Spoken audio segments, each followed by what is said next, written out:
things in Dwarf Fortress. We're going to continue with the fortress that we've been building and see what else we can accomplish. It's been a little while since I played this game, so I might be a bit rusty remembering exactly what we were up to the last time that we were live, but you know, we'll give it a go, we'll see how far we're going to get. Just going to send out some quick announcements to let people know that we're live, so that we can, you know, oh god, it's been like 7 days since I played or streamed anything at all. It's been really, it's been a real long time.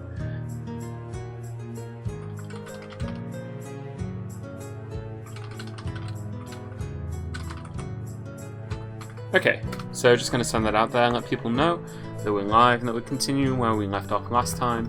And yeah, so just real quick, we have had a new bug patch. It's on Dwarf Fortress version 47.02, and some of the more egregious bugs have been fixed with the game. I haven't test run this yet. I've updated my version of Dwarf Fortress to the newest version. There is the potential that this bug fix will cause some issues with the save file, but we'll see anyway. I do have the save file backed up just in case there's anything wrong, or just in case that there's anything that happens because of this. Hey there, Anubis, welcome. We shouldn't have any. I don't think there will be any issues. I don't think we'll have any crashes or anything like that. But I do have a backup of the save file already, just in case anything does happen. And then we can switch to the old non-bug fixed version if we need to. How you doing, my man? You doing alright? Yeah, one of the fixes, by the way, one of the bugs that was fixed in the patch is the mothers dying of starvation bug. So actually, the first thing that we're going to do is we're going to go up here, and last time this lady here, who's a face, Nagezbo, and she's got some really fancy name there. This dancer dwarf, she had a baby in our fortress, and because of a current bug in the game, that meant that she was going to starve to death because basically, when a mother has a baby, that baby becomes the mother's mount, and then the baby controls the mother and drives her around like a horse so that they starve to death and never get any food or anything like that.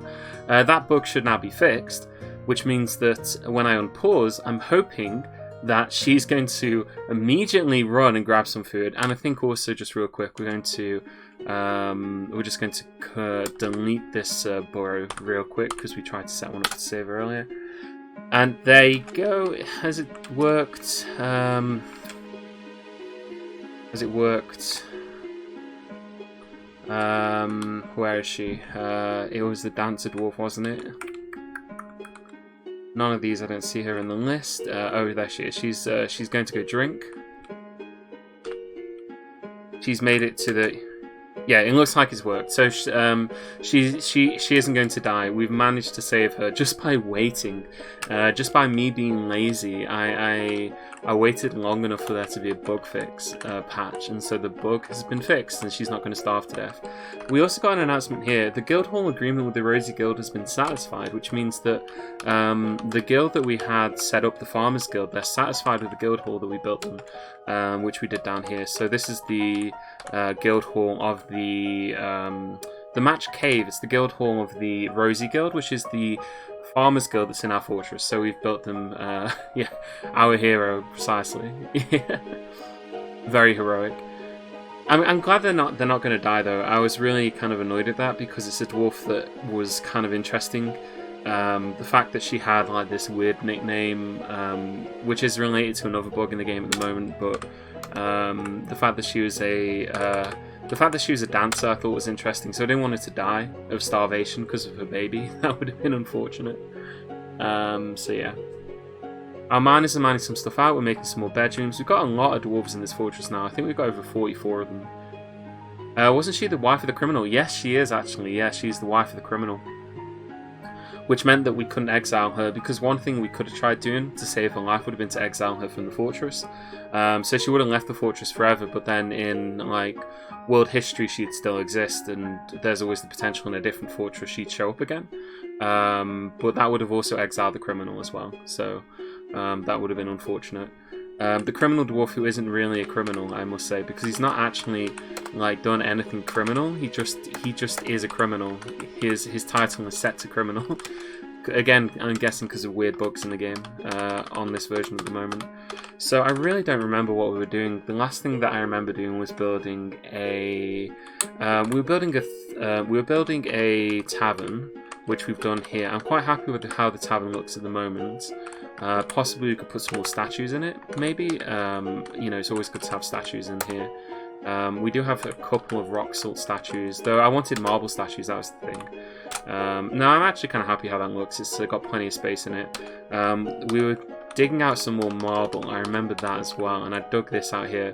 I was actually going to turn one of these into a graveyard, so I was thinking maybe we could dig out like this gap here and like make this into some kind of graveyard zone, just line this whole area with coffins perhaps.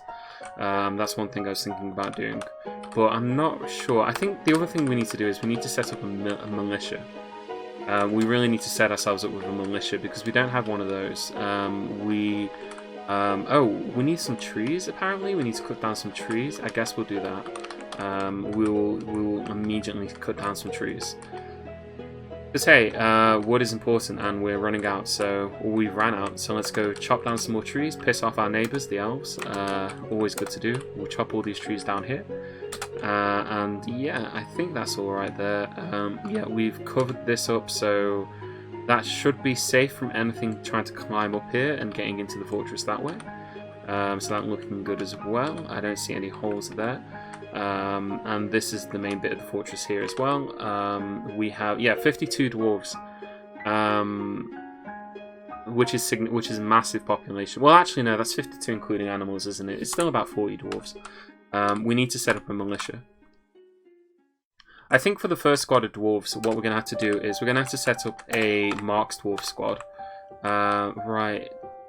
Do we have horse cheese, llama meat? I don't see any. I just need to check something. Okay. I was trying to set up a soap industry as well, wasn't I? You're preparing lavish meals. I don't see any task to prepare. There should be a task to prepare tallow.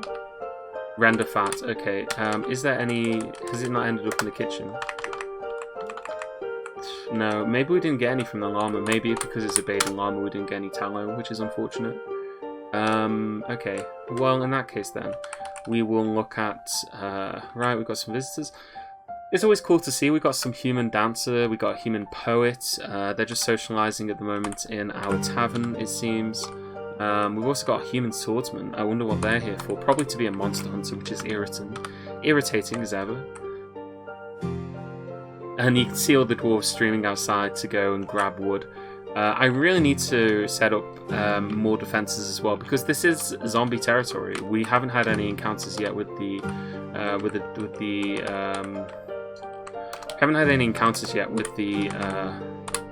zombies, but this is zombie territory, so we're due a zombie invasion at any time. Just any day, you know, it's going to happen eventually. So we need to keep an eye out on that. Let's make these into bedrooms. Actually, that's well too big. Yeah, like that. Make that into a bedroom, and make that into a bedroom. I think all these ones are up here done. No, they're not. Okay. This will make some of my dwarves happy when they got bedrooms. Marsupial asks, is this Dwarf Fortress? How are you playing this? It looks so complicated. Yes, this is Dwarf Fortress. How am I playing it? It's a game that is a bit difficult, I guess, to learn. The main thing that's difficult about this game, more than anything else, is the controls, right? The control scheme for Dwarf Fortress is really not forgiving. So you can see down the side that there's like a menu, and then next to it there are... Yeah, you can see it here. This is the menu of commands, and you know, you can see all these different things. It's not even Saturday anymore, it's Sunday, I'm afraid. That's how derelict in my duty I've been. It's not even Saturday. Alright, I'll tell you why I haven't been streaming so much. I've been kind of busy. I've been waiting for some stuff to come through. I've been waiting to do a job interview. And on Thursday, I did the job interview. And on Friday, I was offered the job. So I was offered a job, which is really good. So eventually, I'm not going to be unemployed anymore, which is great. You know, I'm actually going to have some money. I'm going to be able to spend some money and do some stuff, which is good. The only thing is though, yeah. Well, there's more to it than that. I've also been preparing for a graduate scheme. I've applied for a graduate scheme, and I've been kind of preparing for that and seeing whether I'd be able to get to the last stage. I had to do a video interview recently, and I passed the video interview of the graduate scheme, which means that I've been invited to the final stage of this graduate scheme in March. So in March I've got to go to an assessment centre, and I will be assessed, see whether I have what it takes in order to make it onto this graduate scheme. But again, it's kind of nervous, you know. It'd be a really good opportunity if I got it. I hope I do, but we'll see. We'll see how it goes. We got plenty of things to brew, so I don't know why I was getting a message about that. Tribe, sweet llama, liver, horse's milk. Okay, yeah, we don't cook horse's milk. But yeah, so I've had a little bit going on. I've been kind of lazy with streaming though, and I need to be more on top of it. I need to get back into more of a kind of schedule. Tomorrow I'm going to be streaming again as well. I'll be streaming Dwarf Fortress during the day maybe, but at night I'm also going to be taking part in a Civilization 6 game. It's going to be kind of late at night. It's going to be pretty late at night, but I'll be taking part in the Civilization 6 game. I have no idea how to play Civilization 6. I basically know how to play Civilization 5 and 4, so I'm hoping that will be enough in order to see me do okay, but we're going to lose pretty badly. Nevertheless, if anybody's around for that, it'll be fun to watch, I hope. So we'll see how that goes. But yeah, that's kind of what I've been up to. Thank you, Avenue, I appreciate it. But yeah, so, oh god, what was I doing? I kind of distracted myself now. Oh yeah, I was going to we need to make any kind of militia squad. We don't have any military whatsoever. We have all these dwarves sitting around in our fortress who are doing absolutely nothing. I have so many idle dwarves that just do not do anything other than worship at the only temple that we got. So we're going to put some of them to use, and we're going to make some of them into military dwarves. So I'm going to pop on over to Dwarf Therapist over here. I'm going to pop on over to Dwarf Therapist, and you'll be able to see the dwarves that we got. And we're gonna get 5 of them, I think, to start with, and we're going to start building a militia squad. When you start Dwarf Fortress, do you need to pick dwarves? Are there other options? Dwarf Fortress has 3 modes of play, right? Well, kind of 2 modes of play, and then there's another one that's a bit different. But there's the Fortress mode of the game, which is what we're playing at the moment, and it's kind of like the main mode, I suppose. It's the original mode. And in Fortress mode, you build a fortress of dwarves, and you can only build a fortress of dwarves. You can't build like a human settlement, you can't build like an elf settlement or anything like that. But you build a fortress of dwarves, and you know, that's what we're doing right now. The other mode is called Adventure mode, and in Adventure mode, it plays more like a traditional ASCII style roguelike game, although you play within the generated world, the same world that you can build fortresses in, and you play as an adventurer, but you don't have to be a dwarf. You can be like a human, you could be an elf, you could be a goblin, you could be like an animal person, because there's loads of those in Dwarf Fortress, and you kind of make your own objectives in that sort of mode. But those are kind of like the 2 gameplay modes. The last one is Legends mode. In Legends mode, you just look at like history files related to the world that you generate. So after this fortress is over, we could check the history files, and we could be like, okay, so this dwarf did this in this year of that year, and that kind of stuff. But yeah, is there anybody here who wants a dwarf, by the way? Because I'm going to be naming some of these dwarves to put into a military. So like some of these dwarves are going to become military dwarves. That's what we're doing right now. Erdim here is going to become one of our military dwarves. He is a 20-year-old peasant dwarf. He has absolutely no skill in anything, so he is going to be one of my military dwarves. Oh, thank you, Urgot Killer, for the follow as well. You got to appreciate. No, we don't have a priest. Marsupial Ami Merc wants to be a dwarf. Hey, you can be the militia squad leader then. In that case. There, okay. I've named the dwarf after you, so we're gonna make you the commander of the military squad. I'm just gonna quickly set some of this up in no uniform. I'll make the uniform myself. I'm just setting this up in the background, and then I'm going to go back to Dwarf Therapist here, and I'm going to look for another dwarf that we can assign to the military. So we've got Lockham here, who is no, he's busy, he's occupied. We've got a dwarf here as a farmer. This one here is a... Okay, we already had a dwarf that we were going to make into our medic, so this guy doesn't need to be a medic. So Rovod is going to be put into the military. Rovod. He is a suture, so I'm just going to grab him. There we go. I need 3 more dwarves. 3 more dwarves in this list of dwarves who are not doing anything important. This dwarf here is a gem cutter. I do not need gem cutting at all. So Shorast, you are going to be in the military. Congratulations. You are going to be the first one of our first military dwarves. So that's another one sorted. Lokam's doing something. I've already assigned him to do something. This guy here, actually, this guy would be a really good military dwarf, Ash Test, because he's a ranger. So before this guy came to our fortress, he was an animal trainer. Actually, no, this guy here, Bomrek was a hunter. We can see that he had hunting enabled, which means that he actually has some skill at using a crossbow, and we're going to make these into crossbow dwarves. I like to make the first squad into crossbow dwarves because it feels like a good idea usually. So let's find Bomrek here. He is a thresher, I think that's correct. Yeah, thresher, there we go. Okay, and then the last dwarf is going to go into the military. You are doing something... this dwarf here, what are you? You're a brewer farmer, that's fine. Always need those. This dwarf here... though we do have a lot of farmers. This dwarf here is a furnace operator and a fisher dwarf, which is not something I need right now. So Dobar, you can go into the military as well, and you are a furnace operator, so in the list of dwarves I'm looking for a furnace operator. And let's tab back over to Dwarf Therapist. Yeah, we'll tab back over to Dwarf Fortress mode. Let's see what people are saying. Does cheese making count as doing nothing? No, cheese making is very important, obviously. Hey, you wanted a cheesemaker, right? That's what I gave you. I'm not normally that nice. Normally I end up just giving dwarves whoever. Okay, so we've got our squad. At the moment they're wrestlers because I haven't given them any uniform. They're called the Heroic Constructs.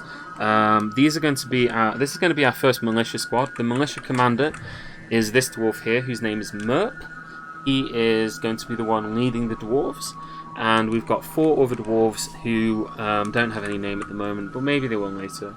So they're going to be our dwarves. We need to give them a uniform, so we're going to set a basic uniform for all the dwarves. So I don't actually want them to have leather armor. I'd rather them have metal armor. So we're going to set them to have metal armor. So that should have done it. Let's tab back over to them. Yeah, so equipment. Okay. Equip, uniforms. Yeah, so that's that.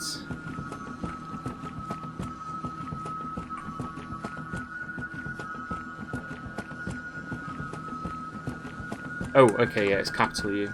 So we're going to assign them all to metal armor, and we're going to change that though, because metal armor... I want them to have metal armor, but I want them to carry crossbows, which is kind of not how... Normally metal armor, the profile here gives them individual melee weapons. I don't want to do that. I want them to have... yeah. Okay, so if we go back to our military screen here, the military screen is a bit tedious, but there's not much we can do about that. So we want to go here, and what I'm going to do is we're going to get rid of that, so delete that.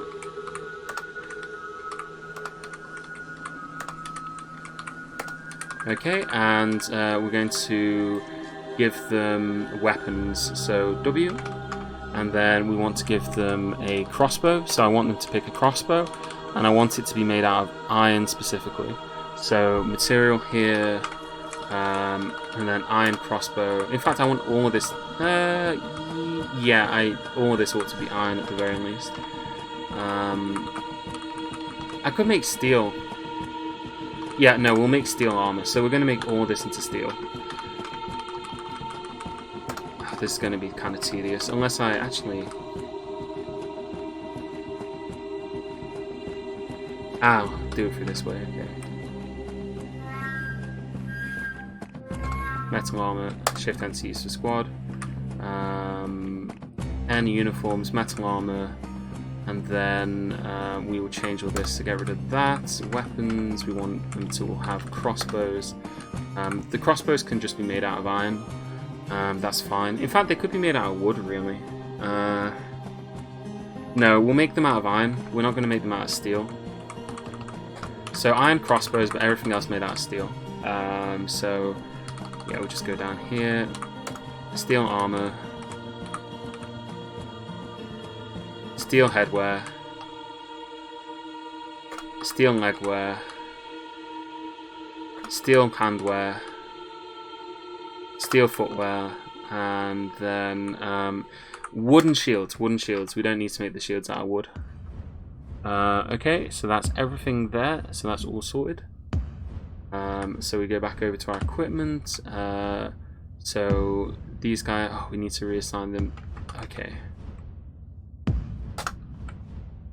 Yeah, I should have done it. Okay, so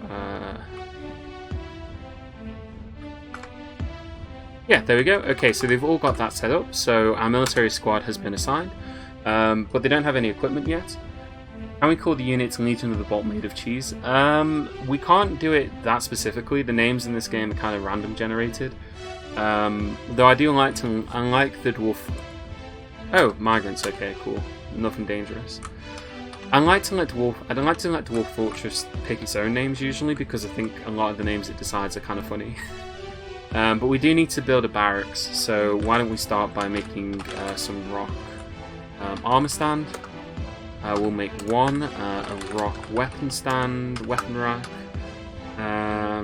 We have blocks already, so that's that sorted. Oh, we have beds already, okay, cool.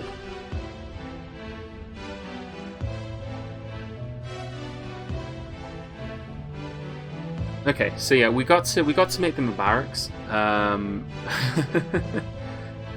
Yeah, the Heroic Constructs is a good name, I think. Oh god, okay, it's happening. Okay, we need to one of our kittens has adopted a dwarf, which is a very ominous omen, if ever there was one. Let's butcher this cat here before it can do the same thing. Yeah, okay. Okay, actually, I just want to remove that for the time being. Yeah, we're going to start smelting the weapons. We're going to start smelting down some crossbows. In fact, the first thing that we'll make will be the iron crossbows, because the quality of the crossbows doesn't matter so much, and we're going to make 5 of them. The cat was the one that did the adoption? Yes. Cats are unique in Dwarf Fortress. Usually a dwarf will adopt an animal, but they'll only adopt an animal if you let them, so you need to, you basically... You know, you give them, you say, here's, you put animals up for adoption, and then any dwarf who wants to adopt an animal will adopt it, if they are so inclined. Cats are the exception, because cats adopt dwarves. They do it the other way around, which means that the dwarf will have, the cat will choose the dwarf, not the other way around. Which means that you can have a really bad population explosion of cats if you don't control them. Which means that you have to butcher cats quite frequently, I should say, in order to prevent that from happening. Yeah, this used to be more of a problem in older versions of Dwarf Fortress. In older versions of Dwarf Fortress, it wasn't possible to geld cats or animals at all. So you had to, you had to butcher them, because once the cat's adopted, once the cat is a pet of a dwarf, we can't butcher it anymore. So you'd end up having like all your cats breed over and over and over again, and then the game would crash because you had too many cats. So yeah, that's why you've got to be careful with cats. You got to be really careful with them. So yeah. Cat explosion, it was a real thing, honestly. I'm not making this up. Like, It was a real thing that did lead to the downfall of many a fortress. Okay, right. I don't want to cook any of that. We're actually gonna make some cat soap. We're gonna make soap from tallow. Oh god, how do I do this again? We make very little soap in the fortress. We just want to make a little bit of it. Because we need the soap for that. So we make ash in a furnace, which I think we've already done. We need to make lye at an ashery. So make lye. How much ash do we have at the moment? We should have some. Stocks. Bars is bars of ash. We got 40 ash, so we will make... let's just make 20 lye for the time being. Lye. Make 20... So a dwarf is going to go off and do that, and then once we got the lye, we mix it with the tallow, and then we make soap. Okay, cool. You have 11 cats. That's a little bit of a cat explosion right there. I don't have any cats, I just have the one dog. She's a good girl though. She's not in the room at the moment. Sometimes she would be in here trying to bother me whilst I do things. Because she's a little bit like that. Alright. Okay, so we've got all those bedrooms set up. I wanted to build a door here. Rock salt.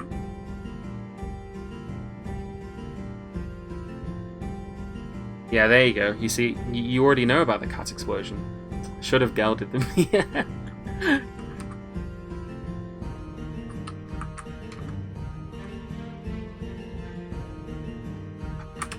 Okay, so we will have this be a...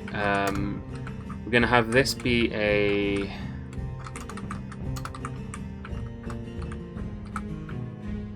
We're going to have this be a training room here for our military squad.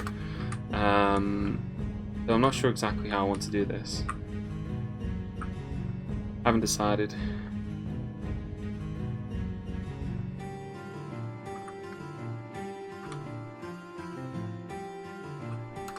Like that, I think. 1, 2, 3, 1, 2, 3, 1, 2. Actually, there.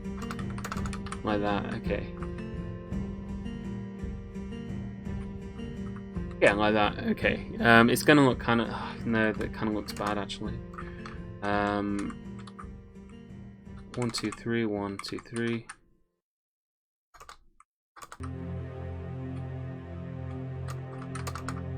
One, two, 1, 2. Okay, cool, perfect. That's how I want it.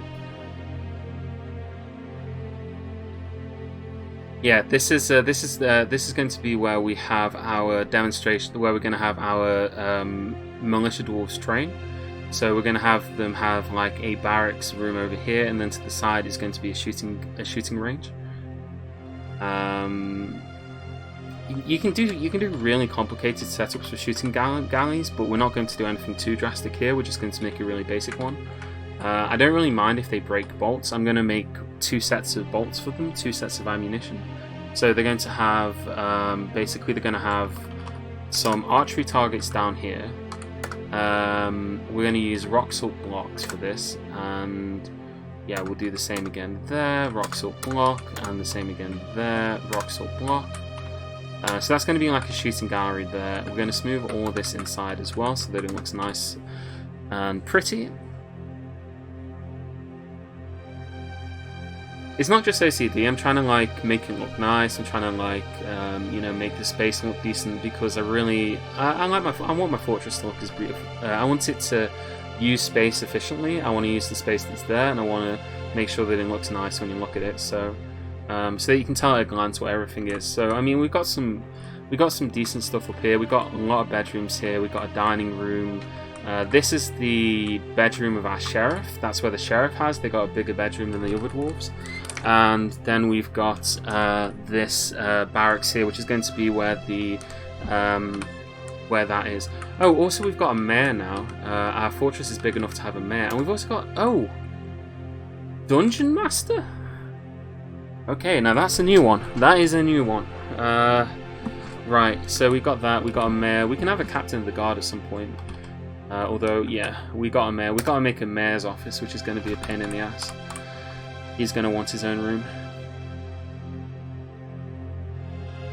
And let everyone marvel at the wonders of your fort. What kind of political system does this game have? Dwarf Fortress is a well, Dwarf Fortresses are monarchies. Dwarves, you know, they have like a king who isn't actually at this fortress. He is, yeah, it's a feudal society basically. It's a feudal society. Although we don't have any monarchs in our fortress yet. Our fortress isn't big enough for one. We might get a king here eventually if our fortress becomes big enough. Here, in fact, let me show you. This is the world map. This is the map of the world as it is. You can see it's a massive world. This is a really big place, and our fortress is just one tiny little part of this world. So if you press this H, pressing the holding map, you can see all the different entities, all the different factions that exist in the world. All the ones that are in blue are part of our civilization. Our site government, our civilization is called the Unswerving Hammer. So our fortress is all the way over here. And all the ones in green are neighbours who are peaceful with us. Oh, someone's followed us as well. Thank you, Frizio73, for the follow as well. Greatly appreciate it. But yeah, all the ones in green are kind of like neutral, or allies actually. So this is actually the human civilization. It's called the Absolute Land. Human hamlets are here. There's a human town. Their kingdom is called the Spry Kingdom. And up to our north here is a necromancer tower. So we're actually at war with this necromancer. And you can see here he's got a bunch of artifacts in his tower. And eventually he's going to try and raid us.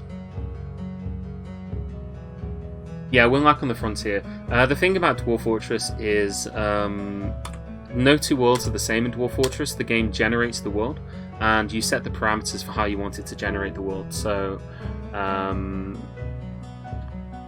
yeah, basically our world is different. If you started playing Dwarf Fortress tomorrow, right, you generate your own world, and that world will be different than everybody else's world. And that's part of the thing that's really nice about this game, is that kind of procedurally generated aspect of it. Yeah, no, it's alright. I'm happy to answer questions. This game is not an easy game, but it's a very good game. Also, it's lagging a lot. There is a bug at the moment where if you go to the civilization screen, it will lag the game out for a little bit once you leave the civilization screen. So we just got to let it run for a little bit and then it'll stop lagging out. You can see here the dwarves are barely moving at all, and that's the reason for it. Yeah, they're kind of coming back to life. Okay, cool.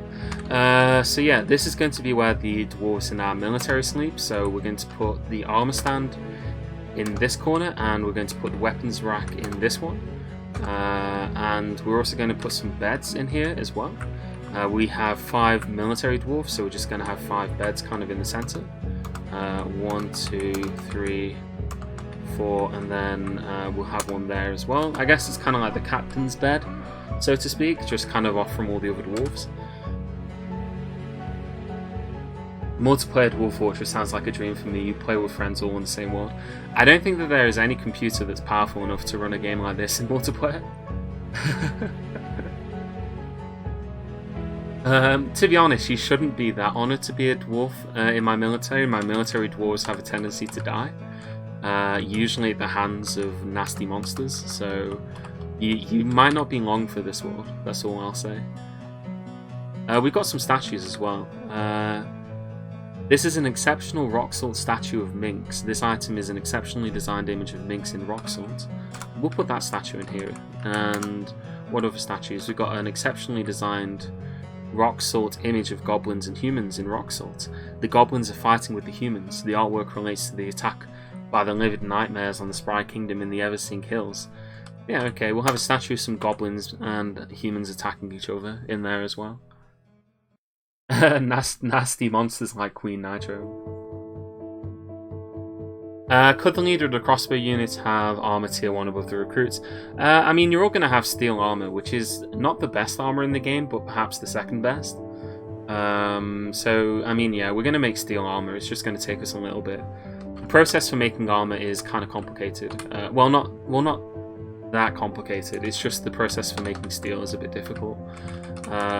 So we're just gonna have steel armor, which is fine.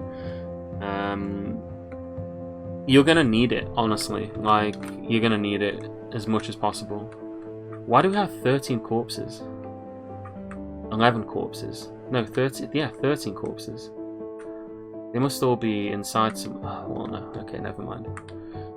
Let's see what I wanted. I was looking on bars. We have 14 pig iron bars, 247 iron bars. Did I already set up an order to make pig iron? Yeah, we are making pig iron. Okay.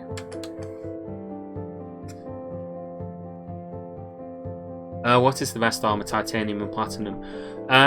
Neither of those would be particularly good armor. I think platinum is really bendy as a metal. The way that Dwarf Fortress works is it has like values like weight and that kind of stuff. So steel armor is good because it's really resistant, and yeah, it's kind of complicated. Basically, but steel armor is usually pretty good.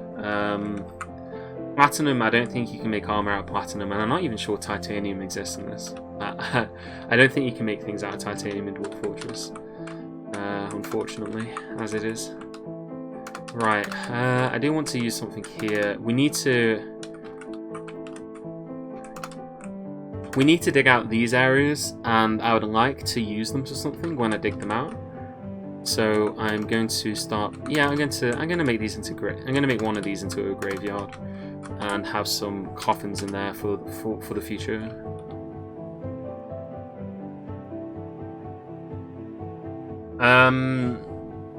The best material for armor is candy floss. I'm not going to tell you what candy floss is, because if I told you, it would be a spoiler. And if we get any candy floss in this fortress, then you'll know what it is. But I'm not going to tell you what it is because basically, I don't know. There's some things in this game that I think are kind of spoilerish, and I don't want to explain what they are too much, because if it happens, then it happens, and if it doesn't, it doesn't. There are some people who'll know what I mean by candy floss, and if you Google it, like candy floss and then Dwarf Fortress, you'll find the answer. But yeah, I'm not going to say what it is on stream.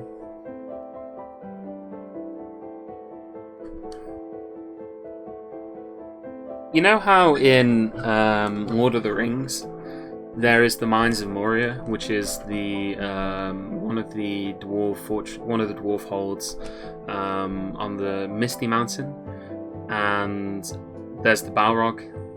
They dug too deep and they unleashed certain things. You've got to be careful what you do in Dwarf Fortress, is what I'm getting at, because you can find things in this game. there are things that are beneath the earth that are waiting for you. So, you know, be careful with that. In fact, actually, good grief, there's one in our fortress, I remember now. Or there was. Did you... Wait, no. Wait. Okay, maybe there isn't. Maybe I'm wrong. I thought our fortress got attacked by a forgotten beast the last time I played this, but I'm guessing I'm wrong. Okay, never mind. Let's make some coffins. We will make 30 coffins.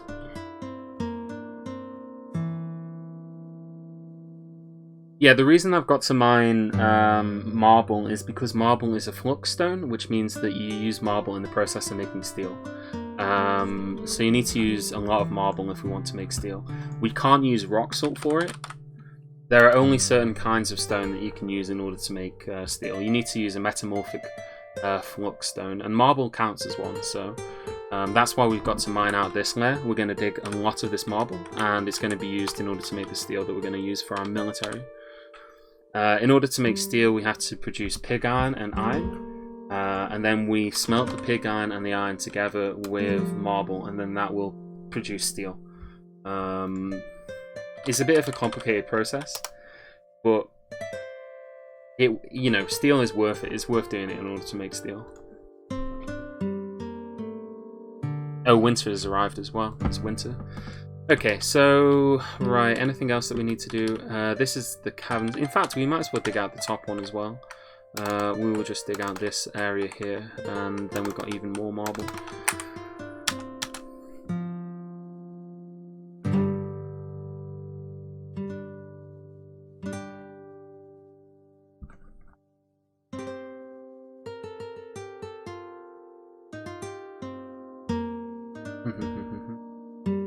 We also use a lot of charcoal for this as well. We don't have access to magma forges at the moment anyway, so that means that we are relying on making charcoal in order to burn, in order to manufacture any kind of ore. Did they fix the babies ride their mothers to death bug yet? Yes, they did. So I know this game is realistic the second you mentioned the cats adopt a dwarf. Dwarf Fortress has something that is approaching human physics but is not the same as human physics. Dwarf Fortress has what's known as dwarven physics, which is actually kind of different than physics in a normal game. Dwarf physics operates entirely differently, is what I'm getting at. But it's kind of similar in some ways. We could make one of these into a library, perhaps. We don't have a library. Do we want to make a library next to our graveyard, or is that too creepy? I would like to make a library, so that would be pretty cool though to have a library down here. It would be kind of creepy, yeah. Human leather parchment. Dwarves won't make human leather parchment. It's something they won't make. Unless they do it through a... Unless the dwarf did it through a... where's it? You know what I'm referring to, right? I'm losing my words here. Unless the dwarf did it through a mood, a strange mood. There we go. That's the word. Yeah, strange mood. There we go. That's the word I was looking for. Otherwise they just wouldn't. Okay, so we want to assign this to our military squad. So we're going to assign this as the barracks. We're going to assign it as the heroic constructs. They're going to sleep here, and they're also going to get equipment from here, and they're going to get squad equipment from here as well, and they will also train here. And then in the room next door, we're going to make this into a archery range, and we're going to make that so that they're shooting from oh no, I don't want to stop the removal. From top to bottom. So they'll basically stand at this area here and they'll shoot down. And the heroic constructs is going to train in this area as well. In fact, actually, I don't want them to train in here because then they're just going to train. They're going to wrestle each other if I let them train in there. So yeah, they're going to train in there. They aren't actually active at the moment because I haven't activated them. We did make our crossbows, so we do have the iron crossbows. We also wanted to... Yeah, actually, let's activate the military. We do need to make some wooden bolts, though. Wooden bolts. We'll make... let's just make 150 wooden bolts, and also we want to make some iron bolts. We will make 150 iron bolts as well. And then we'll have plenty of metal bolts for them. So, military squad here, ammunition. First of all, I am going to remove that. I don't want my hunters to have any ammunition. So, bolts, they can be made out of wood. So when they're training, they're going to use wooden bolts. They're going to use bolts made out of wood. So then when they are in combat, they're going to use bolts made out of metal. And we set that up so that we have two separate sources of bolts basically, and then the actually useful bolts are used exclusively for the military, and the less important ones are just going to be used for training, which should work. Right, so that's that. Equipment. Oh, the other thing that we could do of enabling them actually on equipment would be to give them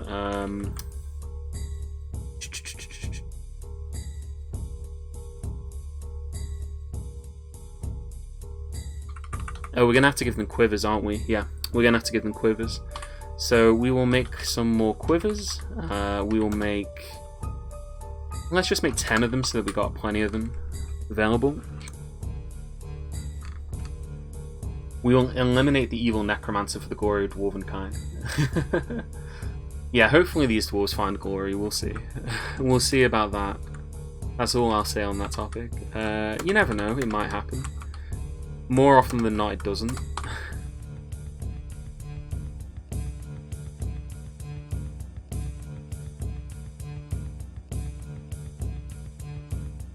I have a feeling that actually it's going to be a bit grim when the Necromancer does arrive to attack us, but we will have something approaching a military by this point, so you know, we'll at least have some preparation. Let's schedule these guys as active. We're going to tell the heroic constructs that they're now active and they're scheduled to train. So that'll mean that all those dwarves are now going to go and grab their iron crossbows that we've given them, and they're going to go stand around and practice, basically. Right, wooden bolts. Are wooden bolts made in a carpenter's workshop, or are they made in a crossbowman's workshop? Should know this. Wooden bolts.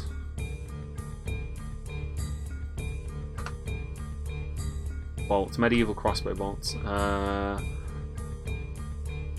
Wooden bone bolts. Crafts dwarf workshop. Okay, cool. We do have crafts dwarfs. That's already set up. Okay, so if we go to our squads, these guys should be... They should be active now. Yep. Merp has become a militia commander, which means that they're now going to be active, and they're going to go and sneak here, they're going to train in here, and yeah, we'll have our first squad of military dwarves roaming the fortress.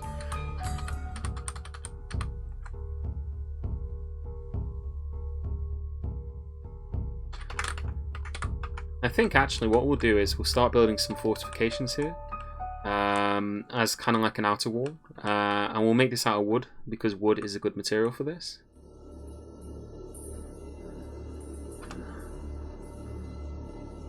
Yeah, we'll never run out of wood.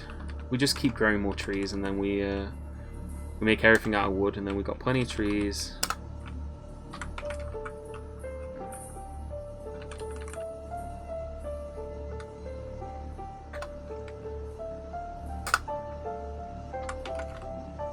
Alright, how long is this?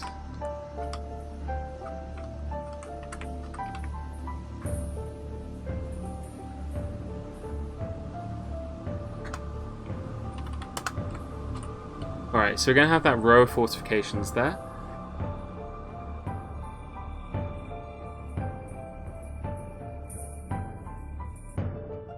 What cutter? Which cutter are you referring to? I mean, I don't think my fortress is that cluttered, unless you mean like down here somewhere. I don't think it's that cluttered. I think actually it's kind of nice at the moment. I do need to smooth all this.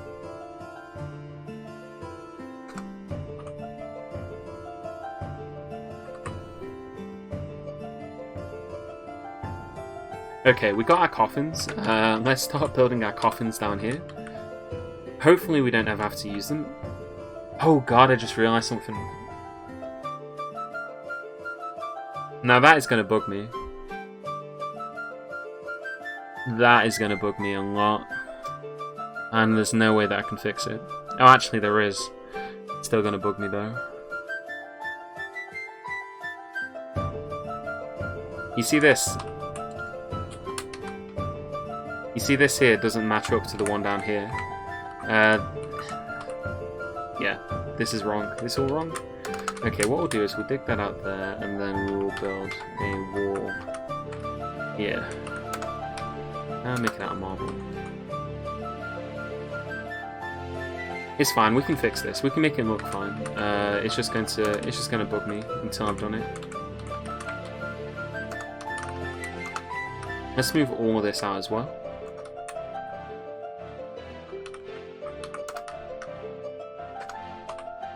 This is going to be where we have our first graveyard. So that's going to be where our dwarves are going to go and be buried when they die, which hopefully won't be that often. We also need to find some more iron to see if we can, you know, dig up anything else. I'm going to dig in this direction a little bit, and I'm going to dig in this direction a little bit as well, see if we can find any more pockets of iron. Yeah, and we're also running out of coal as well. So let's make some more charcoal. We'll just make like 300 charcoal. It's a lot of charcoal to make, but it will be a good start. We also need to cut down some more trees, which will piss off any elves who are nearby, but I don't really care about their feelings. So we'll cut down those trees over there. We got plenty. Look how many trees we got. We got loads of trees on the fortress that we can cut down. We're not going to run out of wood anytime soon. And more will grow as well as time goes on, so it's fine.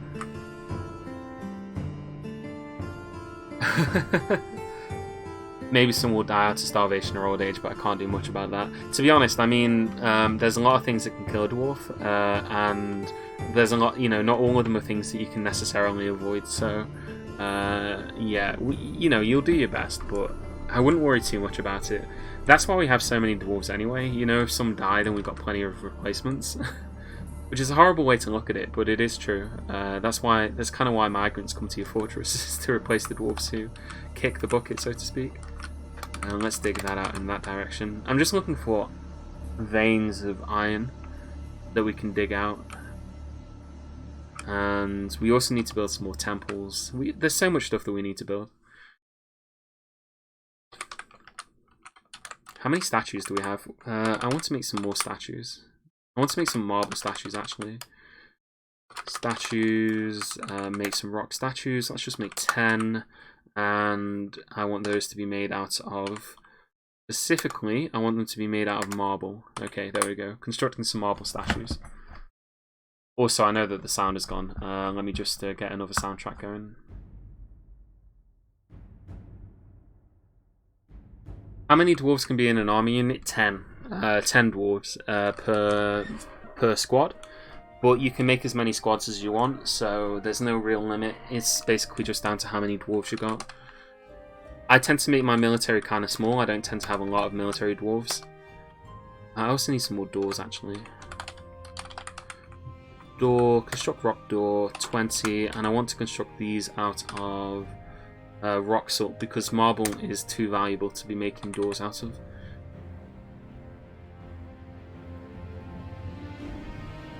So to be honest, we probably made a bunch of our coffins out of marble.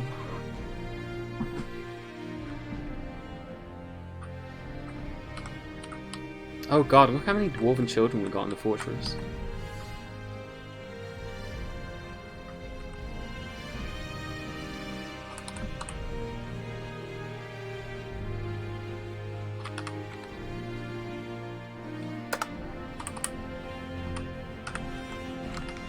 Need to smooth that spot down as well.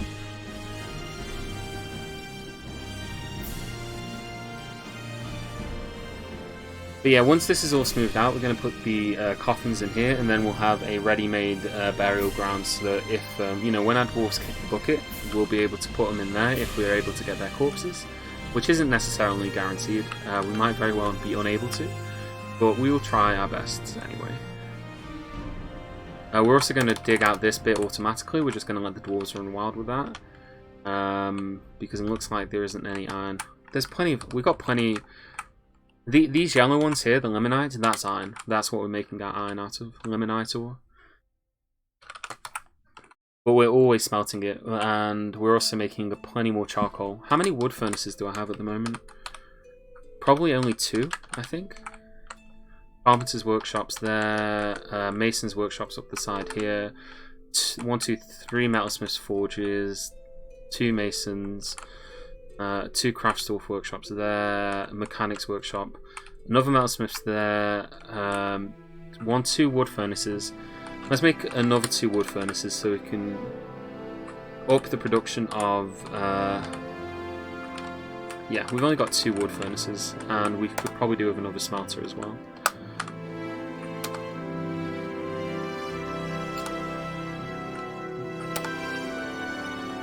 And we'll make that out of rock salt there. Okay. What's new in Dwarf Fortress? A hell of a lot is new in Dwarf Fortress. They've added necromancer monsters. They've added guilds. Guilds is a new feature in Dwarf Fortress now. Well, yeah, so if you have enough dwarves of a particular kind of dwarf, then...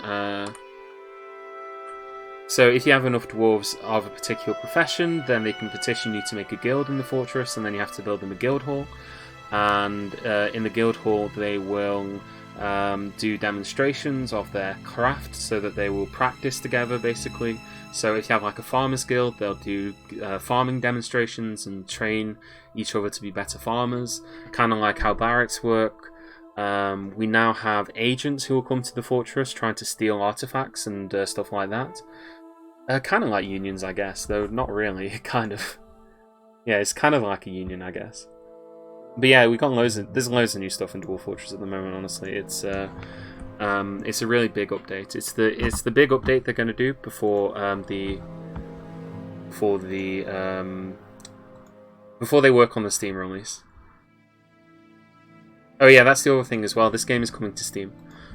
In fact, we just had an interesting message. A prophet has arrived in our fortress. I haven't seen a prophet arrive in the fortress before. Where is he?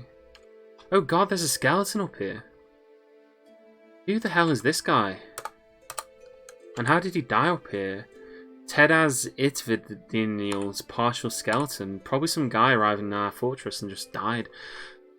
He's got a bronze shield and a bronze spear. What kind of... who is he?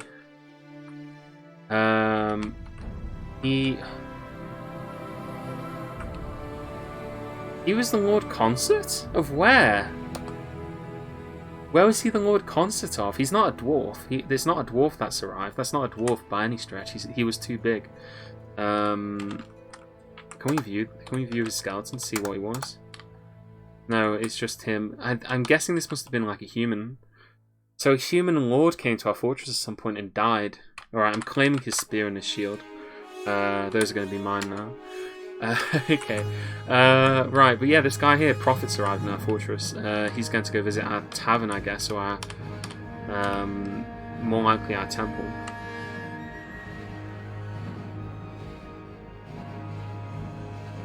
So who do you ally with? Our civilization is allied with a bunch of humans, which isn't that uncommon, to be honest. I mean, humans and dwarves get on with each other. Don't want a bunch of that.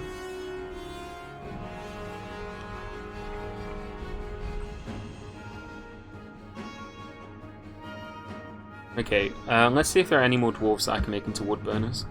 I've got loads of dwarves in this fortress who are just never doing anything useful, so we're going to assign some of these to be wood burners. This guy's a cloves maker. This guy is a peasant dwarf. He's got no skills at all. I'm going to assign him to be a wood burner. I know you can't see what I'm doing right now. I'm just assigning some basic skills for some of the dwarves who are kind of sitting around. Thank you as well to Harkomo for the follow as well. Greatly appreciate it. There we go. I've just assigned a couple of dwarves to be wood burners.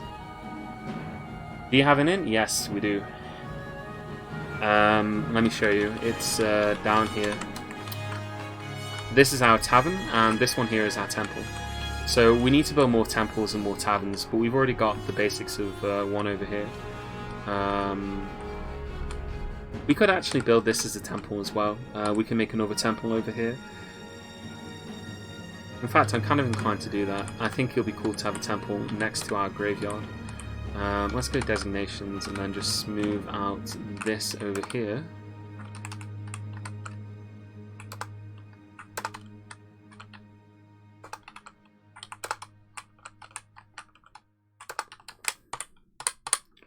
And then let's build some. We're going to put some statues of it in here. We've got some marble statues, so we want to place these marble statues around here. I don't know what these are statues of. Here is an image of Kosuf spine mirrors, the dwarf and capuchins in rock steel. Kosuf is admiring the capuchins. We got a marble image of one of our deities, the deity of victory, depicted as a female dwarf in marble. This is a finely designed image of Aben's Saberpack, the dwarf, and another dwarf in marble. The first dwarf is striking down the other dwarf. Oh, it's a. Oh, actually, that's a really cool statue. We'll put that in the center of our. We're going to put that in the center of our. Oh god, I've lost the statue. Where was it? It was this one here. I think this is it. Yeah. Yeah, it's an image of a dwarf striking down a zombie. That is a really cool statue to have in our graveyard. So yeah, let's put the burial receptacles in here.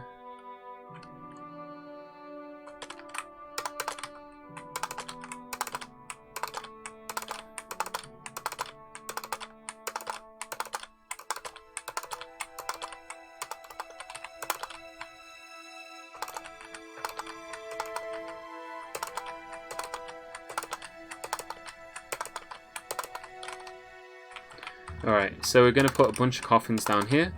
And then, hopefully, we haven't had any dwarves die in this fortress yet, which is a real surprise. We'll have a statue of a boogeyman, because that's kind of spooky. And on this side over here, we'll have a statue of, I don't know, the deity of hospitality, beauty, and art. This is a statue of dwarves. This is a dwarf being appointed as manager, which is kind of scary. I want a marble statue. Statue of dwarves traveling, that's fine.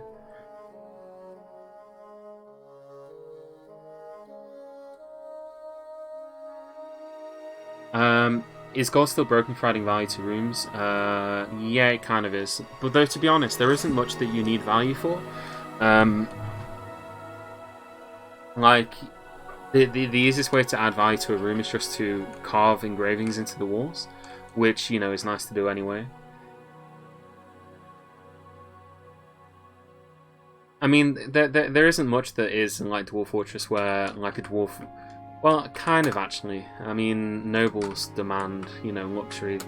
They want opulence. So having an opulent room will make them happy. And having one that isn't opulent will make them unhappy. Kitchen, stocks, drinks. Oh god, look at all this. We've got plenty of cat tallow still.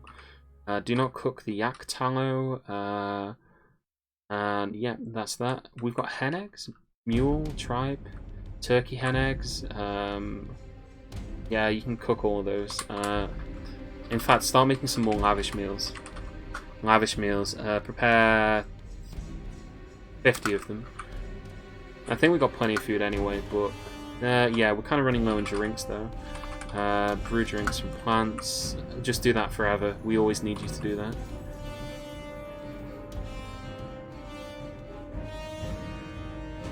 I can't remember which save it was I had, but I had some trader come with a suspicious large amount of stuff like goblin meat and human meat. I'm not sure who would arrive with that kind of stuff, to be honest. It wasn't elves, was it? Yeah, that sounds modded. That sounds modded at all. Although you're only partially correct. You can eat goblin and human meat. It's just that dwarves won't.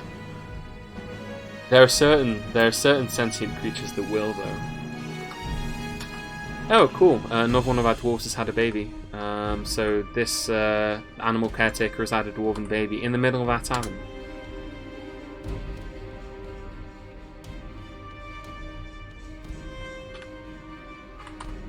Oh, cool! The prophet is here to worship. I think he's worshipping inside of our.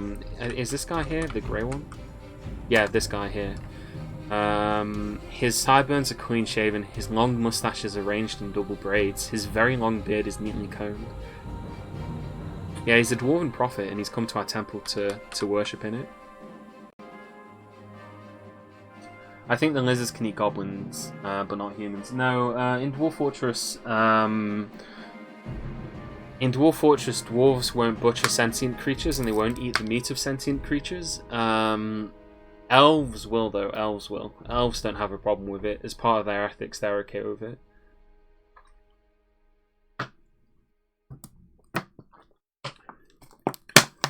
Because each civilization in Dwarf Fortress has different ethical values.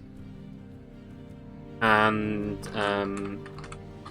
in Dwarven and human ethics, eating sentient creatures is considered to be kind of wrong. So that's why they won't do it. Humans and dwarves have almost exactly the same set of ethics. Elf ethics are kind of weird, not like human or dwarfs, though they're kind of closer. And then goblin ethics are all over the place. They just basically think everything is acceptable, which is one of the many reasons that elves and humans... which is basically the reason that goblins and humans end up at war with each other. And goblins and dwarves and all that kind of stuff. Well, one of the many reasons anyway. You know, there's a lot of good reasons to not like it, to not like goblins in this game. Alright, right, that's all fine there. We've got plenty of that. How are we doing for nobles? We do have a mayor. We need to make the mayor a bedroom somewhere. I'm not sure where I'm going to do that. I might just do it over here, kind of. It doesn't need to be it doesn't need to be a massively Okay, let's start making some more bedrooms. We're going to dig out some bedrooms here.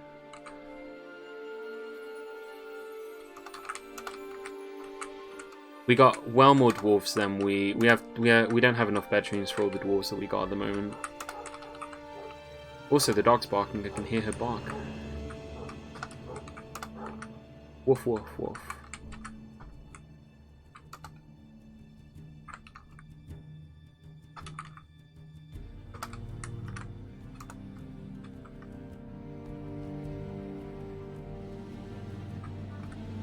Hold on a second. I'm just going to be right back and see why the dog's barking and find out what's going on. So just bear with me 1 second, and I'll be back in a second.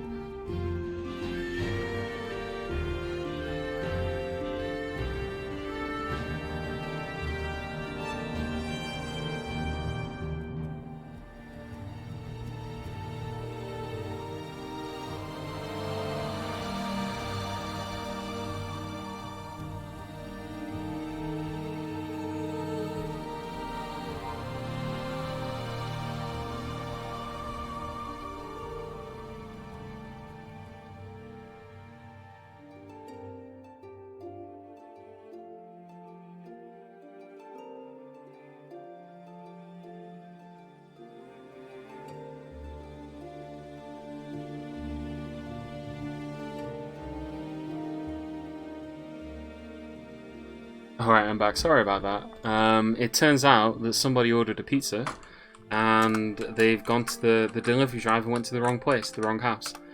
So, yeah, that's why the dog was barking.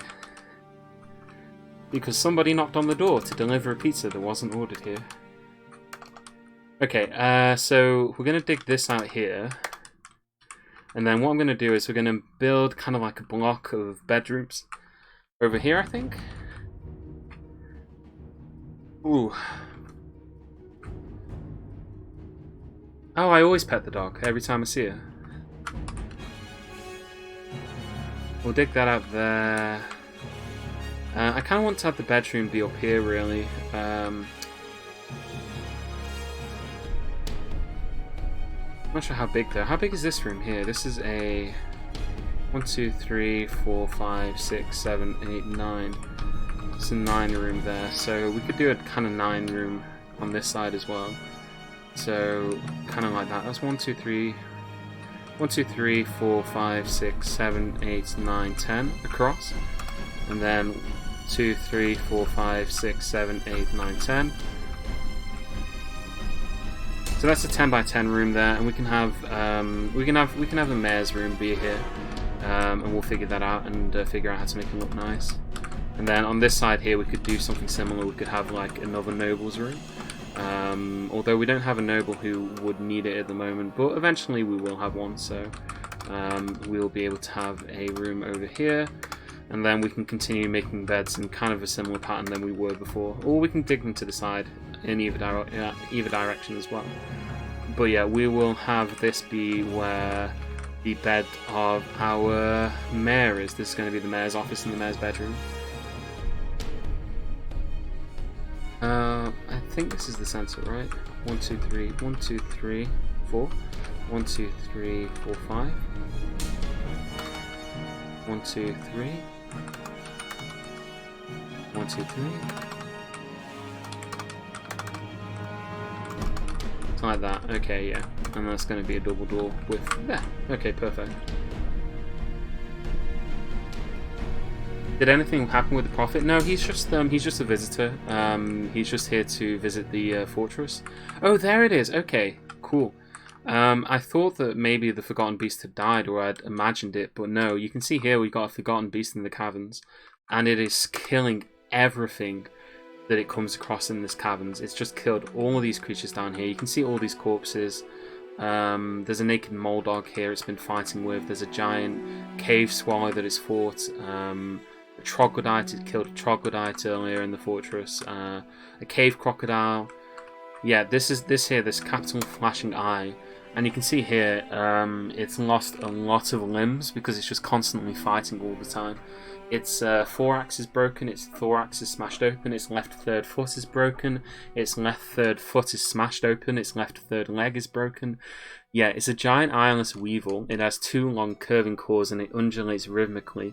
Its clear exoskeleton is wrinkled to wear its webs. That thing is hella terrifying. We can't ever go down there, at least as long as it's alive, so luckily we have closed off access to this area so that the monster can't get into our actual caverns. This guy's carving a bunch of masterpieces as well over here. You can see here this dwarf is making engravings in the floor of our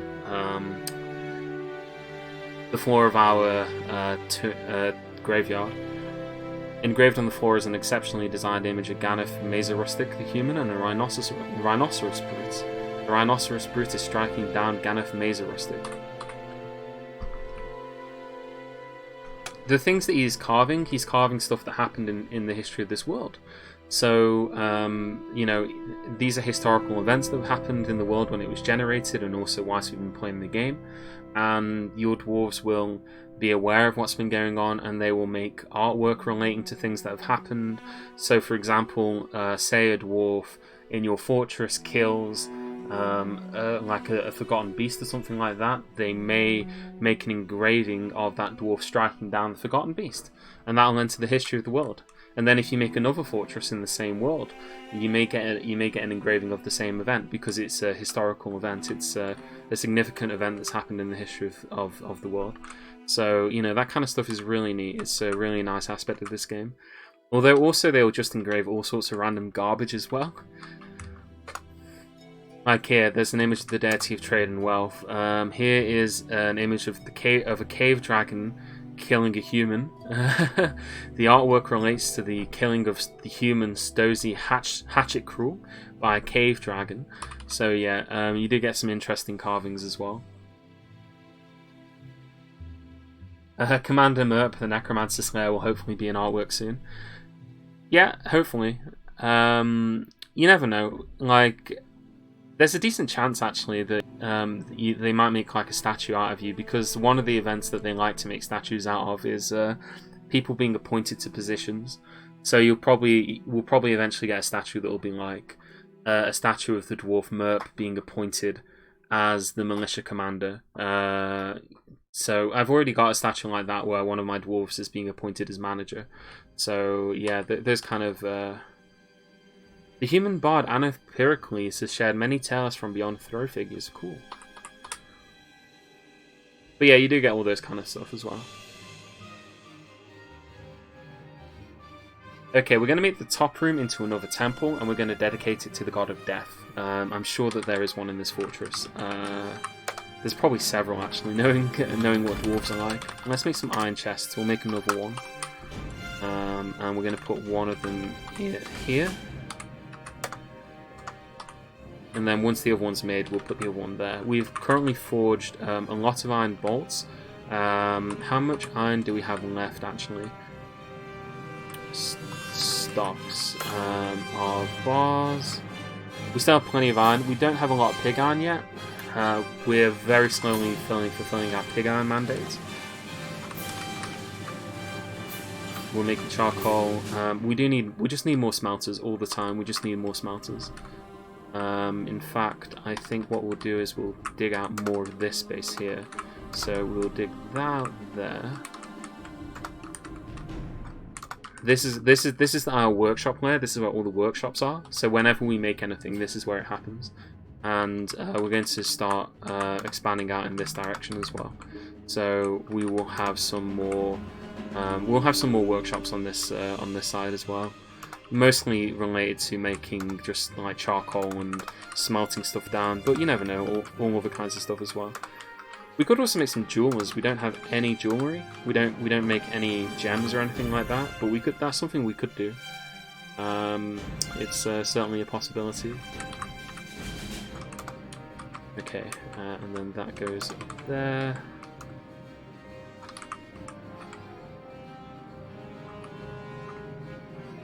like that.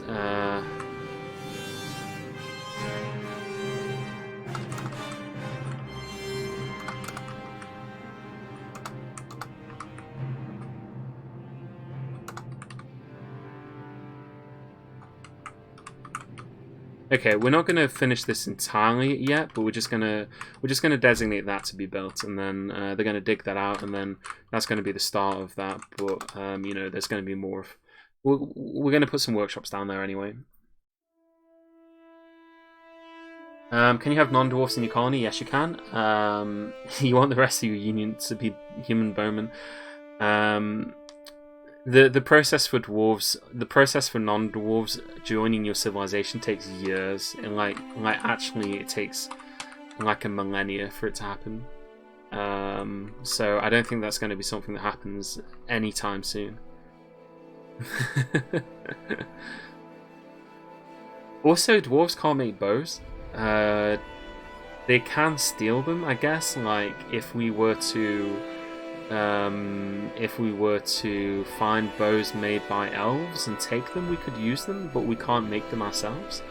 But at the same time, we wouldn't want to use bows because they would be made out of wood, and it's better to me use a crossbow made out of iron.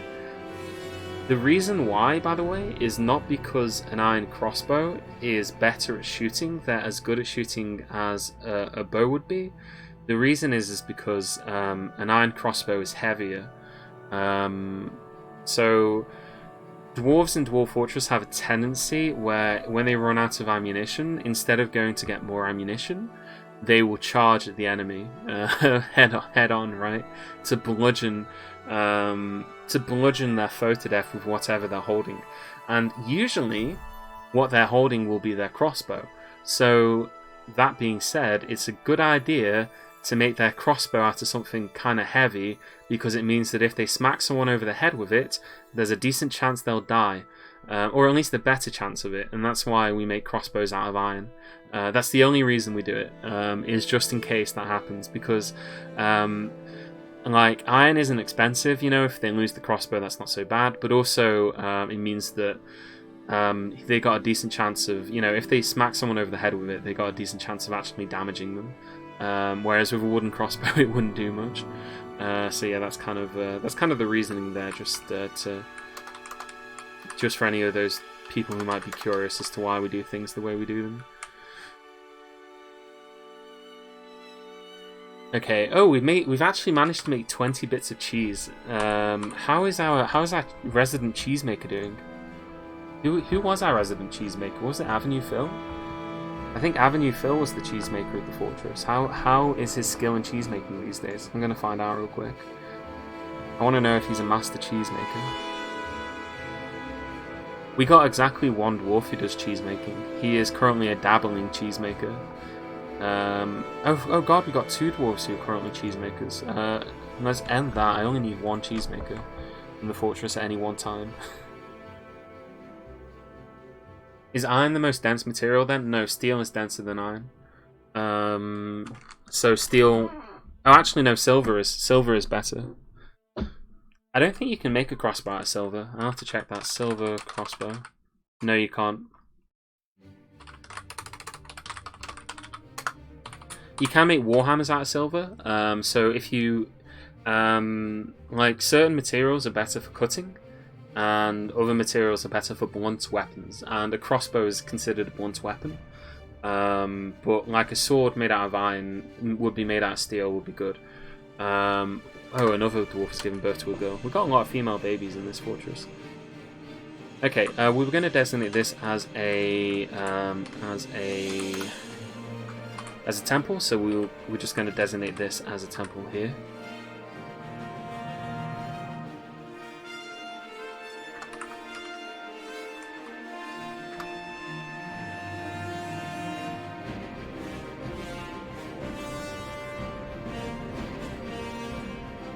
Actually, yeah. Oh god, I can't remember how to designate. Thank you very much. Furtivian, thank you for the follow. I don't know if I pronounced that right, so I'm sorry if I butchered that, but thank you for following anyway, greatly appreciate it. Right, I thought there was a better way of doing this, I can't remember. Oh, something happened. Oh, another one of our miners has given birth to a girl as well. That's 4 baby girls in the fortress. Oh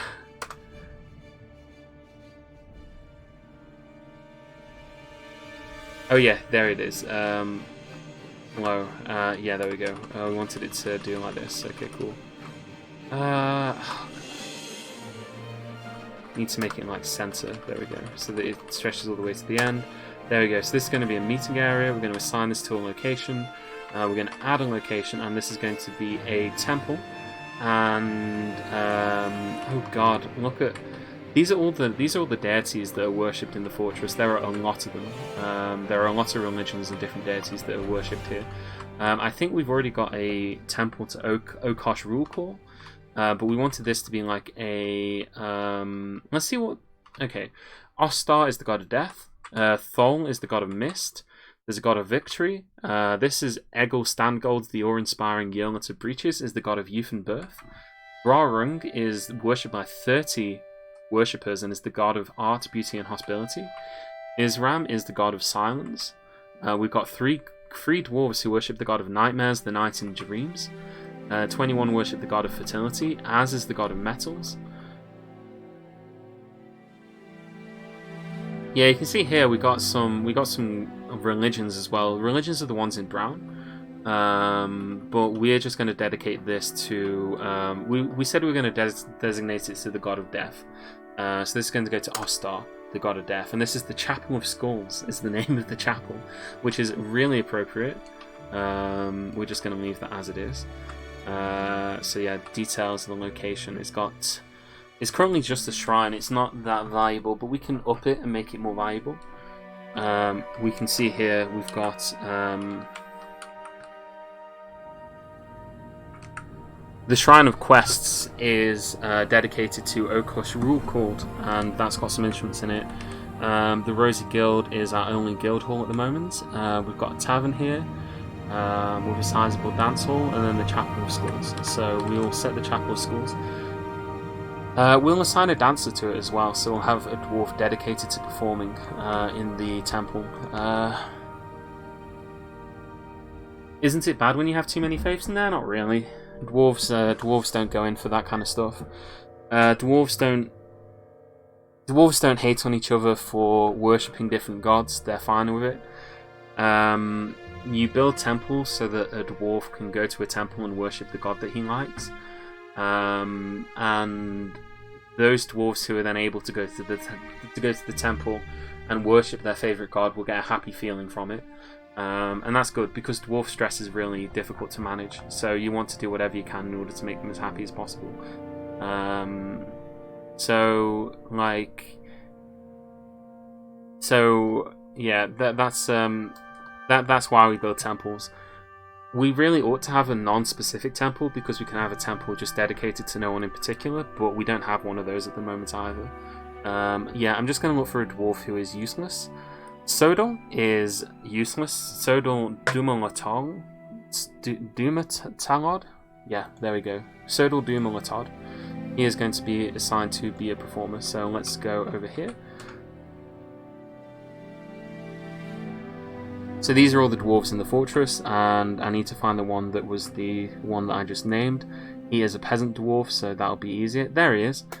So yeah, he is going to perform in the Temple of Death, the Chapel of Skulls. I hope you enjoy that, my friend. Oh, and we also want to engrave all the stone in here as well.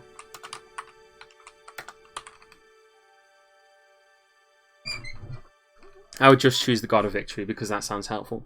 The gods that exist are procedurally generated, so you won't get the same gods every single time. But also dwarves, well, they're kind of procedurally generated, I should say. Like there are kind of rules about spheres and how they interact, and then dwarves will pick particular, gods will be associated with particular spheres of influence. And that kind of influences how they, eat all those kind of things. I hope his first performance is him being executed. Why would it be that? That's kind of mean. Right, we wanted a smelters, didn't we? Metalsmith's Forge, no. I think it's E, yeah. I wanted to build 2 smelters over here. So we'll just put one there. And one there. So that we can smelt down more pig iron, make pig iron faster. And let's also make sure that we've got plenty of dwarves assigned to furnace operating. We only have 3 furnace operators. Here is a dwarf who is not doing anything useful. He is an animal carer, a plant processor, and a brewer. No, you can be a brewer farmer. This guy here is going to now be a furnace operator and all these other kinds of smiths. And then this dwarf below him is also going to do exactly the same set of jobs. He's also going to become a furnace operator. No, you're a militia dwarf. Oh, actually, yeah, you're a military dwarf, so you don't want to be furnace operating at all. Yeah, I don't want any of those guys operating in there. I'm feeling like I should have a. What I might do is assign a beekeeper. We have bees on the map. We could start making some honey. maybe we could have a beekeeper in the fortress. Blood for the blood god. Alright, I can see that we have... Sorry, I'm just messing around in Dwarf Therapist, but I can see on my screen that we've got some kind of petition. Let's see what the petition is about.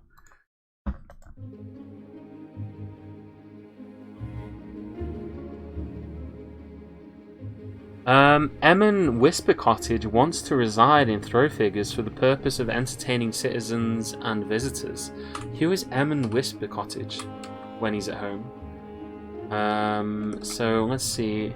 Oh, this human dancer. Okay, so this human dancer who's been in the fortress for a little while, he's just been here dancing away in the tavern. He wants to reside in our fortress as a dancer. So, what do you reckon? Should we let him reside in the fortress, or should we not? Maybe we should make a poll for this. Yeah, sorry. Let's make a poll for this. I'm just gonna hop on over to the stream management thing. And we're gonna set up a polling thing. I have no idea how to do this. There is a specific way to do it. Yeah, there we go. Create new poll. Question: allow the human dancer to stay? Yes. No. Okay. There you go. Subscriber votes count twice. So if you're a subscriber, then your vote is worth twice as much. There you go. There should be a poll up if anybody wants to vote in there and decide the fate of this dwarf and whether this human should stay in the fortress.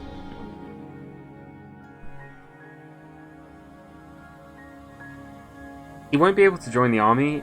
We won't be able to tell him to do anything in particular until he becomes a citizen. But if he stays in the fortress long enough, then eventually he'll petition for citizenship. So then he'll be able to stay if he wants to. So, yeah.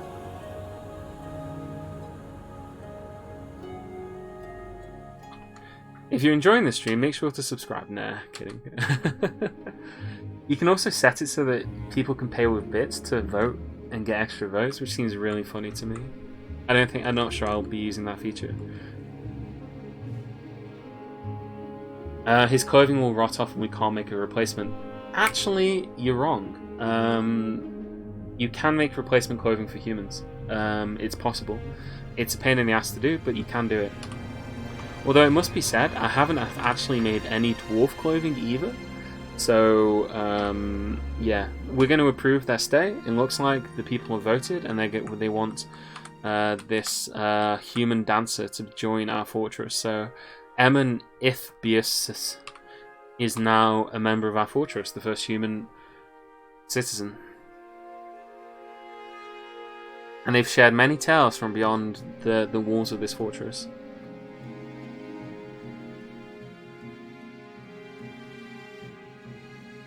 Okay, so the miners are still slowly mining this out.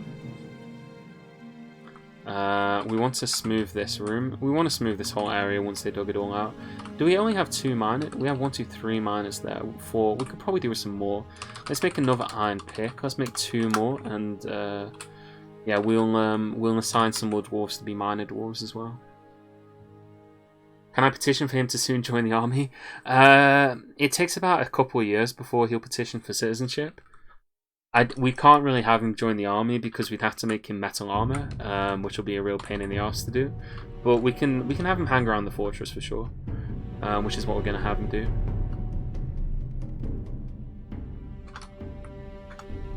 Have we engraved all this? Is this all engraved? Oh, it is, yeah, okay, that's just because it's rock salt, that's why it's a different colour.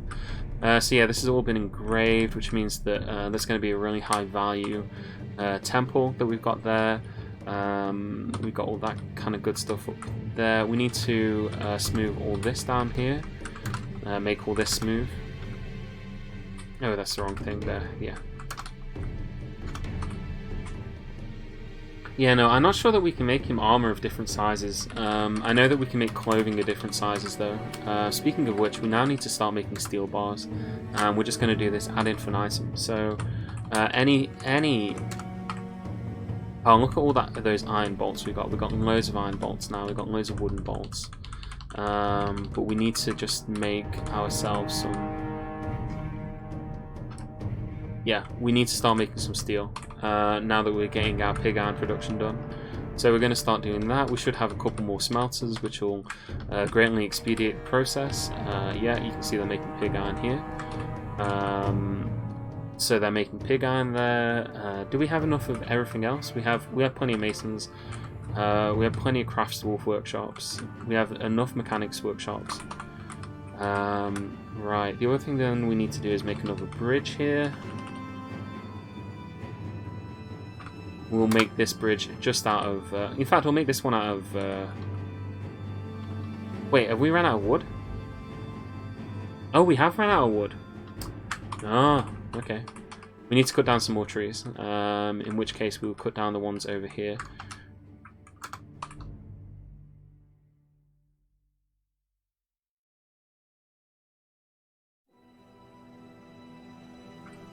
Oh, we should also butcher some of our horses. Have any of our horses grown up?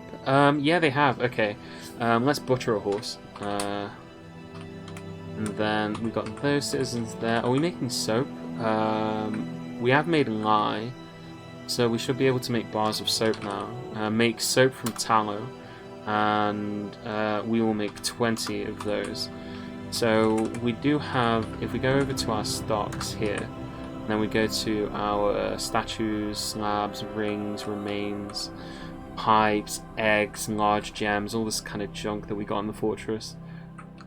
Cheese. We don't have any cheese at the moment. We've run out of cheese. Where does tallow go? I think it's in globs, isn't it? Yeah, globs. Cat tallow and yak tallow. So we're going to make some cat soap and some yak soap. Is there a trade mechanic where you can buy stuff from humans? Yes, there is. You can get trade caravans arriving. The human trade caravan arrives during the summer. If it is going to arrive, it might not. But yeah, we have a trade depot here, and we have done some trading in the past. A human beast hunter has arrived as well, by the way.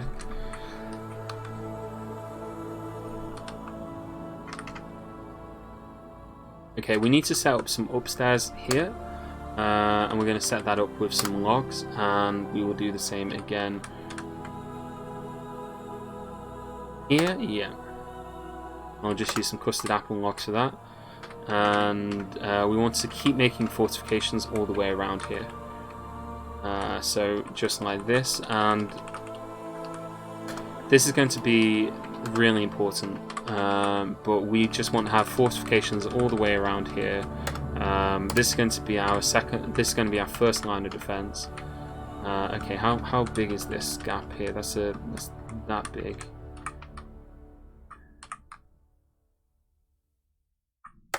There we go. And we're just making it out of wood. Oh, we got some of these trees are too close to the fortress walls. By the way, we need to cut down these trees here. We don't want things to climb up the trees and then jump over the walls. You can see here that we kind of like cleared out all the trees already, and we've also got this structure over here. So we've got like two different structures here, and we need to build them in such a way as to prevent anything from climbing over. But the difference between this and this is that this is a wall, so nothing can like see through this wall. We can't shoot through the wall. This is a fortification, which works the same way as a wall. It blocks access so that, you know, things can't get through it, but we can shoot through it, and things can shoot through it at us as well.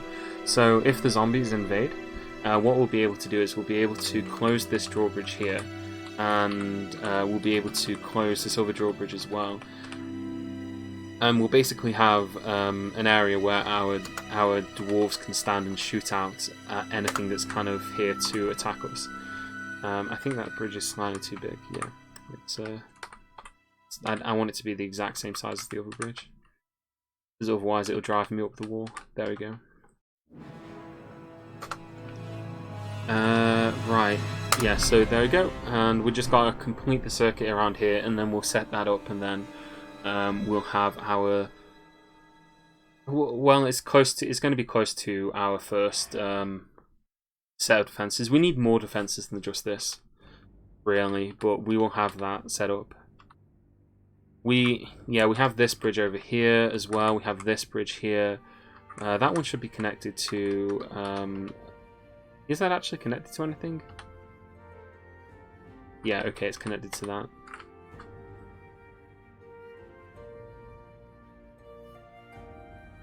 So far, though, the Necromancers hasn't shown up, which has really surprised me. I thought that the Necromancer would have shown up by now. They might not be aware of our existence. We might need to send a dwarf over there to annoy them. We might need to do that. It might be that we're going to be sending a dwarf over there just to piss them off, which is something that we do. I mean, you know, we've done it in the past. Basically, what we would do is we would send a dwarf to go raid the Necromancer Tower by himself, which would piss off the Necromancer. The dwarf would almost certainly die, but that's fine. If they come back, then that's also fine. But we would just send one of our useless dwarves to go and to harass the Necromancer and trick him into coming to attack our fortress. And then we can start dealing with his zombies, which may or may not be a good idea. We'll see.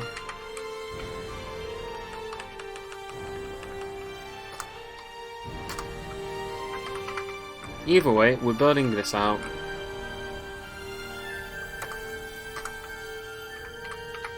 We're using a shitload of wood to do it as well, which is sure to piss off the elves, which is always a good idea. Eventually, if we keep cutting, I don't even know if there are any elves that are within contact range of us actually. So, because we didn't. Oh no, the elves did come here to trade in the spring, so the elves are nearby. So the elves might show up and they might be like, wow, you've cut down way too many trees. We're going to tell you to stop cutting down so many trees. Which is really unfair, because trees are a really useful source of resources. How dare they tell me that I can't cut down trees? You know, I'll cut down as many trees as I damn well please.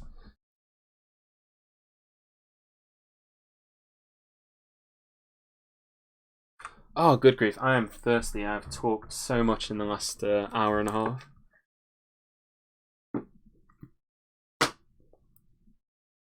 There we go.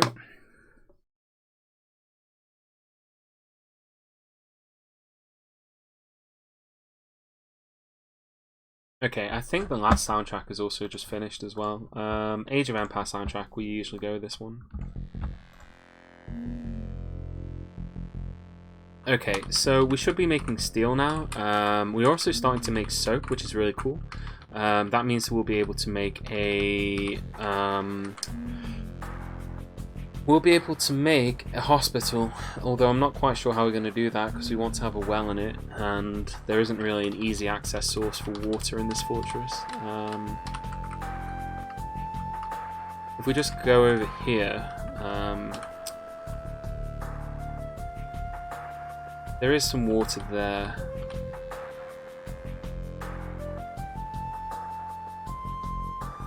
Okay, right.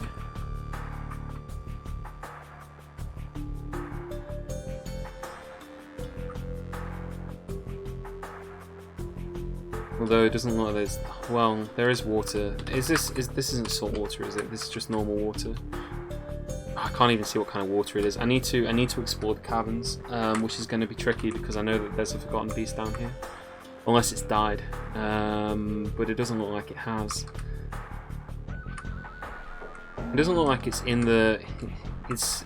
Okay, we're gonna have to uncover some more of this area, because I know that there's water down here, I just don't know what kind of water it is. So what we're gonna have to do is we're gonna have to... I think what we're gonna have to do is go over to here, go up one more, and then just dig like a big corridor down here, like this. Right. We're gonna have to poke a hole into the bottom of this stack of this and uncover what we can. I don't think that the Forgotten Beast can fly. I don't think it can fly. It didn't look like it has wings. We're not sending in the army to kill this thing either. We are just going to let it sit down there. It's a Forgotten Beast that can shoot webs, which is one of the most dangerous kind of Forgotten Beasts that exist. It will kill any of our dwarves really easily. It's a complete monster. There is no way that we could kill it. Just not at all. Not realistically speaking. It's it would be too... Basically, we hope it dies. We just let it sit around and we just hope it dies, and then if it does, it does, and if it doesn't, it doesn't. It's like the only thing that we can really do. I know it's not that sexy, it's not that cool or anything, but hey, it's about all that we can really do. We just sit around and hope that it kicks the bucket. If not, then it doesn't.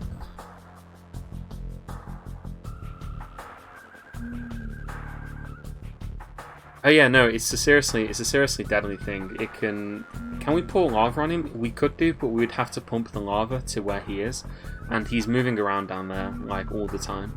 So we don't know where he is at any given time. Like I can't see him on the map at the moment.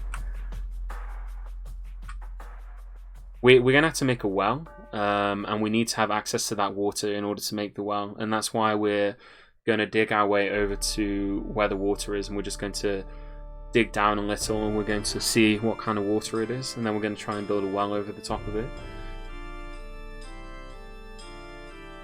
Which should be possible, like it shouldn't be impossible for us to do that. It's just going to be a bit tricky.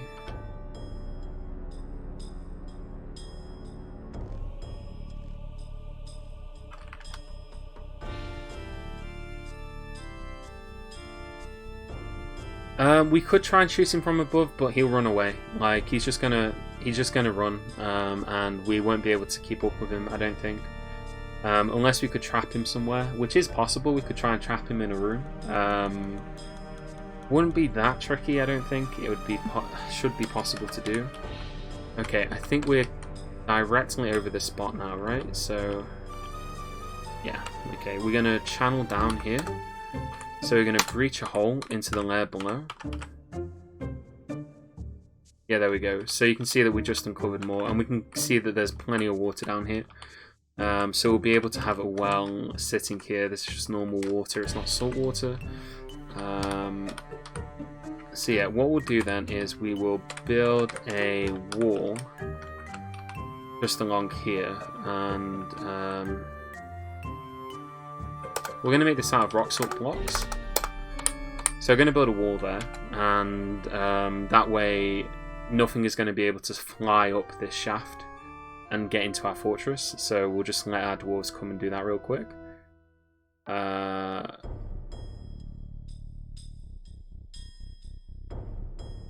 Because even if we killed this Forgotten Beast, another one can always arrive later. So we've got to make sure that we're prepared at all times. But we've got the hole that we needed, and then on the layer above we can build our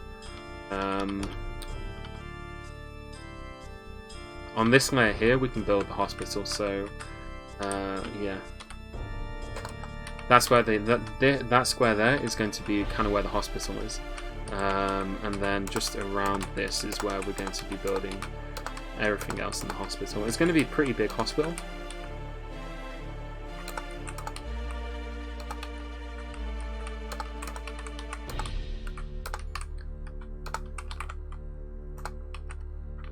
I'm surprised that we haven't had any injuries yet, actually.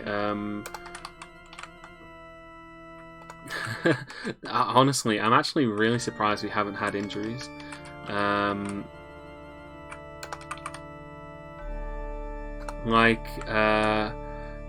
Just in general, like.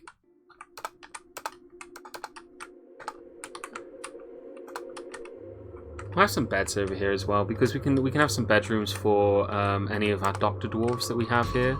We'll have like a couple of doctor dwarves just having bedrooms over here. We have to have a chief medical dwarf, and we can give him a companion to be another dwarf doctor to work in here as well. Don't say things like that. Well, the reason I'm saying this is because we have a tavern, and usually taverns cause fights. It's a pretty common occurrence. Like, human visitors will come to the tavern and they'll get drunk and then they'll get into fights. So I'm kind of surprised that that hasn't already happened. We had a moment like that today in Armour. We were wondering why the Luftwaffe was so quiet during our early operations, and then bam, stuck us. Yeah, that's how it goes, right? Like, that's 100% how it goes.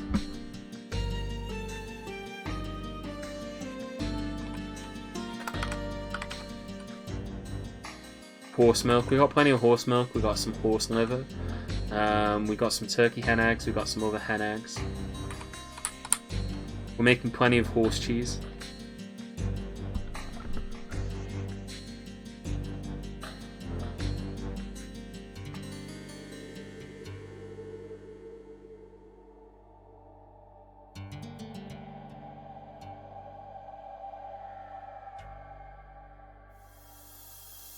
Okay, so yeah, it's just coming along. It's been quite a quiet fortress, all things considered. We haven't had much in the way of like any crimes happening. Oh, I know that our sheriff was upset earlier as well. I saw this. I forgot to do anything about it. Our sheriff was upset, and also we still are smoothing that down. Taking our dwarves a long time to smooth that down. I'm kind of surprised at that. We do have a master engraver in the fortress, so it shouldn't take them that long, unless he's just been lazy or busy doing something else. Let's check.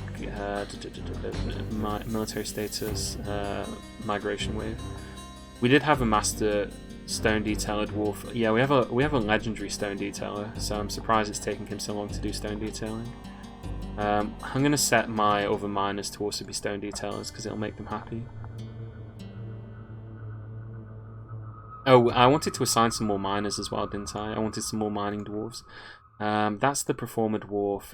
We've got a woodcutter dwarf who has like no other skills. He's just a woodcutter, and I don't need that many woodcutters, so I'm going to assign him to be a miner.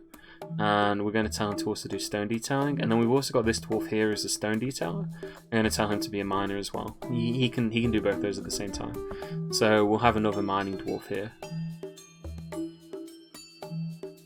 I don't know how many dwarves we need in order to have a guild. It's not that many, I don't think. So we might actually get a mining guild soon enough, which would be pretty cool.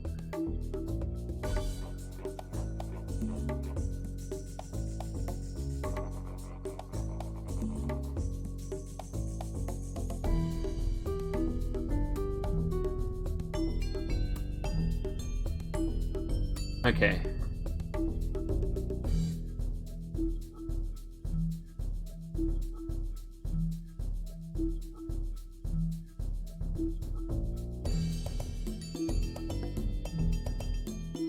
Okay, 10. So if we have 10 miners, then we'll be able to get a mining guild.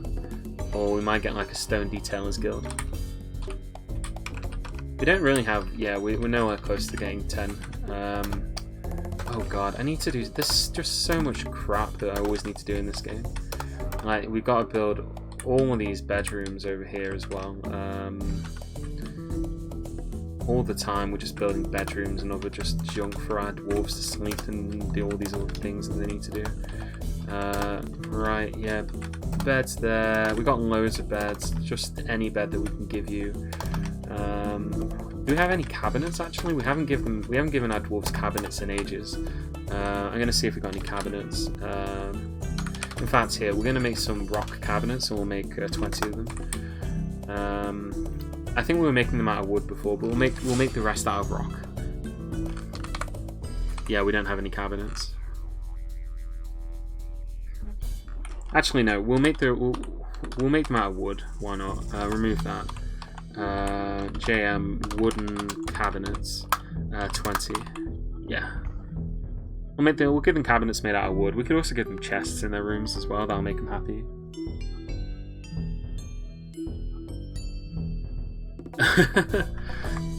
I mean, the commander isn't the one responsible for crime. That is actually the responsibility of our sheriff. We have a sheriff. We have a dungeon master as well. Oh, what's this guy's mandate? He has a mandate at the moment? What's he mandated? He wants us to make bins. Fine. Wooden bins. At least that's useful. We'll make like 10 wooden bins. Oh, up here as well. So, how are we going to do this? I think what we'll do is we'll divide this up here. And we'll have a wall going along here. It's kind of like that, and we'll put that out of just out of blocks.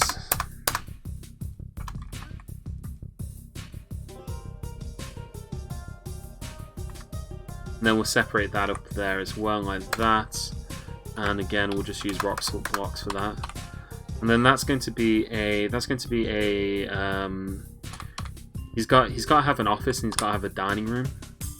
They don't all have to be separated out. We could all make them the same room, but I like to separate them and kind of make them look a bit more. Yeah, this is going to be where our mayor is going to sleep.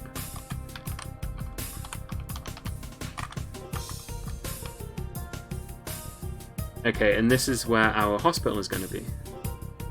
So we need to build a drawbridge here. And we'll make the drawbridge out of... We can make the drawbridge out of soap. We'll make it out of marble blocks. We're going to have a drawbridge there. And that's going to be in order to control access to our... That's going to be to control access to our hospital if we need to. To close the hospital down if there's any kind of dangerous infection going on in there. We also need to make some iron chains. We'll make 10 of those. Okay, so this is looking good. The other thing we need to do then is to make another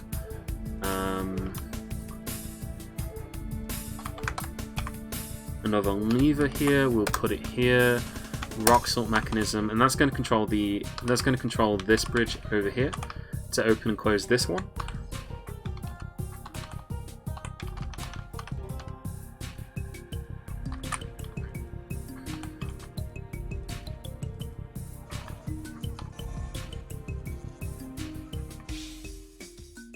Okay, yay, more migrants have arrived.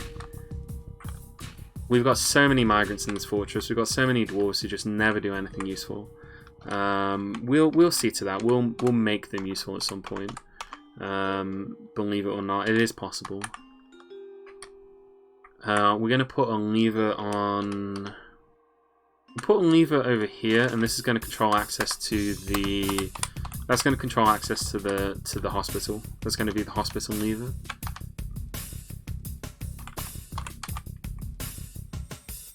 Whoa, what happened to our stock of food? We have really run out of food, have we? Unless that's just the thing. We haven't got any eggs. Lobs, footwear. Where's food end up? Bread, toys, weapons. No, we've got 398 prepared meals. That's quite a lot of meals. We could have a look. I wonder, they're probably all roasts, aren't they? Yeah. They should all be lavish meals.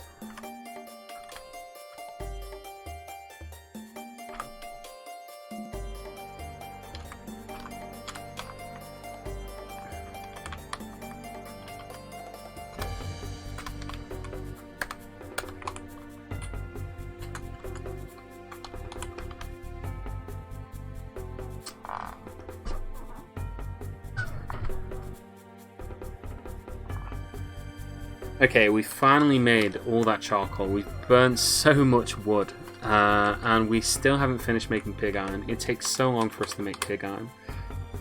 It's such a long process, but we finally burnt all the wood. So we should have plenty of charcoal, which should hopefully last us for a very long time. Okay, we got 110 bars of charcoal. We've also started making some steel. You can see we've got 12 bars of steel at the moment, and we've still got 30 pig iron. So hopefully we can keep that up, and we can just keep making steel. Yeah, we've got some more migrants. We've got all that kind of stuff coming in. One of our dwarves has become a carpenter by the looks of it. That's all set up there, so we need some more doors. Construct rock doors, 30 details, and we want to use rock salt in order to do that. The only stones we found in this entire fortress have been rock salt and metal, marble actually. We haven't found any other stones in this entire fortress, which is really weird. We've found plenty of gems, but nothing else in the way of useful, really, stuff. Okay. Let's give them some cabinets as well.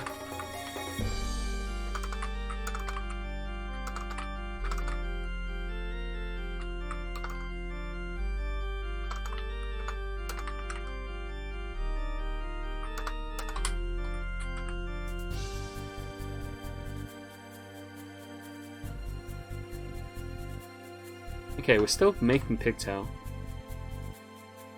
Huh. Why have we got so much horses? Oh, have they just milked the horses? Is that why? Right, we do need some other sources of food though. Maybe we can make an upstairs farm. We can make a farm over here. In fact, we could even build a farm in this zone here because we've got this entire area where we just have horses. But we could make a farm in this corner perhaps. I wonder what kind of what kind of drinks do we have? We have dwarven ale, beer, and wine. So we are making a variety of drinks, but we could make some other kinds of drinks as well. We should also butcher some animals. We've got plenty of animals that we could butcher. We've got a stray horse fowl. Let's butcher another one of our horses. We'll butcher one of the older ones. This one here we'll butcher. Inbreeding is not something you have to worry about in Dwarf Fortress, by the way. So, you know, don't worry about that. We're going to forbid passage in here. I'm going to lock my turkeys in this room, and this is just going to be so that we start breeding turkeys. I want to breed turkeys, and then butcher the turkeys when we've got plenty of turkeys. We're starting a turkey farm.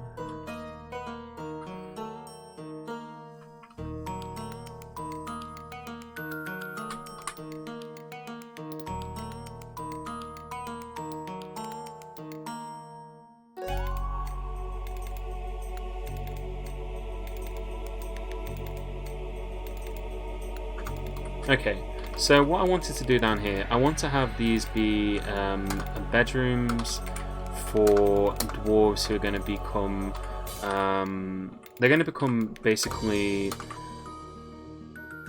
how do I put this? They're going to become like doctor dwarves. This is going to, I want to have my doctor dwarves live here, near to where they are going to be working. So I'm going to construct some coffers. In fact, I'm going to remove that. And we will construct rock coffers. We'll construct 10 of these. Yeah. So this is going to be where the hospital is. We need to have beds in here. Just as many beds as we can.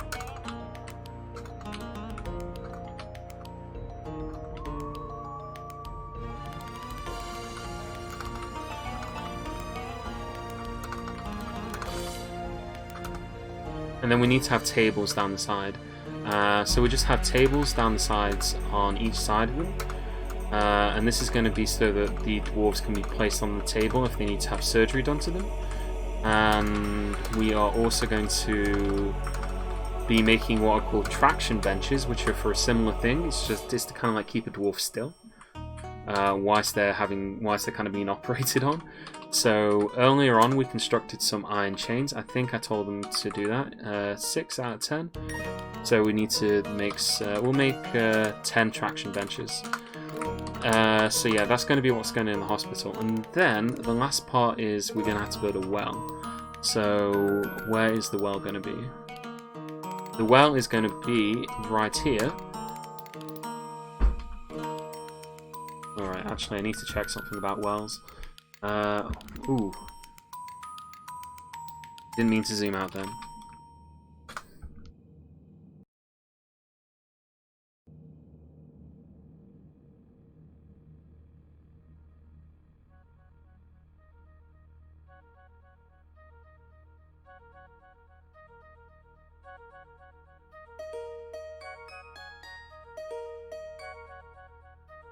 Okay, right, for the well we're going to need a chain, a rope. I already know that. That's not what I wanted to do. Check.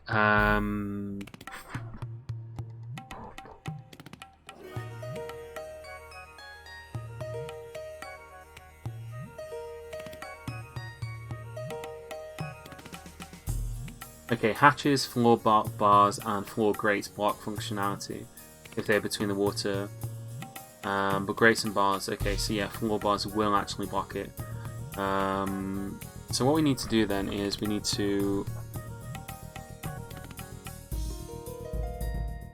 go down here, and we just need to remove this construction here real quick, just over there. Oh, and look at all those dwarves go. It's beautiful to see them do that. It's beautiful to see them like carrying all the stuff to where they're going to be placing it down.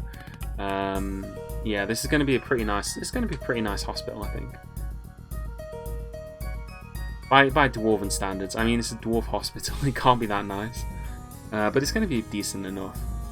So yeah, we're going to remove that there. Just get rid of those blocks.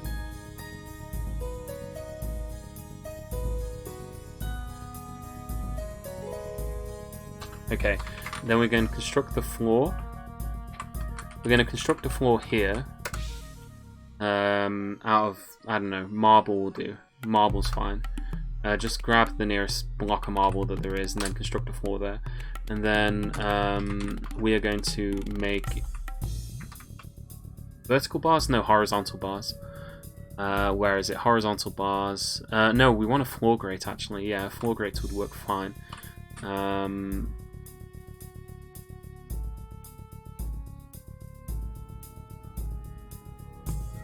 Actually, no, bars will work. Yeah, yeah, we'll just build bars. So, where is it? Vertical bars, floor bars. And it doesn't really matter what we make them out of. We'll just make them out of iron. That's fine. Iron bars. That fits. That's appropriate.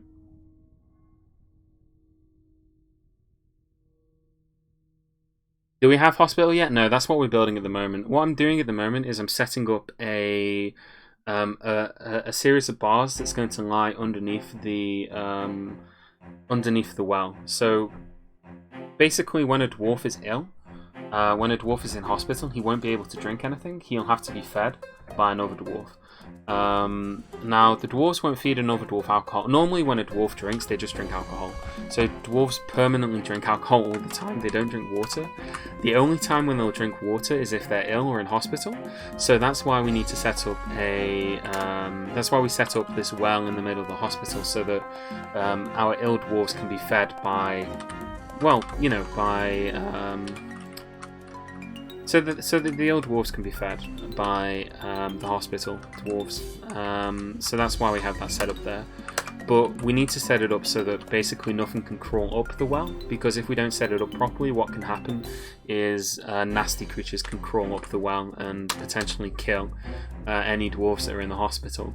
Because our source of water is the caverns, right? So we're getting our water from this pool of water that's beneath the floor of the fortress. But that's in the caverns, and as you can see, there are a lot of dangerous creatures that lurk in this area. Well, actually, there's a lot of corpses because there's one very dangerous creature lurking in this area, and it's killing literally everything that it comes across. So, yeah, we don't want anything to crawl out of here and into the fortress, so we just need to make sure that it's airtight. Yeah, of course the dwarves drink alcohol all the time. They're dwarves. Thank you very much. Oman Darkweave, thank you for the follow. Greatly appreciate it.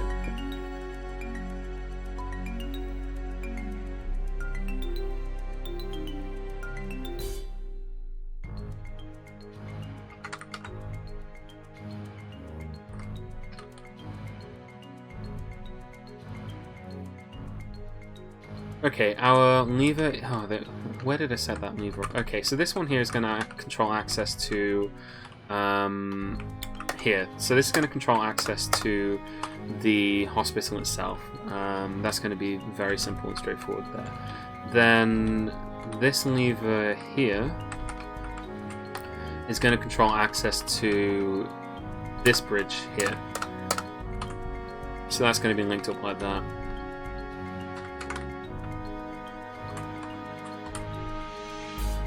Okay, so that's like that.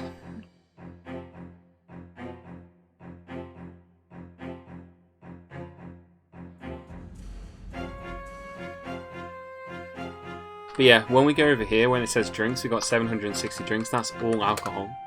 Our dwarves only drink alcohol. In fact, that's the only kind of drink we make. We don't make any other kind of drink. Well, I guess we make milk, but they don't drink it. They don't drink the horse milk. They just make it into cheese. So, yeah. We're going to need some more iron chains, actually. Let's make a couple more. We'll make 5 more iron chains, just so that we've got plenty of them.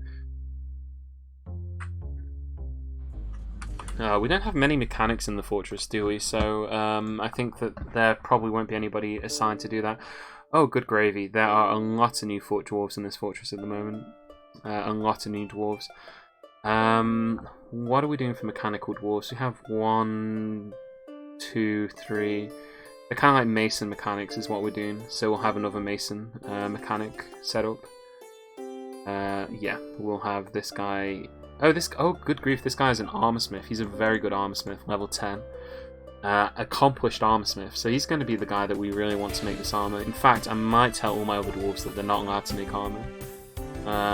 Which is fine enough by me. Yeah, we're going to have a dedicated armorsmith. All the armor in the fortress is going to be made by the same dwarf. This peasant dwarf here... Oh, we've got some dwarves who can be good medical dwarves. In fact, we've got a dwarf here who is a level 6 diagnosis dwarf. So he's going to become our doctor. His name is Zaz Erebum. He's currently making soap. I don't want him to do that anymore. Even though he's decent at soap making as well. So Zaz, you're going to become my chief medical dwarf. So let's in fact do that immediately. So chief medical dwarf is going to be... where is he? He's a new arrival, so he should be pretty far down this list. His name is Zas. There it is, Diagnoser. Talented yeah. He's quite talented at diagnostics, so he's going to be our chief medical dwarf. We're going to give him one of these bedrooms here. We're going to assign him this bedroom, so that he is always next to where the... He's always going to be near to where the hospital is the hope. That's why he's going to sleep down here. We'll give him a statue in his bedroom as well, because of how good he is at his job. Do we have any good statues? A statue of one human killing a zombie. And we'll just put another random statue in here. A statue of a dwarf being appointed as manager. That'll do. Anubis, yeah, sure. You can be the doctor if you want. I will assign you as the doctor. So Anubis, you will be Zas, or rather, Zas will become Anubis. Yeah, I'm sorry about that. Like the priest, I'm kind of surprised that we haven't had a priest yet. It just seems that we have too many religions. We don't have any big religion in the fortress, so that's kind of what's happening there.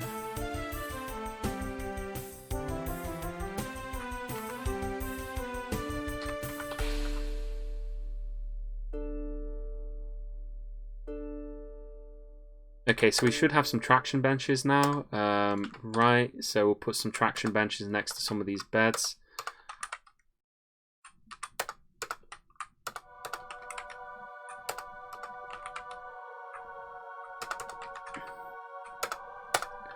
Let's also put some statues in the hospital as well. We'll put a statue down here, just of, no, not a support, just a statue, there we go. We got a marble statue of Rorung, the god of hospitality, beauty, and art. There we go. That seems like a fine thing to have a statue of. And then we need to have some containers in here as well, because that's where they're going to put. That's where they're going to put all of the soap and other threads and stuff that goes in the hospital. So yeah, let's designate this entire zone here, and we're going to make this into a hospital. H, set hospital information. And you can see here it's got 14 beds, 14 tables, 8 traction benches, and 2 boxes in it, which is plenty. And then they're going to put all the soap and all the other stuff that we've made earlier into the hospital.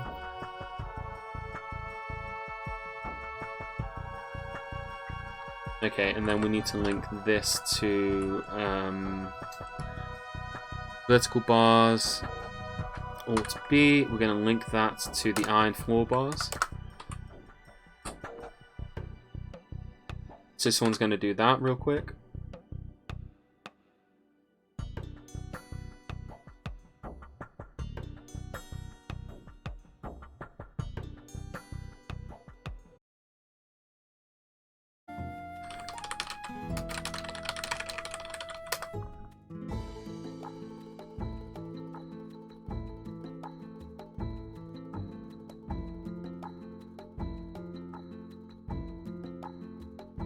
Alright, cool. Sorry about that. I have no idea why it went down, but it looks like it's back. Yeah, I don't think you've missed anything. I was just saying that, like, you know, just saying that I've done some stuff. We built the hospital. I was talking about opening the caverns up. Alright, so the vertical bars are still there. We can now build, we're going to build our well. That's going to be the last thing that's going to go into the hospital. So we will place that over here. Rock salt blocks, we've got loads of buckets and an iron chain and a rock salt mechanism. So the well just goes in the center there and they'll be able to get water out of the well whenever they need to. Yeah, it should be back now, so I'm sorry about that. I have no idea why that happens. It's kind of an irritating thing. I guess I need better internet. Alright, so that's all that there. Oh god, we've got 86 people in our fortress. 21 of them are farmers, which is an insane amount of farmers. We really ought to reassign some of these, maybe get some more stone workers perhaps. I don't know why we got so many rangers either. We have barely any crafts dwarves. We have a bunch of peasants. Like, yeah, we could assign some more. Let's make some more miners. I want to have a whole bunch of miners in the fortress so that we can have like a mining guild, because I think that's really cool. Even though mining is not particularly, it's not something that I guess we need a guild for, but still, we could have one, right? Because at the moment we only have one guild. Oh god, and I've forgotten all about this. I was going to make this into the mayor's room as well. Let's do that real quick. Yeah, I'm sorry about that, Anubis. It just temporarily went down for a second. So let's have a bed in here. We will have our highest quality bed, which is our olive wood bed in the corner. This is going to be where the mayor sleeps. He's been kind of upset because we haven't given him a proper room in all of this time. So we're going to finally give him a room for him to be proud of. So we'll put a statue in the corner here of, I don't know, like Okosh Rulecalled, one of the gods. We'll then put a cabinet on the side here, and we'll make this out of, I don't know, just another high quality wooden cabinet for his bedroom. I don't know what kind of stuff he wants in his bedroom. He wants to have a dining room, a chest, an office, a weapons rack, and an armor stand. We will put the armor stand over here.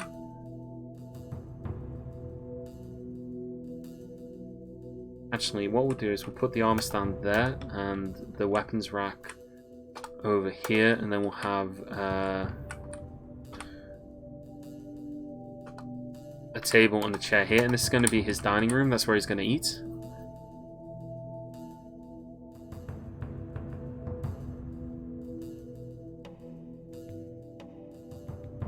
When you play adventure mode, can you get companions? Yes, you can. Actually, one of the new features of this patch is the ability for you to create companions. Previously, you had to just like find them in the world, right? So, like, if you found a dwarf out in the world, you could convince them to join your party. But now you can actually, Oh, I wanted to make that the dining room, didn't I? I want the throne room to be in here. Yeah, so we'll have the table there and a chair there, and then we'll have statues here. We'll just have like a statue of some dwarves made out of rock salt. So just any random rock salt statue, really. It doesn't have to be anything in particular. But yeah, so now when a dwarf, now you can actually set up your adventurers when you set up. Sorry, you can set up your companions when you set up your adventurer and design them as specifically as you were able to design your hero. So yeah, you can actually do that. I don't play much adventure mode myself, to be honest. It's not really what I enjoy about Dwarf Fortress, but it's a pretty interesting mode and it's worth giving a go. Oh, ho ho ho ho ho! Okay, a vile force of darkness has arrived. Let's have a look and see who's here. We got some invaders. We're gonna have to. Well, I think everybody's already inside anyway, but we're gonna have to close the fortress. So we're going to.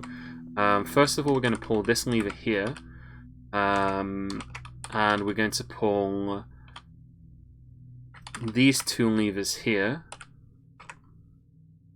Actually, we'll pull that one first. And then we're going to pull this lever here. And that's going to close the fortress down. So everybody's going to be locked inside the fortress.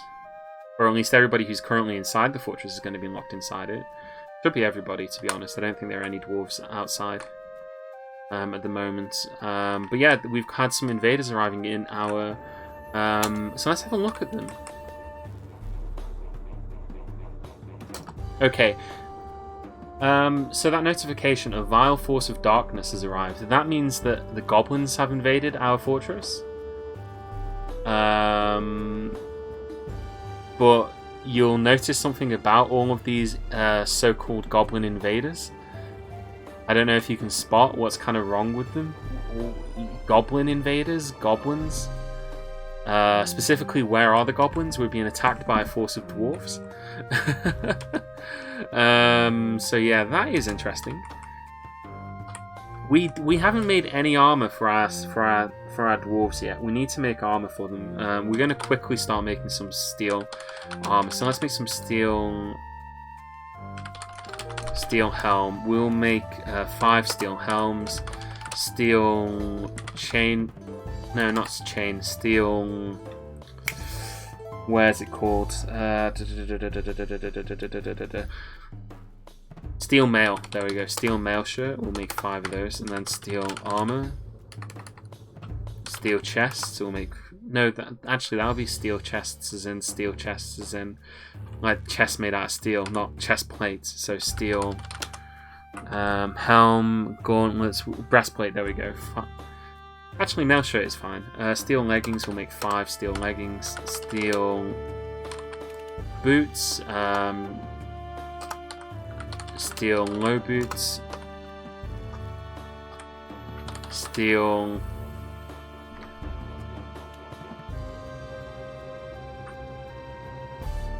Steel gauntlet, we'll make 5 of those. And that should be enough. Oh, and wooden bucklers as well. Let's make 5 wooden bucklers. Which will be really useful. There we go. Okay.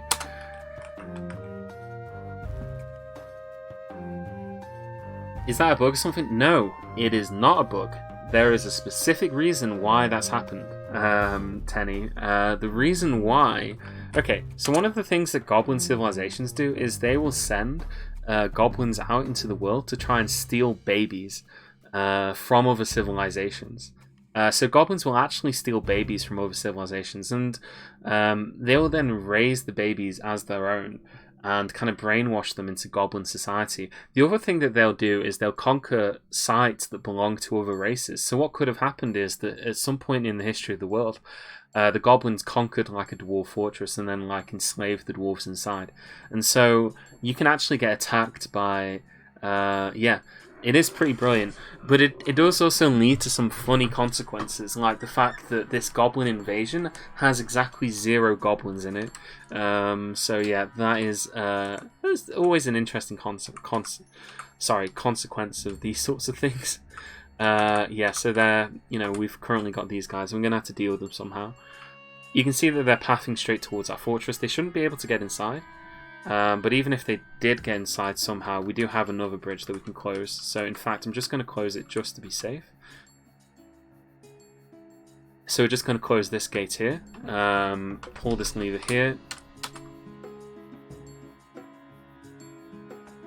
It doesn't matter which dwarf it does it, just any dwarf. There we go. Yeah, so they're currently pathing around our fortress, so they shouldn't be able to climb over this fortification, I don't think, but they might be able to. Actually, what we'll do is... nah, they'll be too far away, we won't be able to shoot at them from over here. The thing is, if we shoot at them, then they'll almost certainly try and kite us. They'll like run around and run off. But we can put our military squad on top of the surface just as soon as we got them some, even some basic armor. I just want to get some steel armor done. We don't have anywhere near enough steel bars in order to do it, I don't think. Like, if we check our stocks here and go to our bars, we'll see that we've got 24 steel bars in the air. I think it's about 3 steel bars to make one shirt. Maybe. How much does it cost? How many steel bars is it to make a mail shirt?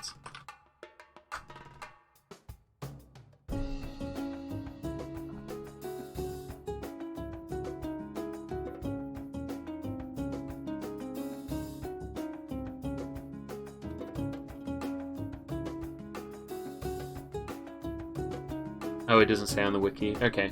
Well, that's fine. We do have a dwarf who should be doing that. In fact, if we check over to our...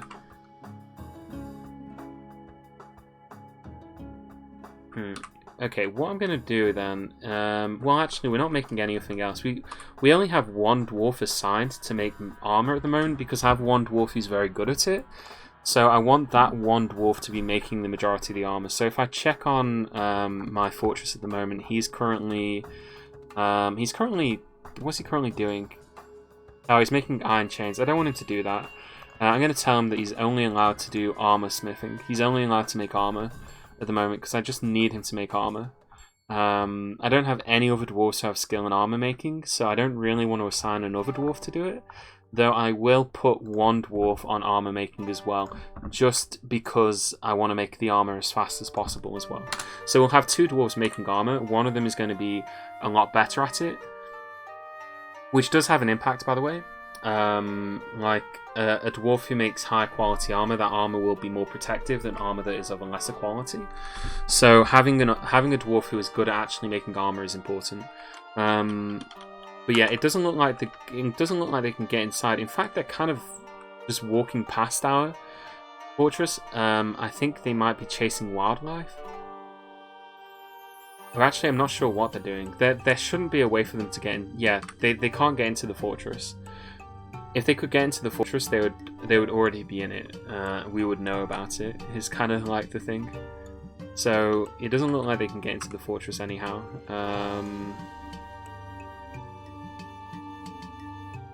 We've got horses running around up there because they can't. They got trapped up there somehow. They're walking around here. There aren't any holes in the walls or anything like that. There is a bird flying around on the surface. They might be chasing after that very slowly. Okay.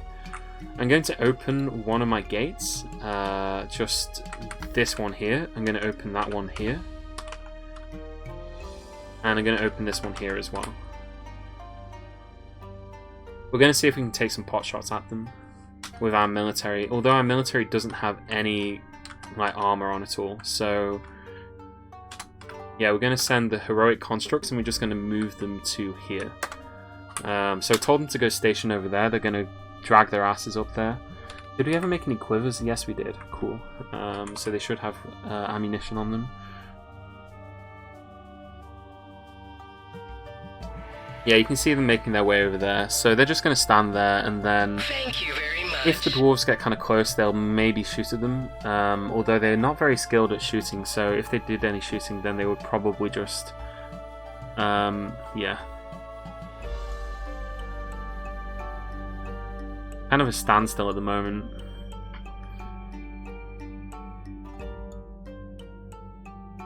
we'll just station them there for the time being and see what happens. We are currently making armor still. But yeah, thanks Grim Days for the follow. Greatly appreciate it, as always. It's really nice when people follow me. People like this content enough that they want to watch it is always surprising, but you know, I do actually appreciate it a great deal. Whilst that's going on down there, we're just going to pop down here and assign some... This is going to be the dining room. This is going to be our dining room for our mayor.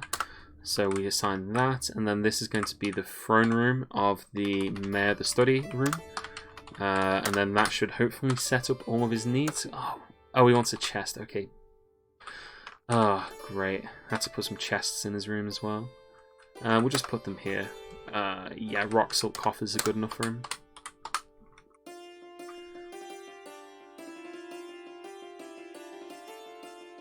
Yeah, they're just kind of standing there. I don't want to open up the gate because they'll just rush in and they will decimate my dwarves in one-to-one fighting. I'm just kind of hoping that they get close enough that we'll be able to shoot at them. They are kind of moving towards it, or only some of them are. I'm not sure if any of them will be able to. One of them is right next to the fortification. I wonder if these guys are particularly skilled. Is there any way that I can check that? So this is we have got one bow dwarf there, so there is a dwarf with a bow. Most of these are just axe dwarves of various descriptions, mace dwarves, so only one of them can actually shoot. They have got another axe dwarf there. They got a spear dwarf, so they've actually only got one ranger. So unless their ranger is really good, then we should be mostly okay. Let's just move our dwarves up a little bit. Maybe they'll be able to shoot. In fact, we'll tell our squad to kill. We'll tell them to kill this dwarf here. Just try and shoot at that dwarf if you can. Squad, actually move right up to that corner there. Yeah, no, they're staying far enough away from the fortifications that our dwarves won't shoot at them. Although, I don't know actually why they're not. They should be close enough that they can shoot. Unless these dwarves just don't have any ammunition. Yeah, no, they should be able to shoot through that. I'm not sure why they're not. Okay, T. Let's check this. V. This dwarf here. Inventory? You do have an iron crossbow. And you have a buckler shield. Do you not have a quiver? Oh, God. Honestly, sometimes assigning stuff to dwarves is such a hassle. One of the worst things in the game at the moment is just getting dwarves to wear their military equipment. It is honestly a real pain in the arse. It just is. It just really, really is. Ammunition. They do have ammunition assigned to them, so they should actually be carrying ammunition. Equipment. So let's see.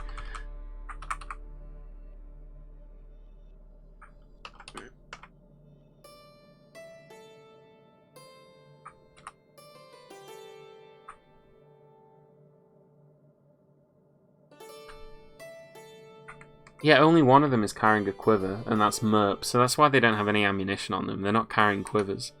I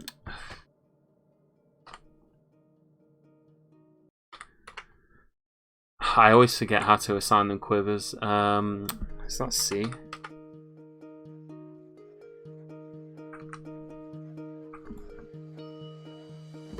Alright, let's just check that. I'm just going to check the wiki real quick. There's,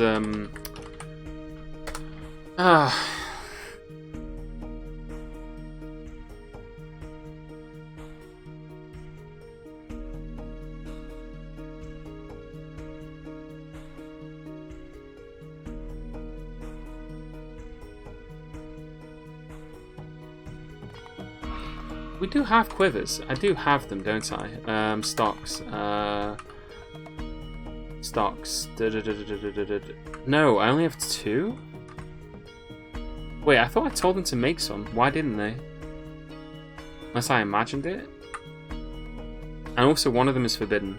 So there's only 2 quivers in the entire fortress. One of them, 3 quivers. One of them is forbidden. The other one is being worn by one of the military dwarves, and then the other one is being worn by somebody else, which is what I'm guessing is happening. So, did they actually make the quivers? No, they didn't. Oh, bollocks! No wonder they're not. No wonder they're not shooting. They don't have anything. They don't have any ammunition on them. Only one dwarf is carrying any bolts. Jesus Christ! I'm an idiot. Okay. Did I never make any sort of leathersmiths? Oh my god, I didn't. I knew I'd forgotten something this entire time. We'd forgotten to make any kind of place for them to make any. Right. I'm sorry, chat. I'm an idiot. Like, sometimes you just forget to do stuff. This is one of those times. Let's very quickly remedy this. We should have plenty of leather. We have tanned a bunch of hides, but I just haven't made any sort of leather equipment. Yeah, we don't have any leather works. We'll just make them down here. We'll just make a couple of them. There's one. There's another one there. Okay. Let's also make sure that I got some dwarves who are equipped to do some leather working. Yeah, we've got one dwarf assigned to leather work. We've got another one assigned to do it as well. I don't think either of them have ever done any leather working in this entire fortress's history. They've just kind of been waiting around for their opportunity, for their time to shine. Let's give it to them. Let's give them their time. We're going to assign them to be leather workers. Alright, very quickly, they're going to go down there and they're going to make their leather workshops. Mistakes happen, yeah, they do. It's just, it's because I've kind of been, like, on-off playing this, you know? Like, I've been kind of lazy, sometimes haven't been streaming as often, so, I haven't... Yeah, so... I didn't realise that I didn't have a leather workshop. I thought I already did, which is why I thought that they were already, you know, they had already made the leather quivers. So none of the dwarves actually. We're actually going to just tell the squad to cancel their orders. We're just going to tell them to come back inside, because none of them have any kind of equipment. Also, one of the criminals in our fortress has been elected mayor. Stoza's Negrodazag Gosu has been elected as mayor, the criminal mayor. So that's kind of cool. You can see here he's still technically a... We're gonna have to reassign all those things, all those bedrooms to him, because he's the new mayor. We got a different mayor this time. So yeah. Who said crime didn't pay?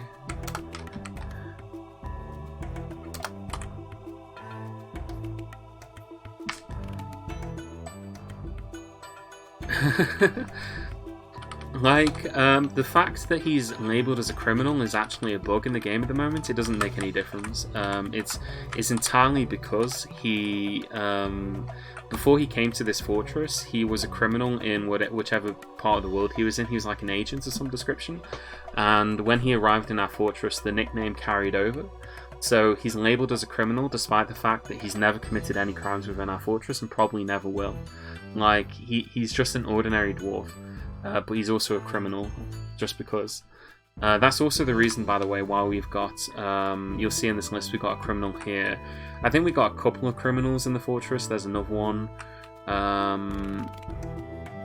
We've got a threat. Talondil the Thresher is our sheriff. Yeah, we've got like this dancer dwarf here who just has the label dancer. There's one who has Snatcher. Yeah, this one here's got the title Snatcher, which is really funny. Refers to the fact that she snatches babies. Okay, so our squad should hopefully now be getting their equipment. Right. Yeah, you can see that they're starting to get some equipment. This guy's already got a leather quiver, so he's going to go get some ammunition. That's also why they haven't been training, by the way. They haven't been training their dwarf skills, because they haven't had any ammunition to carry, to shoot with, basically. In fact, I'm guessing then the only dwarf who's ever trained any of his... The only dwarf that we've had that's going to have trained any of his skills is going to be...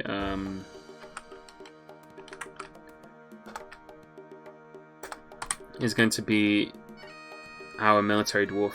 Yeah, the commander. He's going to have trained because he had a quiver and he was the only one who did.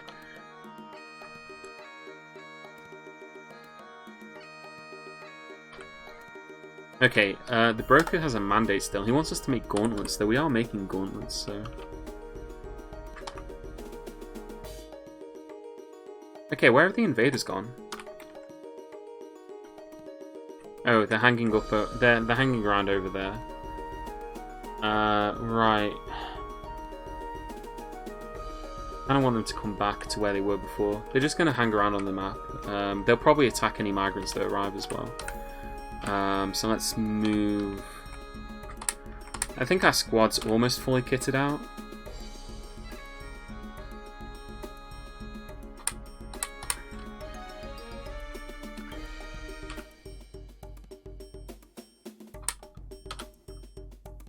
Equipment, priors, yeah. So you've got a quiver, you've got a quiver, you've got a quiver. So we just have one dwarf who doesn't have a quiver yet. Also, most of them have their steel armor.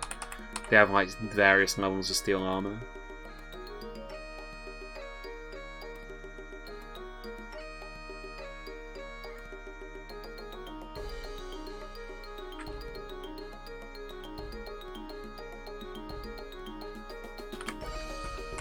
We might as well open our horse pen as well. I don't think that they're getting into our horse pen. Were they able to train without quivers? No, they weren't. So none of our dwarves actually know how to shoot. They're going to get some training now, hopefully. They're going to get some in the flesh training. Let's move them back upstairs. Most of them have their quivers now. They should also have ammunition, I hope. So if we go to our military squads, military ammunition, you'll see that they're now, a bunch of them are carrying iron bolts, which is good. So we've got some iron bolts assigned to them, so they all have 25 iron bolts each, which will be plenty to shoot at with. You'll see that they're standing there, they're just waiting. We're just waiting, hoping that we could open up the gate and just have them stand outside the gate, but that's going to be really risky for them. Or maybe they kill them.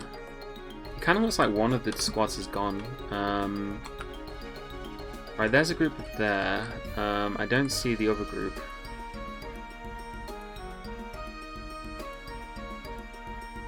Yeah, the invaders are split up into 2 groups of 5 as well. Yeah, the other group's over there. These ones have Mace Dwarf, Axe Dwarf, and Spear Dwarf over there. They're just setting up camp over there. The other ones are just hanging out over there. Hopefully they'll just eventually path back towards the fortress end. You know what? We're gonna do a time-honored trick to abuse Dwarf Fortress AI, and we're going to make the dwarves come closer to the fortress. And the way that we're going to do that is by temporarily opening the fortress. So we pull the lever here, which will open the gate, and then that will make the dwarves path towards the inside of the fortress.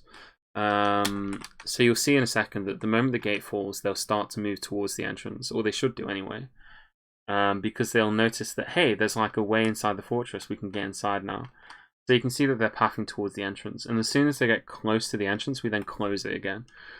Oh shit, my dwarves are also going outside. I don't want them to do that. We're going to set a burrow, and this is going to be called panic, exclamation mark. And panic bunker is going to be set so that you are only allowed to go in these areas when you're in panic mode.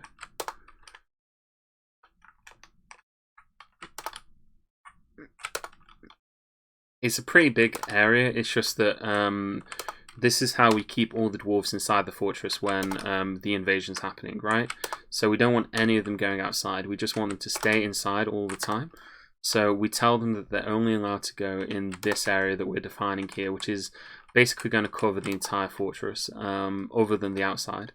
So we then set all this here, and then, yeah, so that's panic. And then we're going to go over to our military tab. Military, and then alerts, and then we're going to restrict the civilians to this burrow. So the civilians should now be on active alert, which means that they'll go into the panic mode, which means that the dwarves that are currently outside the fortress will immediately go back inside, because they're not allowed to be outside anymore. Although my military squad shouldn't be going outside. What are you doing? Oh, you're one of my marks dwarves. You're trying to path to the outside rim of the fortress. Yeah. I want my military dwarves to stand. Move to here. Just stand there.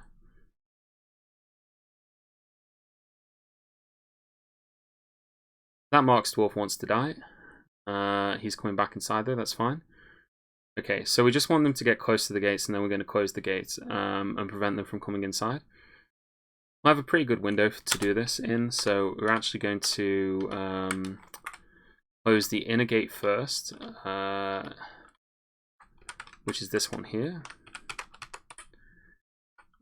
Yeah, a dwarf will be able to do that.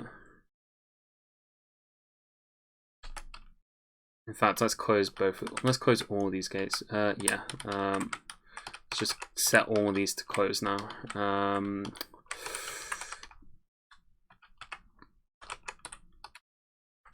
Oh, I've lost the music, haven't I?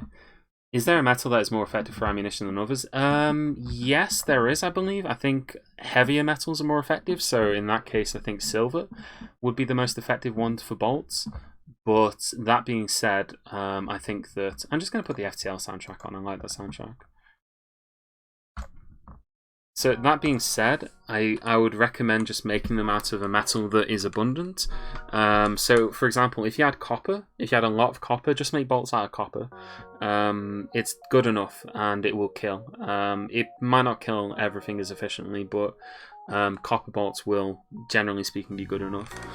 Bronze is better than copper, steel is better than iron. But iron will go through most armor anyway, so just use iron bolts instead of going through the process of making steel. You know, it's that kind of thing. Because your bolts are going to break, you're going to lose them. So, okay, hopefully my gates close fast enough.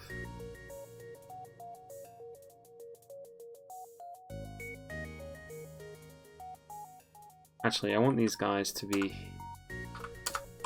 here. Okay, so the inner gate's closed. You can see that they're already fighting. Oh god, I was kind of hoping that... Right, so one of our military dwarves is currently outside. In fact, I think 2 of them are. So they're going to be shooting through there, which means that we're going to lose at least 1 dwarf, I think.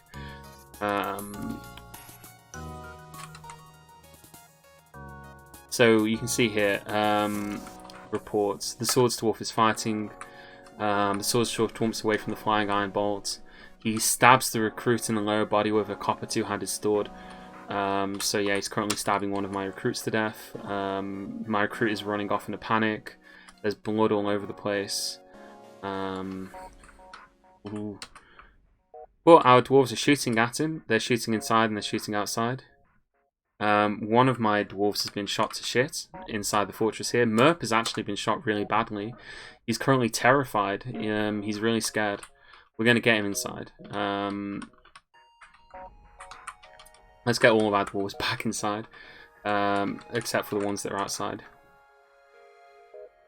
I believe the correct... Oh god, this is the part where I forget which is the correct lever to open. I think this is the correct one to open. Actually, it doesn't matter. We open both of these.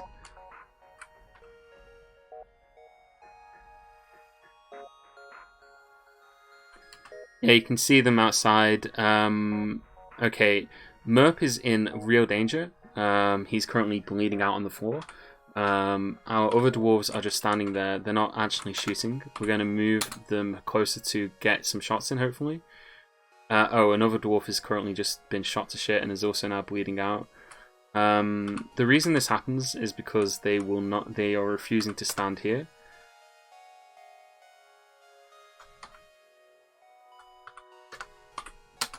I need them to stand like right next to the fortification, otherwise they're not going to shoot. Because dwarves are kind of stupid. Okay, you know what? Just okay, come on. Cancel your order. Kill that dwarf there. Okay, no, they're not gonna do that. Okay, in that case then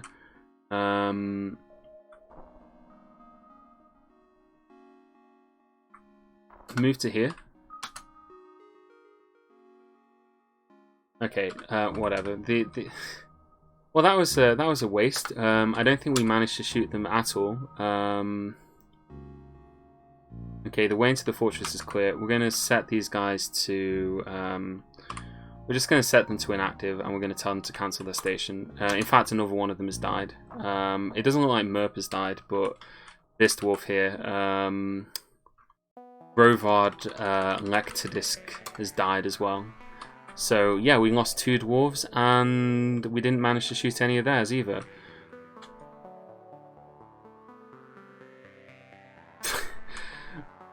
Also, Merv is in a lot of danger. He's slowly making his way to the hospital, I imagine. And there you go, that's a dwarf siege. We need to prepare better for this kind of stuff. We need to have better trained dwarves. We need to have dwarves who can actually shoot through fortifications. The reason that they weren't shooting is because unless a dwarf has enough levels in crossbowmanship, he won't shoot through a fortification unless he's standing right next to it. And unfortunately, there isn't a way to tell a dwarf to stand exactly next to the fortification. He will only stand kind of around it, so you can tell them to stand there all you want, but you know, it's kind of like luck whether they'll actually stand within shooting distance or not, which is a real pain in the arse, unless you have a big enough squad of dwarves, you know. But we managed to lose 2 of them, so that's unfortunate.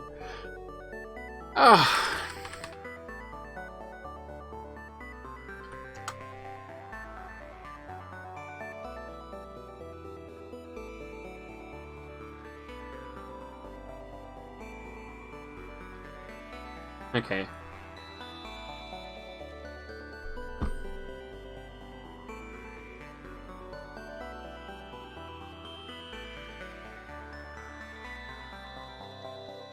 Yeah, we just need to train them.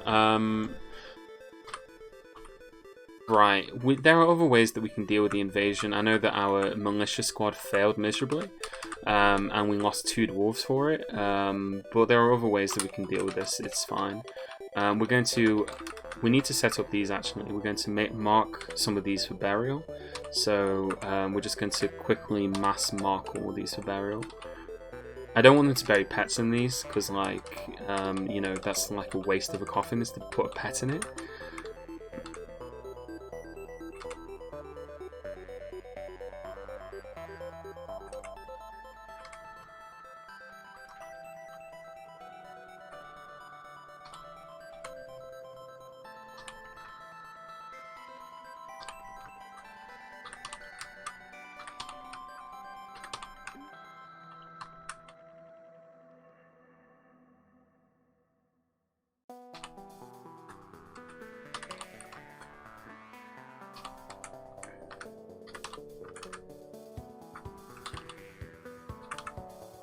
Okay, right. I did say that there are other ways that we can deal with the invasion. Shall we deal with the invasion the stupid way? As in the stupidly good way? Do Mope have to move to the hospital by himself, or can someone carry him there? If he is sufficiently injured, as in he is sufficiently wounded that he's like unconscious, then another dwarf will carry him to the hospital. Otherwise, he'll walk there himself. Also, by the way, Merp, I don't know if you're still here, but by the looks of it, you've lost one of your ears. You've lost your left ear specifically. So yeah, that's unfortunate. There's a whole bunch of iron arrows just lying around. There's this corpse here. Some of our dwarves are coming here to loot it of leather and other things. Oh, we need to set our dwarves to no longer be on panic mode either. Delete that burrow. Yeah. They don't need to be on panic mode because they can't go outside anymore, so we can just tell them that they're allowed to go outside. So let's put them on inactive. So they'll come outside, they'll grab the corpse, they'll take it downstairs. Let's see where Derp is actually. Has he made it to the hospital? He should have done. It might take him a little bit to get there because of how deep inside it is. Yeah, you can see him here. There he is, and there's the other dwarf who got hit as well. In fact, there's 2 dwarves here. I'm not sure what's up with them. Oh, he's got a fracture. This one here has got... oh, that's the dwarf who is doing the diagnostics. Do we actually have any casts? I don't think we do. We don't have any plaster for casts. We need to make splints and crutches, which we will do real quick. Let's make some wooden splints. We'll make 5 of those, and we will make some crutches. We'll make 5 out of wood as well. So we'll just quickly make some wooden and some splints and crutches. Yeah, they currently can't. Oh, we ran out of coal as well, which is unfortunate. We can't go back outside. There are plenty of wood still. But yeah, we're going to run out of wood eventually. Because we don't have a way to get more of it other than opening the caverns, which we can't do at the moment. Oh, the miners are currently upstairs vomiting because they've all got cave adaptation.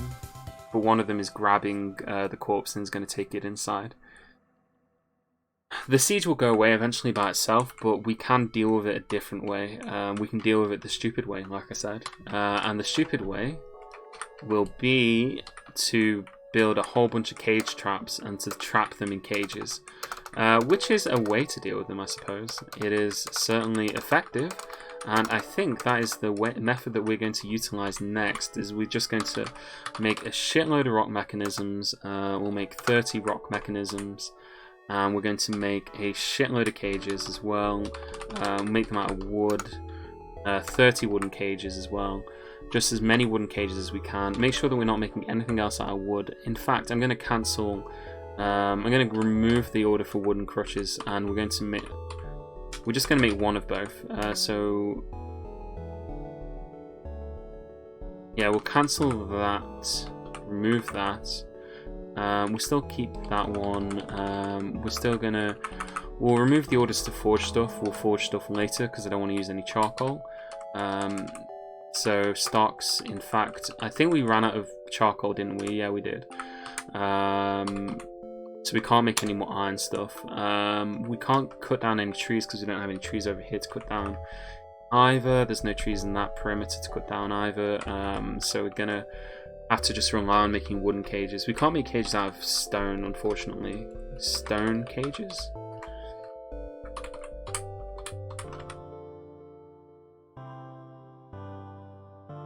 Spy call. Why do we use a spy call? When we could instead just use a cage of the hall of cages. I do want to. I should make a wooden crutch actually. We should make at least 2 wooden crutches and 2 wooden splints because we need those in order to fix Merp and his buddy. So we will put those right above making cages. It's more important.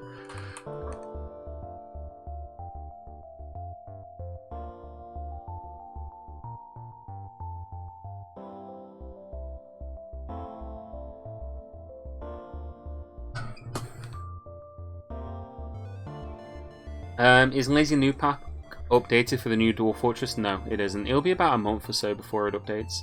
Dwarf Therapist, there is a experimental update for it available, which works with the current patch, and a lot of the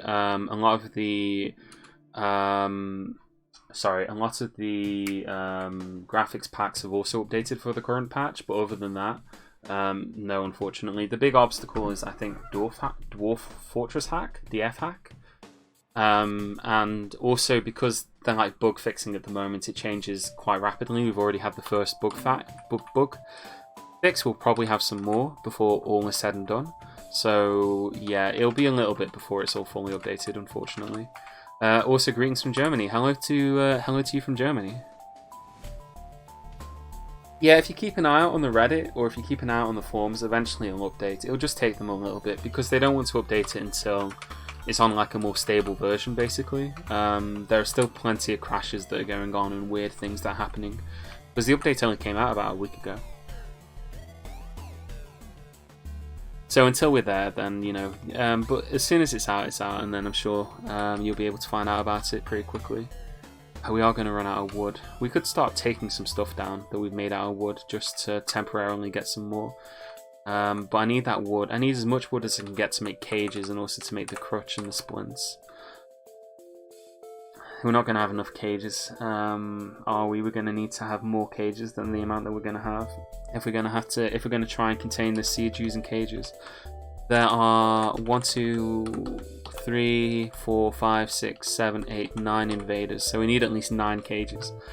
Although they're not guaranteed to walk where all the cages are, so Because we don't have a narrow enough corridor, basically, is the reason.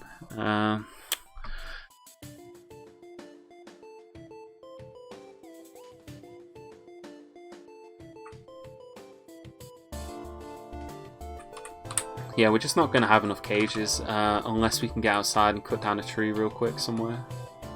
Or we could go into the cavern and cut down a tree in the cavern. Although, then again, you don't get much wood for that. And also, as I said, the cavern is really dangerous at the moment. Because there is a forgotten beast in it somewhere. Although, I don't know where it's gone to. I don't think it's dead yet. The siege will eventually go by itself anyway, that's the other thing. The siege will eventually just leave. Once they've had enough of sieging the fortress, they'll eventually go. But it would be nice to kill them, obviously. Remove that task. We don't need to smelt any more limonite at the moment.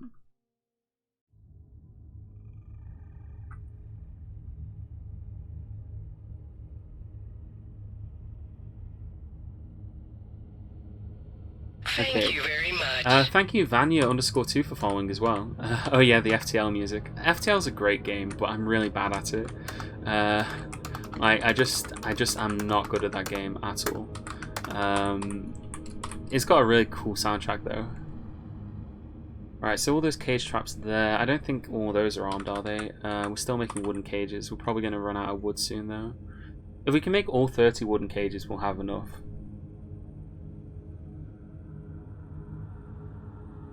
This is so risky.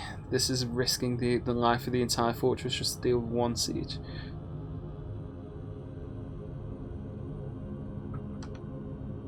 Okay, what we could do then is to make a second bridge here. We'll have to make a second bridge here, and this bridge will have to be made out of, I don't know, we can't make it out of wood. We can make it out of iron bars. Oh god, why don't we make it out of soap?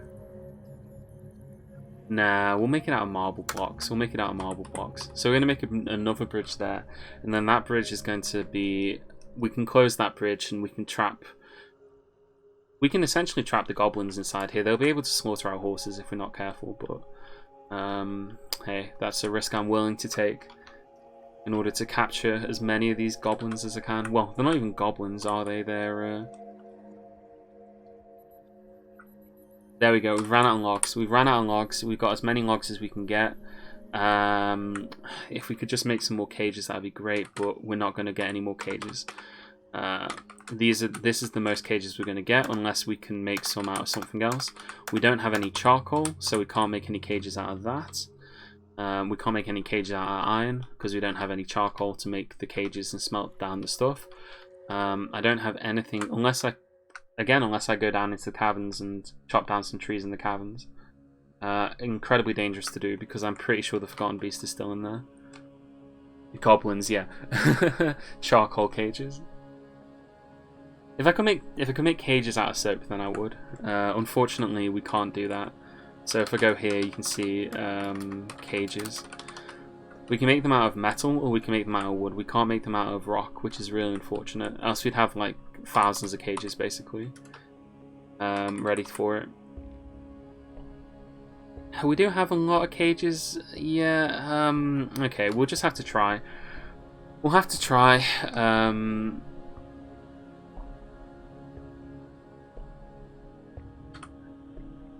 That guy's milking animals. We're gonna cancel the milking animals task so that he doesn't go over there anymore, and we're also gonna cancel the yeah, there. Okay, so we're no longer making. He's no longer gonna milk any cows. He shouldn't be making any more cheese either. There isn't cheese like an automated one. Oh, he's just got one more milking task that he's gonna do.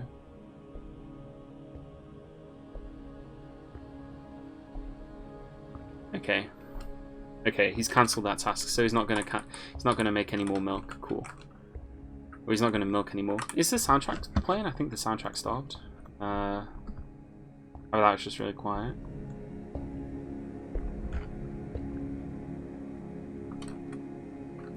Okay. So the plan is that once this bridge is built, we should have an architect dwarf, by the way. I'm not sure why we don't. Let's have a look. We have... How many architects? We only have one architect in this entire fortress. Good gravy. No wonder this takes so long. What are you currently doing? Oh, are you currently making mechanisms as well? Okay, I'm just going to assign some random dwarves to be architects. I always found that fascinating in Dwarf Fortress. Like, a dwarf can just be told to be an architect. He doesn't need to like study architecture. He just knows how to make a bridge. Like if you tell a dwarf to make a bridge, they just know how to do it. It's just a skill the dwarves have. Bridge making is a skill that they do not need any instruction on learning. They just know how to do it. So yeah, we are going to first of all assign everybody to the panic bunker again. So everybody's now on the panic mode. We're going to tell our squad that they're back in action. Is Merp still in hospital? No, it looks like he's not. Did he recover? Where is he on this list? Military Commander Merp. It looks like he did recover. View unit. His second right foot is broken. Oh, he's lost his left cheek as well. That's gross. He's got no left ear and no left cheek. So like half of his face is missing, but other than that he's fine. Also his foot is broken, but other than that he's fine. Okay. Right, this bridge is currently being designed. He's like hobbling around with a broken foot and half of his face and falling off, like dangling off the side. But he'll recover, he'll get better. Okay, so the bridge is being built. This bridge here is being built. We'll be able to hook this one up to another lever. And then we'll be able to close this section here as well. Goodness. We've got plenty of drinks and stuff still. We should probably butcher some stuff. Let's butcher this kitchen. We're going to kill this kitten for good luck. And also to make some more soap.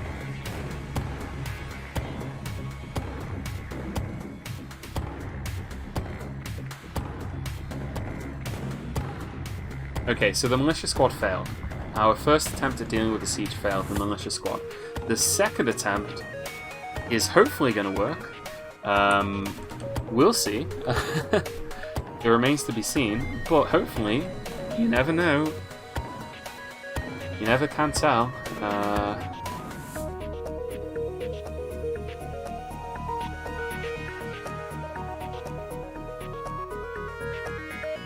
Okay, so let's pause and let's take stock of things. Right, we are going to build a lever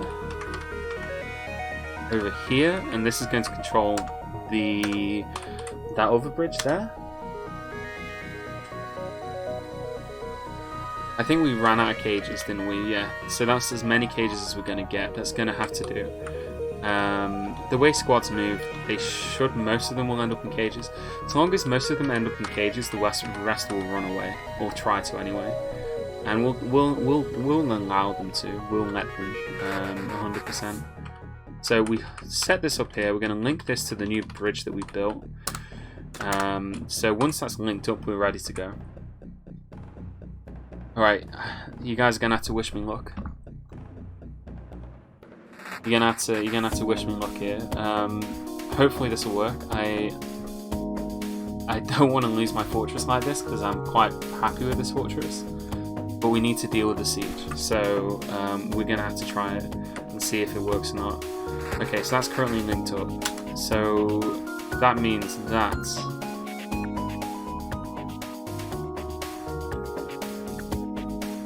we open the fortress first of all.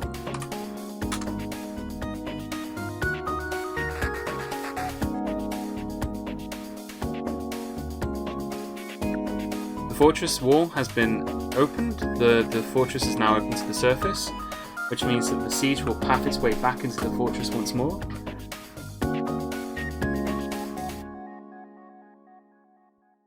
Oh, there's a goblin snatcher? As a guest? Alright, okay. Another wonderful feature of this new update. Goblins arriving with... Why is this dwarf going outside? Oh, that's the prophet! Okay, the prophet, he's leaving the site. He's had enough of visiting the site and now he's leaving, so goodbye to the prophet. He's just sneaking out whilst he can. I also guess the goblin snatcher is also going to try and sneak in. Oh god, this goblin's going to get decimated. Alright, no, the goblin saw the dwarves and is running off. Anyway, the entranceway is open, so we're going to allow them into the first part of our fortress. So we're going to allow them in here.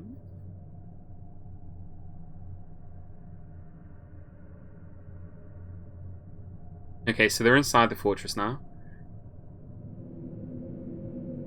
Okay, so they're in there.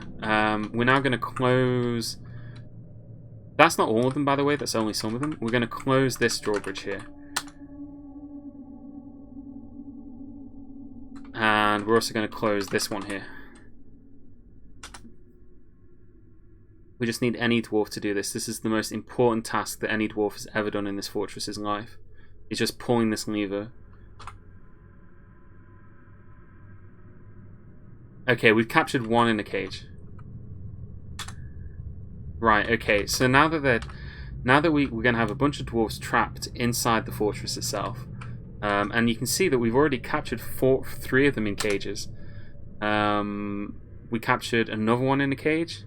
We captured another one in a cage. We captured 5 of them in cages. In fact, we've captured enough of them that the rest are going to flee, it looks like. So, yeah. The rest of them are leaving the map. We've captured 5 of them in cages.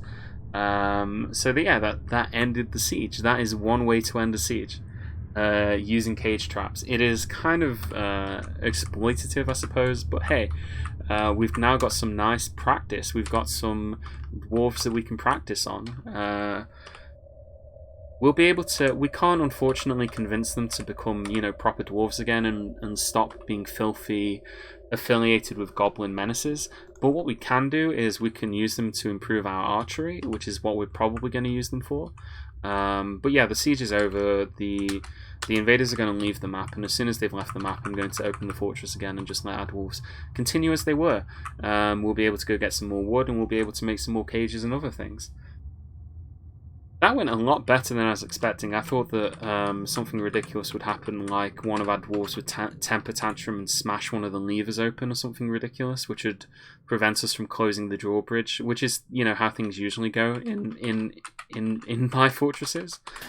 Usually things don't run that smoothly, so yeah, we were actually able to do quite well. And yeah, the fortress is now safe again, and that means that the dwarves can go outside, chop some wood. This goblin baby snatcher who is visiting our fortress is able to get inside. I'm not sure what they're doing here, but I guess they're just a normal visitor, because they're not hostile on our fortress or anything, so I guess they're just visiting. Oh, the other thing that we need to do is we need to make some, speaking of which, we need to make some cages, well, iron cages. 1, 2, 3, 4, 1, 2, 3, 4. We need to make some iron cages.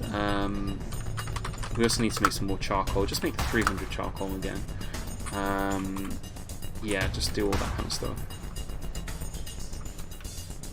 Yeah, and let's send somebody out to go cut down some trees.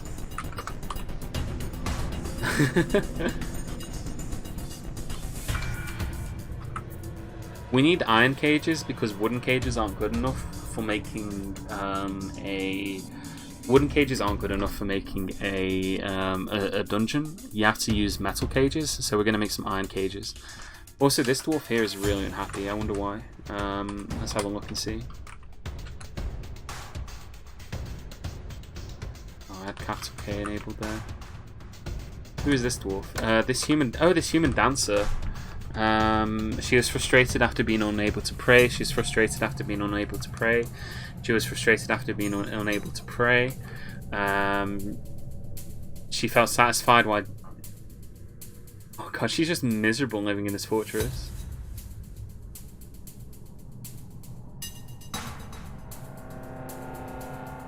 She's just been, this human dancer who petitioned to live in our fortress is just feeling absolutely fucking miserable.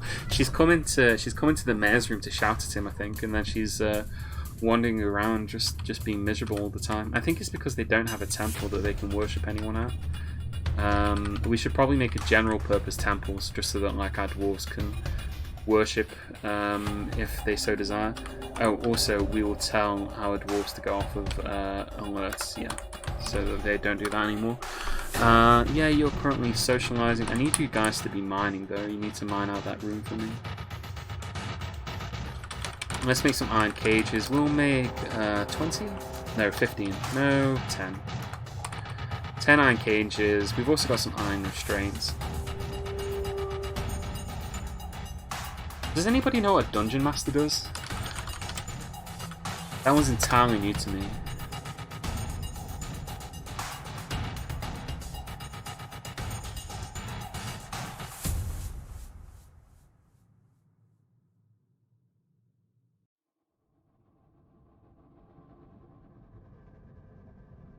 Because if we look here, if I go on our noble screen, we've got a new kind of noble here that we can appoint, which is a dungeon master.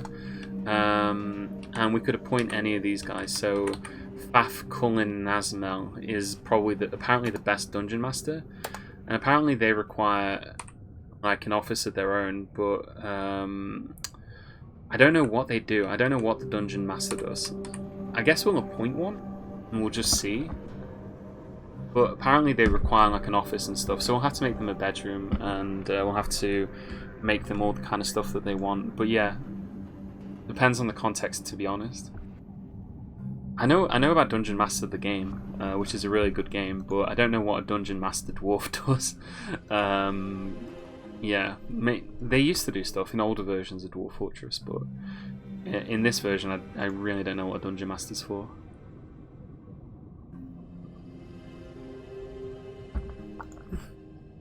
Anyway, we're going to make a room. We're going to fill it with some cages over here once we've made some cages. We're making charcoal already. We're making wooden cages still. So we'll have cages to replace our cage traps at the entrance of our fortress. Okay,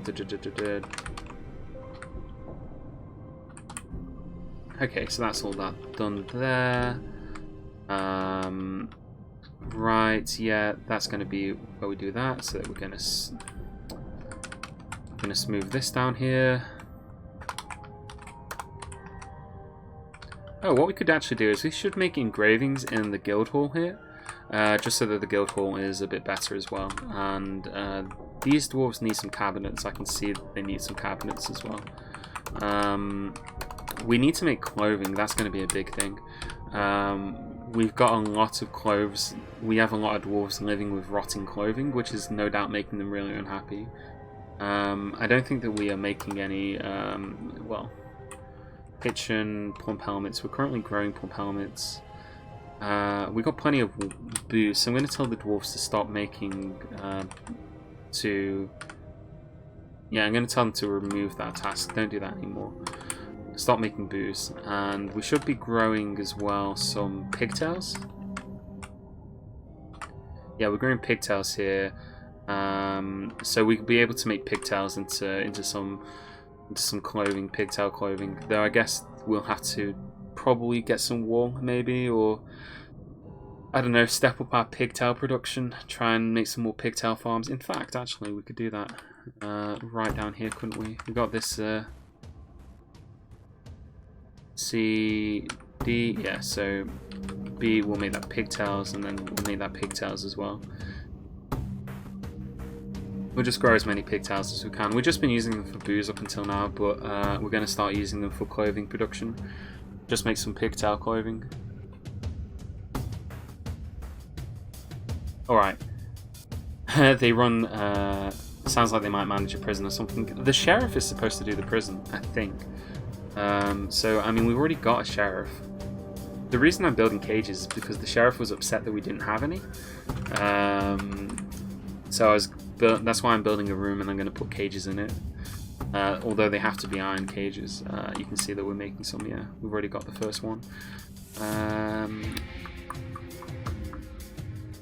Not like a cage trap, like there is a difference between the two, but like cages, we're just going to have some cages along here, so we're going to have some iron cages, and they also want some restraints as well, so yeah, we'll have some chains in here, which are just going to be some iron chains. We have a couple of iron chains as well.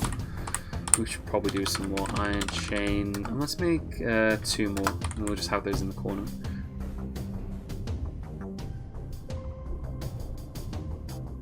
I've never played a tabletop RPG, by the way. One of my many dark secrets.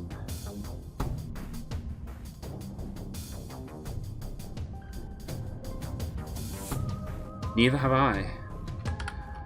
Good to know that I'm not alone in the world.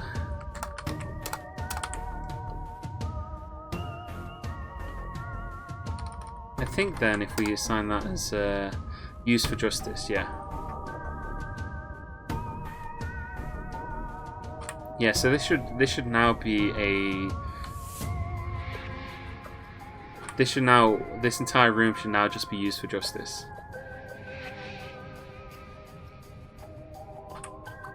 Do we have to make each one an individual room?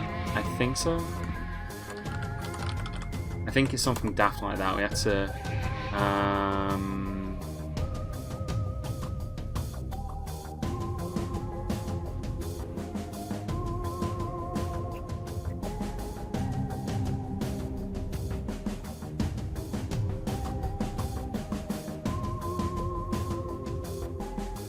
yeah, let me see.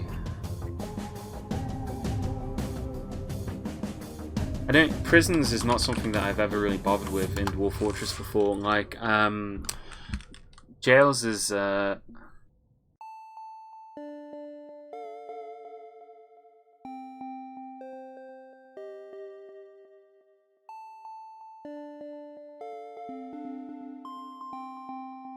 okay, yeah. So we just need cages, chains, and ropes in here, and that's fine.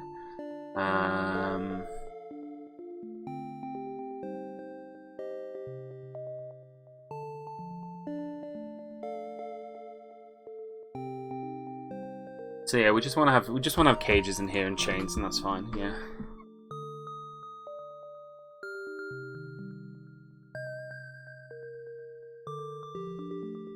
In fact, cages might not be the best choice, but nah, let's sod it. We'll have cages. It's kind of cool, and they're also kind of valuable, and you know, whatever.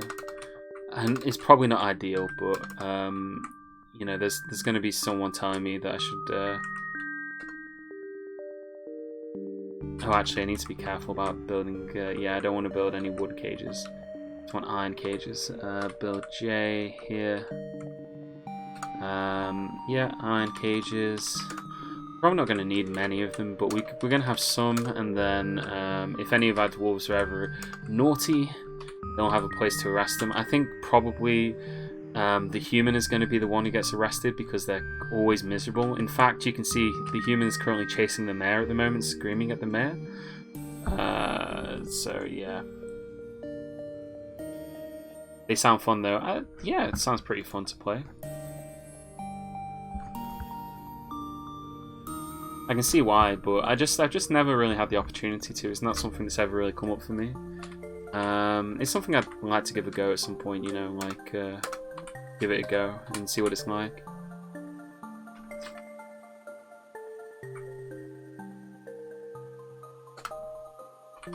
Yeah, there we go. So we've got a room with some cages in it now, some restraints. We don't have any petitions or anything, and nothing else is going on. People are coming and going. We've cleared up the corpses. So those 2 dwarfs have now been laid to rest inside of our you can see them here inside of our tomb. The first of many, I imagine. Rest in peace.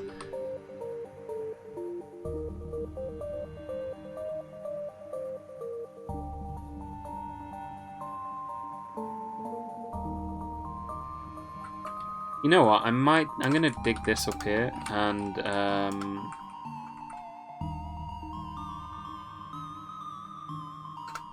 like that. And we're gonna make a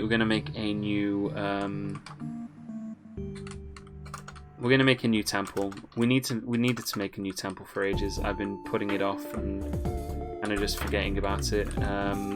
So we're going to build one here. And I'm just going to try and make it kind of look not so square. Because we kind of got this thing going on here where we've got these irregular shaped buildings for things, which is kind of cool. I want to continue that, so yeah, we'll have that there. And then this space here we're just going to dig out and we're going to make this into a temple of some description. This is going to be a temple to no god in particular. It's going to be to gods in general. Why are these gods upset? Why are these guys upset? Oh, she's bored, uneasy after a lack of decent meals. Actually, she seems quite happy. She's currently just worshipping. Oh wait, Talondil is 100 years old? Good grief, she is an old dwarf. Talondil, by the way, is one of my favourite dwarves in the fortress. She's a thresher dwarf who arrived in the fortress and is like our current sheriff. You can see here she's got a kill list, and she's killed 9 individuals during the course of history. She killed 5 humans, 2 trolls and 2 goblins by herself. So Talondil is one of the best dwarves in the fortress. One of the most interesting ones for those of you who are kind of just joining us for the first time.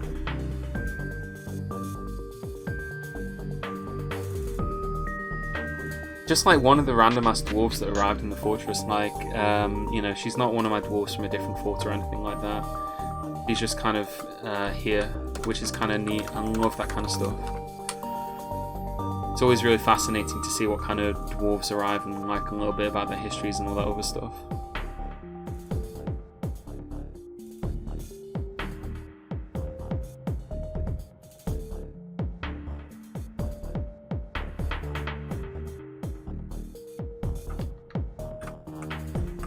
Okay, we have found another layer of limonite here. We're going to dig out this entire space here. This is going to be our general purpose temple to one of the gods here.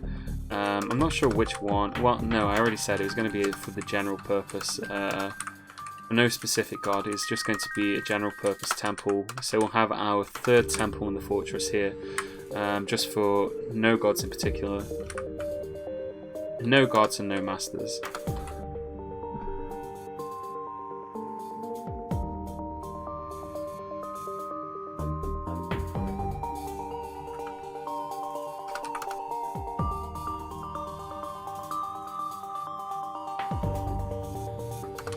Okay, let's automate that mining there.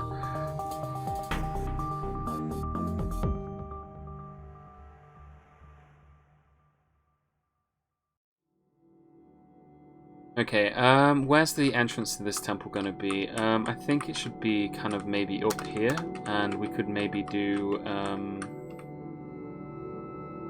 maybe mine this out a little bit there. Yeah, let's just mine that out. Oh, we just want to designate all, just mine that out there, and then maybe have like an entrance way here. Yeah, like that. Just have it as being like a temple space, just up there for our dwarves to mingle and to do all that kind of stuff in.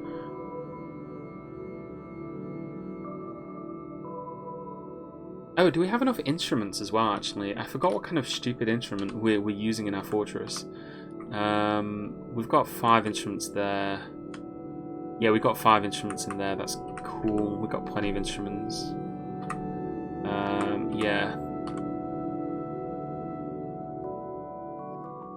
We could assign a messenger, by the way, for throw figures. Because we don't currently have a messenger dwarf. We should probably appoint one.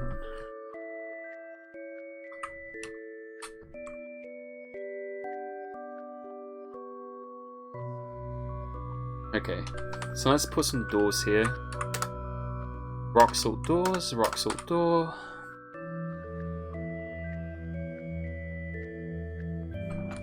What's this guy? Who the hell's this? Oh, this is the dungeon master. Okay, he's got a weird sprite. You can see our miners are slowly going at it. Some of them are much faster at this than others, but they're all eventually going to get there. Yeah, dungeon master. Apparently it's a new noble type. I don't know what they do, but we've appointed one. Yeah, I guess he's the head. He's in charge of role playing in the fortress. So we've appointed a dungeon master to oversee any dungeoneering. To keep an eye on any of the dungeons in the fortress and make sure that they're all working in tip-top condition.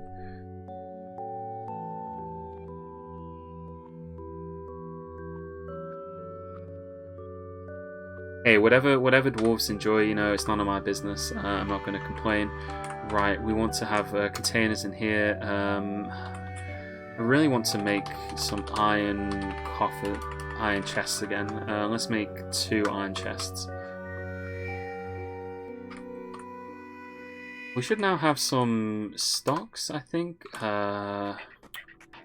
We could make potash, actually. That's something we could make some. We could make some potash. Right, we got 5. Oh, I was going to appoint some miners as well, wasn't I? Yeah, I was. I was going to appoint some more mining dwarves. Because we've got so many useless dwarves in here, I might as well just have some be miners. This dwarf here, for example, is a animal dissector.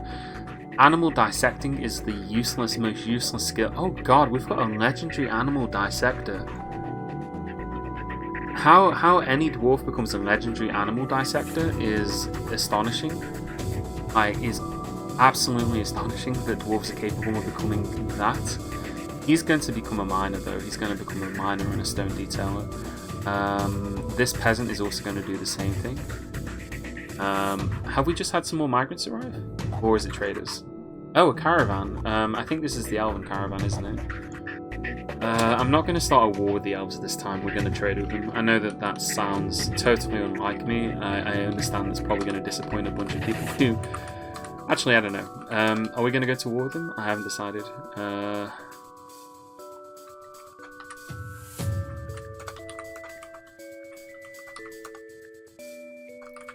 I think we should probably just trade with them the normal way this first time, because we do have that Necromancer tower, and the Necromancer could show up at any point. I don't want to have too many enemies at the same time. Nearly worthy of exile.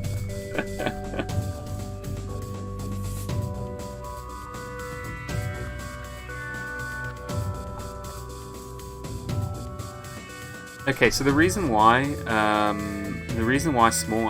small animal dissection dwarves having legendary skill in it is really funny is because it's a skill that can only be done in like certain parts of the world, and it's one of the most useless skills in the game.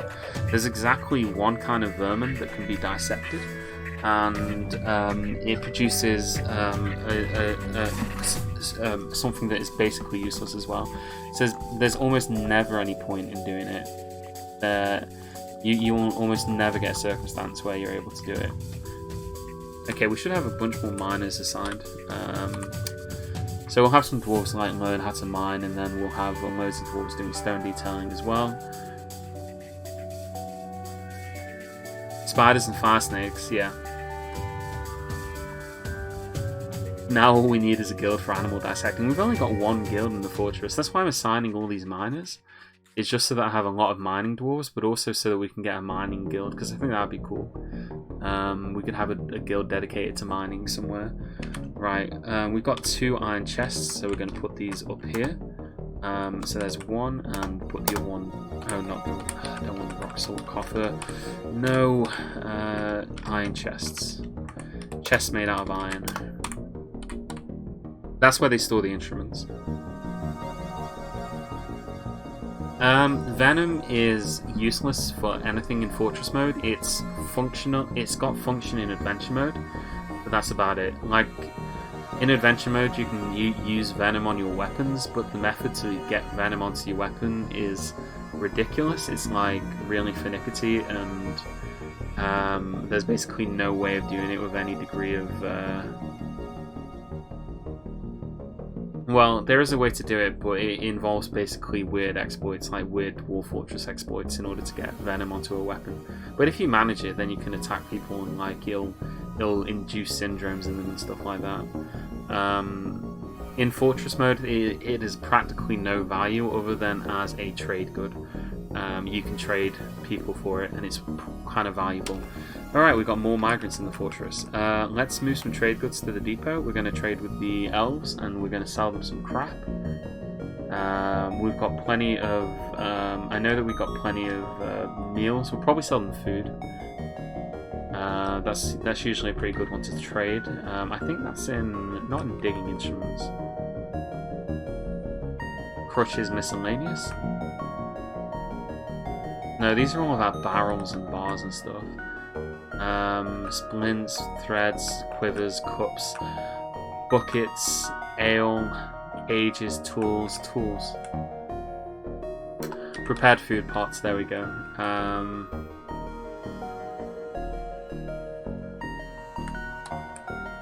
Have we only got... We should have well more than that.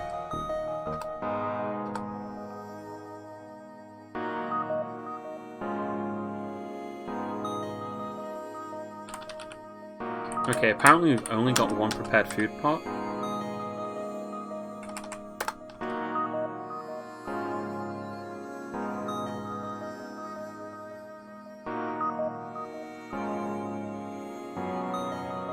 We got a shitload of cheese.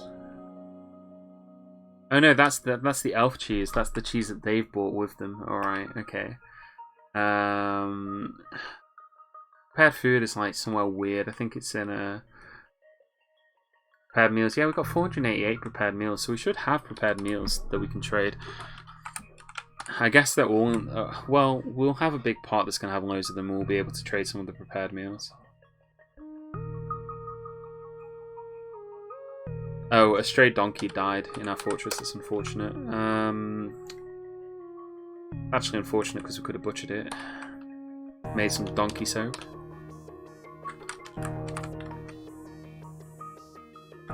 We're going to have to get rid of that corpse somehow.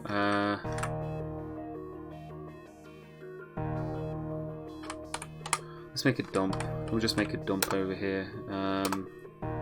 There we go. Dump it outside.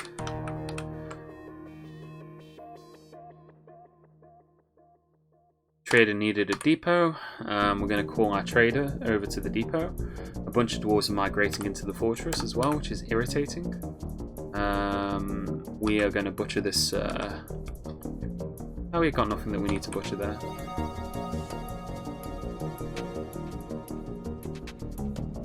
We got too many dwarves in this fortress already. We don't have enough... We have too many dwarves, not enough places for them.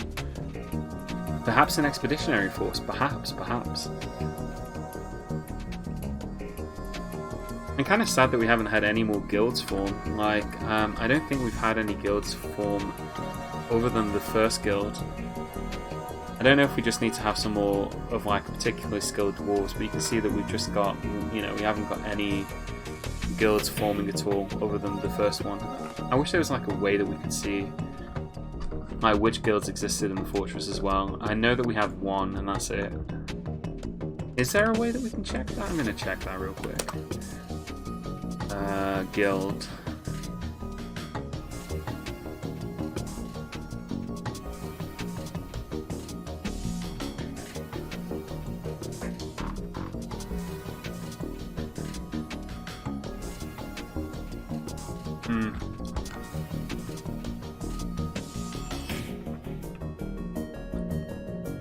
Yeah, oh god, we got some dwarves leading gelding demonstrations in our guild hall. That is terrifying to consider. He's just showing some other dwarves how to do some gelding.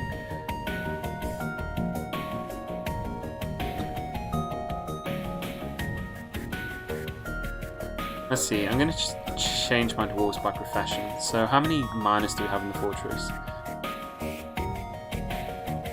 We almost have enough dwarves to have a peasants guild. We got 9 peasants. Oh my god.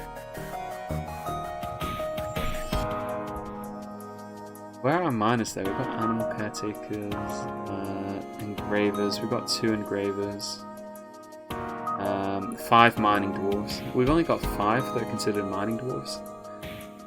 I guess some of them need to gain some skill in mining before they're considered miners. We can get them there. We do need to mine out some more stuff actually. But first we will... we won't engrave that just yet. We'll just assign this to be the here. So this is going to be another Actually, yeah.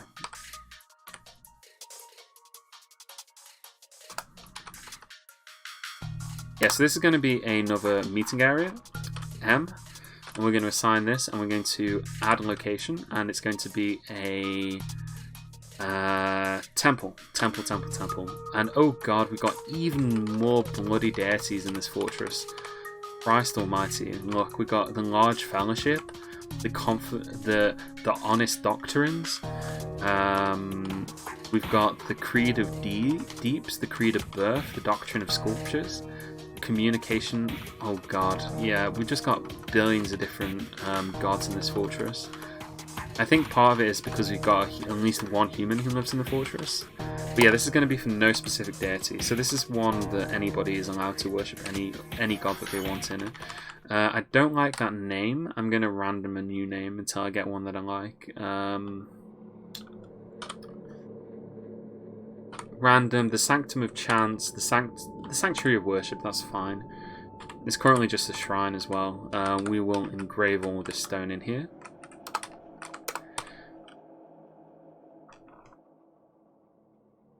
Worth it to try to learn how to break through an aquifer or just start over? Not the Creed of D. The Creed of Deep. A Necromancer Guild? Can you have a military guild? No, we can't have a military guild. Guilds basically do the same thing that barracks do anyway, though. It's a way for you to build an area where dwarves of a particular profession will hang out, and they'll do demonstrations in that area to like train each other to be better at it. So you can have we have a farming guild. That's the only guild that we have. When the dwarves have enough of a particular profession in your fortress, they'll demand that you build them a guild hall, and they'll establish a guild. So we've got a guild hall that's a farming guild, and there's a guild that resides there. But yeah, learning how to break through an aquifer is really important. It's a useful skill to have.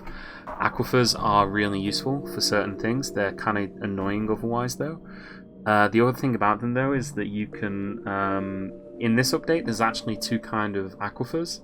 There's a normal aquifer and a slow aquifer. If you're playing on a map that's got a slow aquifer, it's actually really easy to break through. Like, you can just dig through it. No, this is Phobos. Phoebus. Phobos with a Phobus.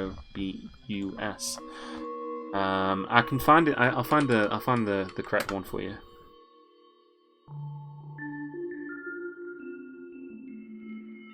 Yeah, I'll post it in chat. This is the texture pack that I'm using at the moment. So yeah, they're engraving in the shrine. They're going to make that into a more valuable shrine. We're going to assign a performer in the shrine, I think. But yeah, this is a more general worship area. So hopefully, some of our people who haven't been able to worship will be able to worship in there.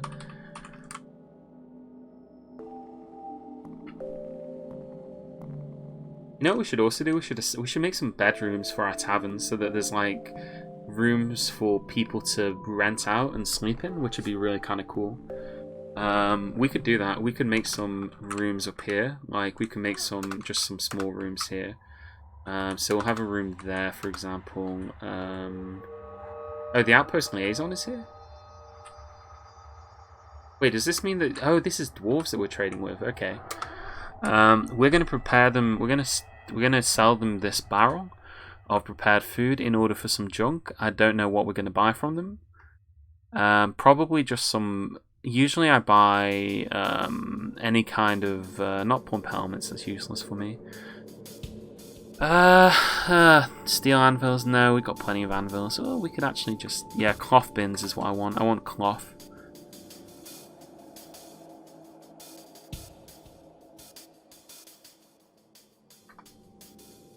So we'll take some cloth, and we don't need any leather. We get plenty of that anyway. We just need cloth.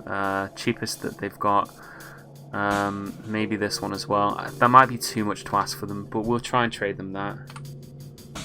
Yeah, that's too much. Right. Yeah, there we go. We've traded some food for some cloth.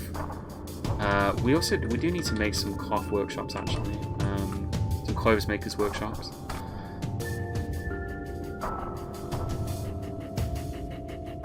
Yeah, okay. Let's make some clothiers workshops, and we're just going to start making some clothing for our dwarves. We're going to make a couple of these. I think we should have some dwarves who are assigned to be clothes makers already. Although chances are we don't, unless we just had some arrive in the fortress at some point. Yeah, we've got a guy here who's assigned as a weaver and a clothes maker, but that's it. We'll need at least 2, I think. Let's grab some of these peasants who never do anything. This guy is now going to be a... Oh, actually, we don't have anybody assigned to make clothes in the fortress. Right, we'll just grab 2 of the peasants and they can make clothes. This guy and this guy. This guy and this guy are now going to be clothes makers. Congratulations, buddies. Who are the new migrants? Oh, we just got a shed load of them. At this point, we got so many migrants that I'm having trouble like keeping track of how many we got in the fortress. So I'm just kind of, yeah. We've got over 80 dwarves in the fortress basically. To put it into perspective.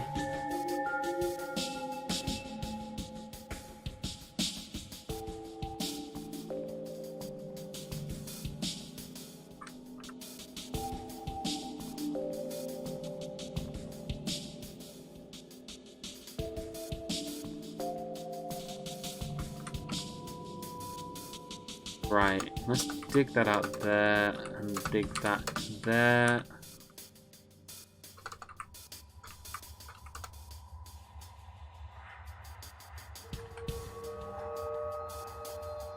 Let's dig another bedroom there. Dig a bedroom there.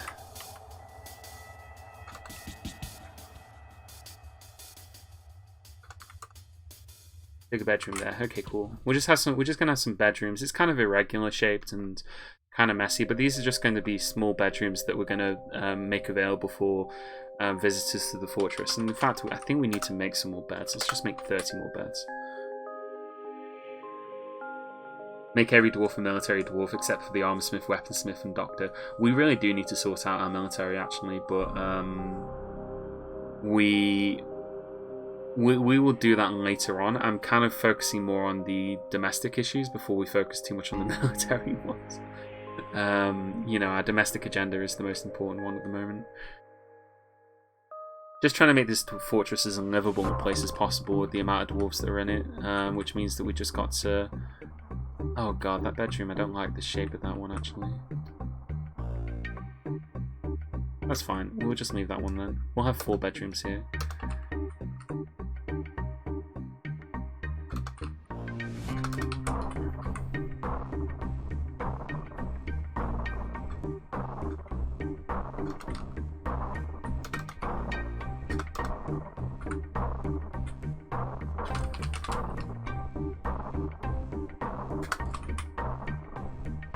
At least have the jobless trainer something useful instead of loafing, in my opinion. I mean, I'm content to have them loaf, to be honest. Like, it's not that important. They'll gain skills anyway.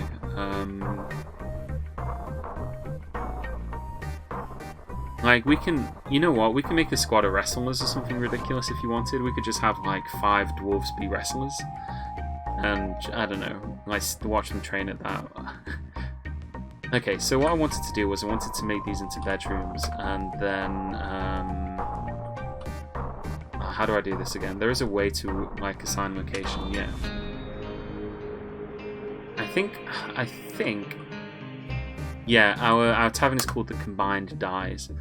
So we're assigning these bedrooms so that they can be, so that if anybody is visiting from a different place, is visiting our tavern, they can sleep in these bedrooms here. That's basically the idea, right? Like, these bedrooms are available to any long-term inhabitants of the fortress, and then we'll make... Yeah, we'll put another bedroom up there.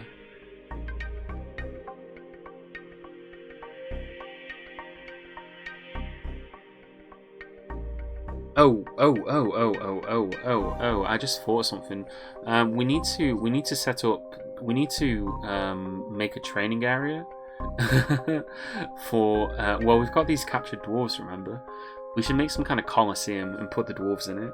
The ones that we captured from the siege that attacked us earlier. So we should do that, right? We should make an area for our dwarves to be able to fight and train on them. Thoughts on quantum stockpiles? I mean, incredibly useful. Though it's not something that I use. And I just personally can't be bothered going through the effort of setting one up, but they are very useful, without a doubt.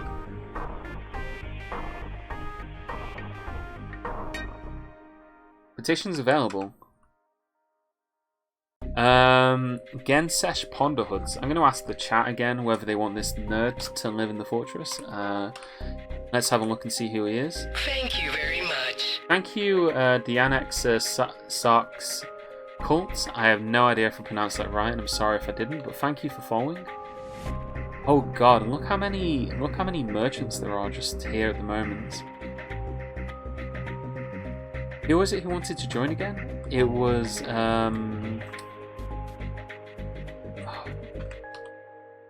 Ganesh Ponderhoods. Who the hell is that? I think it's this guy.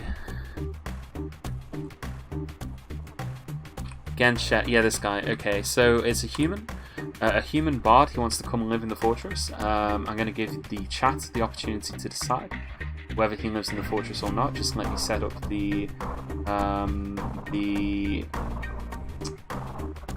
let me set up the poll real quick. Where is it?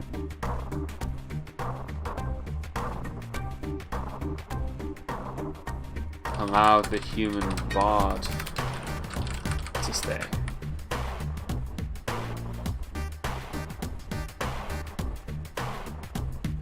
Allow voting with bits. Yeah, go on. Okay, 5 bits and get an extra vote. Ridiculous. Actually, no, stop that. Still, okay.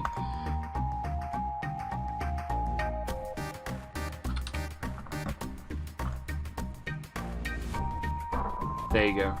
You can now vote in the poll. So go out and vote. This is how you can take part in democracy. Currently got 5 votes for yes.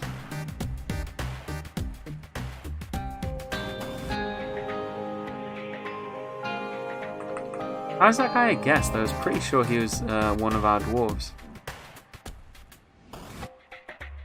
In fact, I was pretty sure he's our mayor.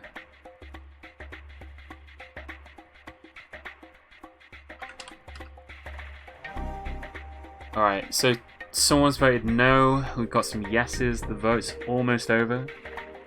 I don't think she's going to sing any elvish ballads, to be honest. It's a human. We haven't had any elf visitors, actually. I don't think I've seen any in the fortress, so not so sure about that. Right, make this into a bedroom, and then assign this to the location, the combined dies. Right, looks like yes has won, just barely as well, but they're approved. Thank you very much. Elf caravans? I think we had an elf caravan at the start. Thank you, Sakya Chrono Boger as well for following. Greatly appreciate that. We've had a lot of followers today, honestly, like loads of followers today. How many? Just today? 1, 2, 3, 4, 5, 6, 7, 8, 9, 10, 11 as well. Balrog 333, thank you for following.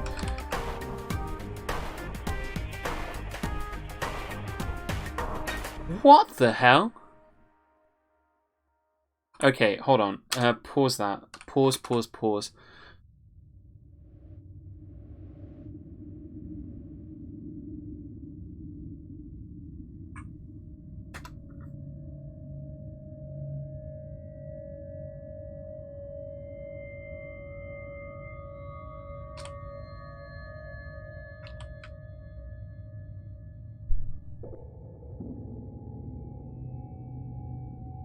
Okay.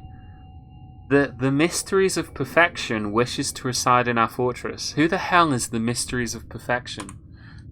Okay, who the hell is that? Who the hell is the Mysteries of Perfection? Not only that, but an elf criminal has shown up in our fortress as well, which is really funny. But also, who the hell is the Mysteries of Perfection? Like, is one of these people is that their name? Is that their actual name? Go to unit. Is it this guy here? There is a way to check what his name means when it's translated, and no, it's not him. His name is Raquel Speech Cuddles. A guild or something? I don't think so, because if it was a guild, then they'd say that they were petitioning in order to form a guild. But it's just saying that they wish to reside in throw figures. I don't know who the Mysteries of Perfection are. Oh, actually, I think I know what this is. It's a band, yeah. It's a band of performers. It's an entire band of performers wishes to reside in our fortress. Holy shit! I just realised actually. I think it's a band of goblin dancers. Because look how many goblin dancers there are. I don't think it's this human bard. I think it's all of these goblin dancers want to reside in our fortress. Okay, this is a big one. This is a big one for the chat to decide. Because again, I'm going to leave this up to democracy.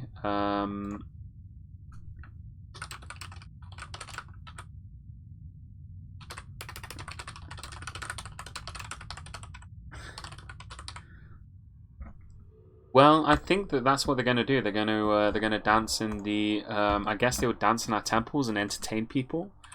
God, we've already got a couple of dancers in the fortress. Like we've got a human dancer and a human bard. The human dancer, by the way, has been miserable this entire time they've been here. They've been like really fucking miserable this entire time. They'll like dance around, they'll loaf around the fortress. Eventually, if they're in the fortress for long enough, then they will petition to become citizens. And then you'll actually be able to order them. So you'll have like 5 goblin citizens in the fortress. Honestly, I'm inclined to say yes, but I want to see what the chat says. I mean, we got like 5 votes for yes at the moment. Although subscriber votes count for twice as much, by the way. Because this isn't a true democracy. If people are willing to give me money, their votes count for more. But yeah. The human dancer is miserable because he can't dance properly, throw them down a pit. We'll just let him continue to be miserable. But it looks like we're going to approve the petition. Yeah, holy shit, we just got a whole troop of goblin dancers now living in our fortress. As permanent residents. God, I wonder how our parent civilization feels about that. We just got a bunch of goblin dancers living here. Oh, we need to sell some more junk to these guys. Wait, can we sell these caged dwarves back to them? All right, I want to find out. We're gonna move one of the caged dwarves to the trader and see if we can trade the caged dwarf to the dwarves.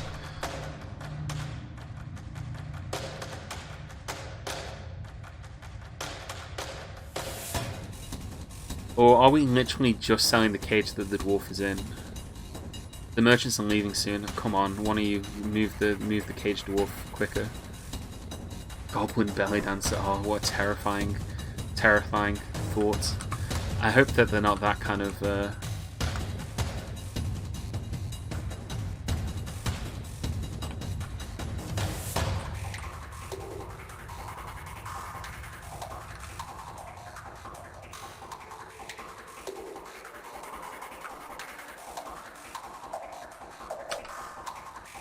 Okay, did he trade him? No, I don't think he moved it. I think we just moved a random cage, an empty cage over. Yeah, we did. We just moved a random empty cage. Okay, never mind. We got some cloth. That's all we really needed. We just wanted some cloth so that we could trade, so we could start making some clothes. I hate making clothes in this game. I'm never sure what the most efficient set of clothing to make is. Let's just check the wiki. Clothing. Goblins are actually better than humans, really, because goblins and dwarves are roughly speaking the same size. So any clothes that we make for dwarves will fit any goblins in the fortress, which means that we don't have to worry about that. So that means that yeah, we'll be able to clothe all the goblins easily enough. So we need an upper body, a lower body, and footwear. So that just means we need let's just make vests. We'll make robes and trousers. cloth robes. We will make 30 cloth robes, and then cloth trousers. We will make 30 of those, and then cloth shoes. We will make 30 of those. We probably don't have that much cloth in the entire fortress, really. In fact, if we check our stocks, we will see that we have cloth. We have a decent amount of cloth. We don't have loads of it though. This is just all cloth that I've traded for. Kitchen. Do we have any pigtails? Yeah, we do have pigtails. I don't want to brew pigtails anymore. We're going to make pigtails into cloth, and we're going to make pigtail cloth of our own in order to make some clothing, basically.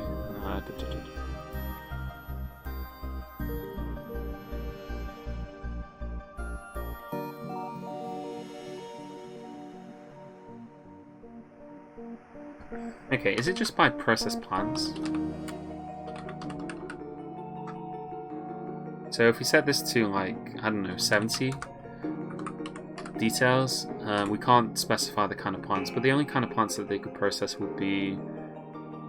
Yeah, so we just remove that, and we just set that to be process plants, and we just set that as an infinite order, so that they're always processing plants. And then we need to have goblins? We need to have dwarves with the thresher skill enabled.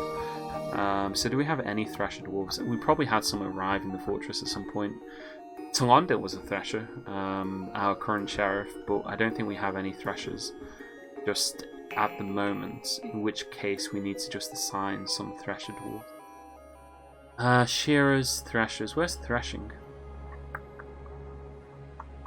Milling, pressing, plant gathering, plant processing.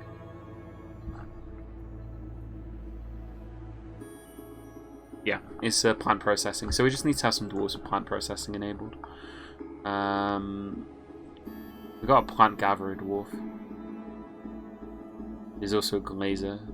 Yeah, you can no longer do that. You're going to be a plant processor.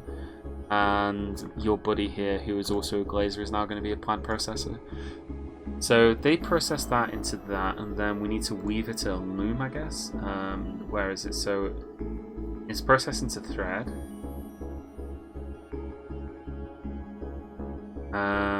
So you make it into thread.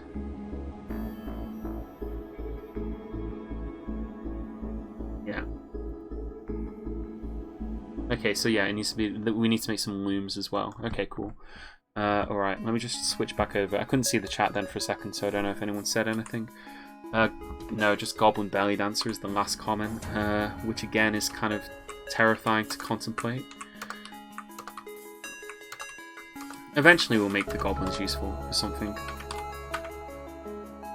Ah, okay, you know what, I don't need any more humans in this fortress. I'm just going to deny that petition. We've got like 8 performers in this fortress at the moment. We got 5 goblins and like 3 human performers. We don't need any more performers. I think we got enough. Maybe if it was like an interesting one, then I'd put it up for a vote. But look how many people we just got hanging around in the tavern. Just like goblins hanging around in the tavern, performing.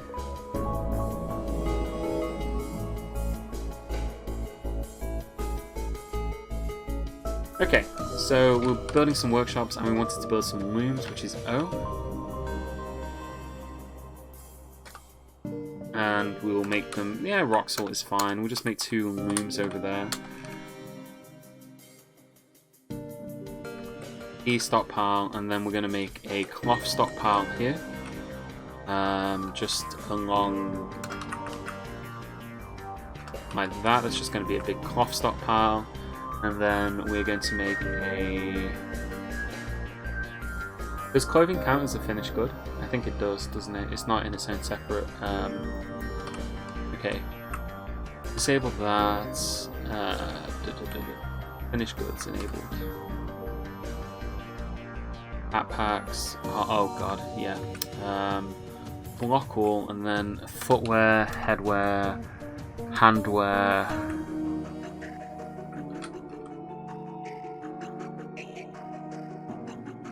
Made out of plant cloth, silk, Yawn.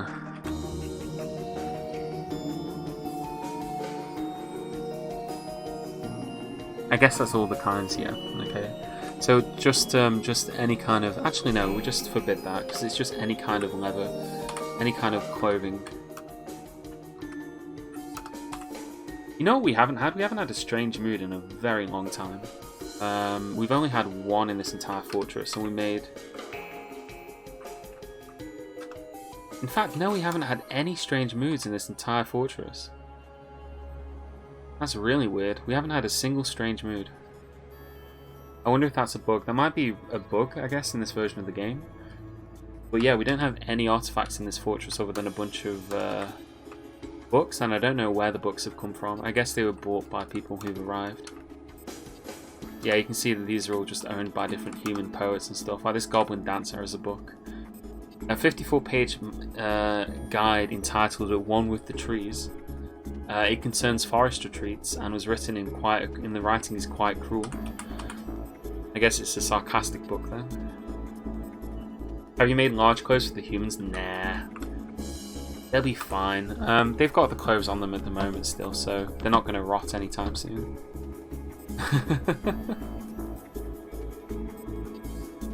I'm sure that actually that's not true. Eventually they will rot, but in the meantime they'll be fine.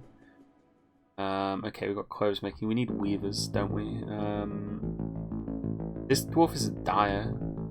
His skills are trapping and dyeing. He is now going to be a weaver. And a spinner, why not? Hold on.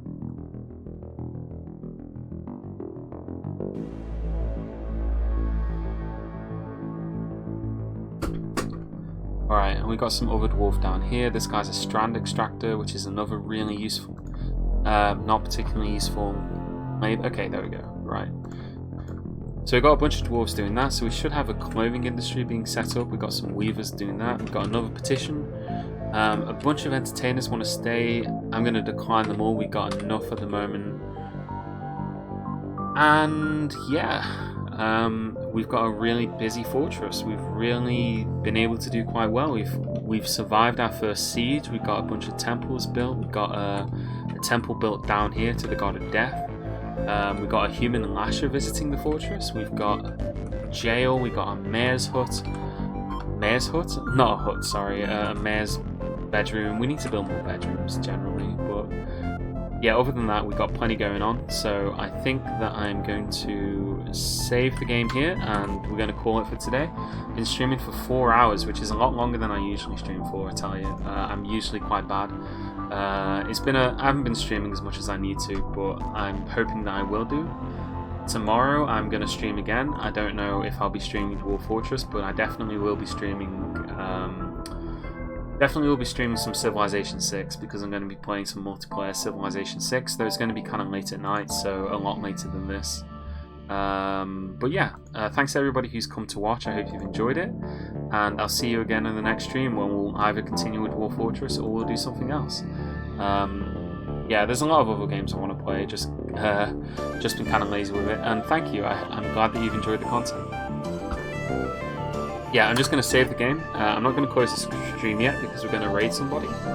Although I haven't decided who. I'll just have a look and see if there's anybody I can raid.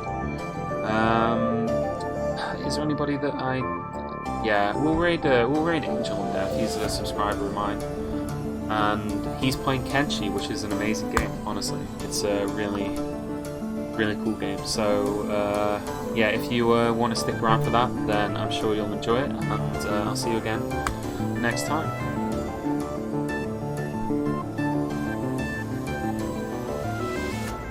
Raid message? Just spam the Dwarf Fortress emote or just say hello. It doesn't really matter. so long as you're nice, it's fine. Yeah, you can spam the dwarf face emote. It's a good emote. But yeah, I'll see you guys later and have a good one.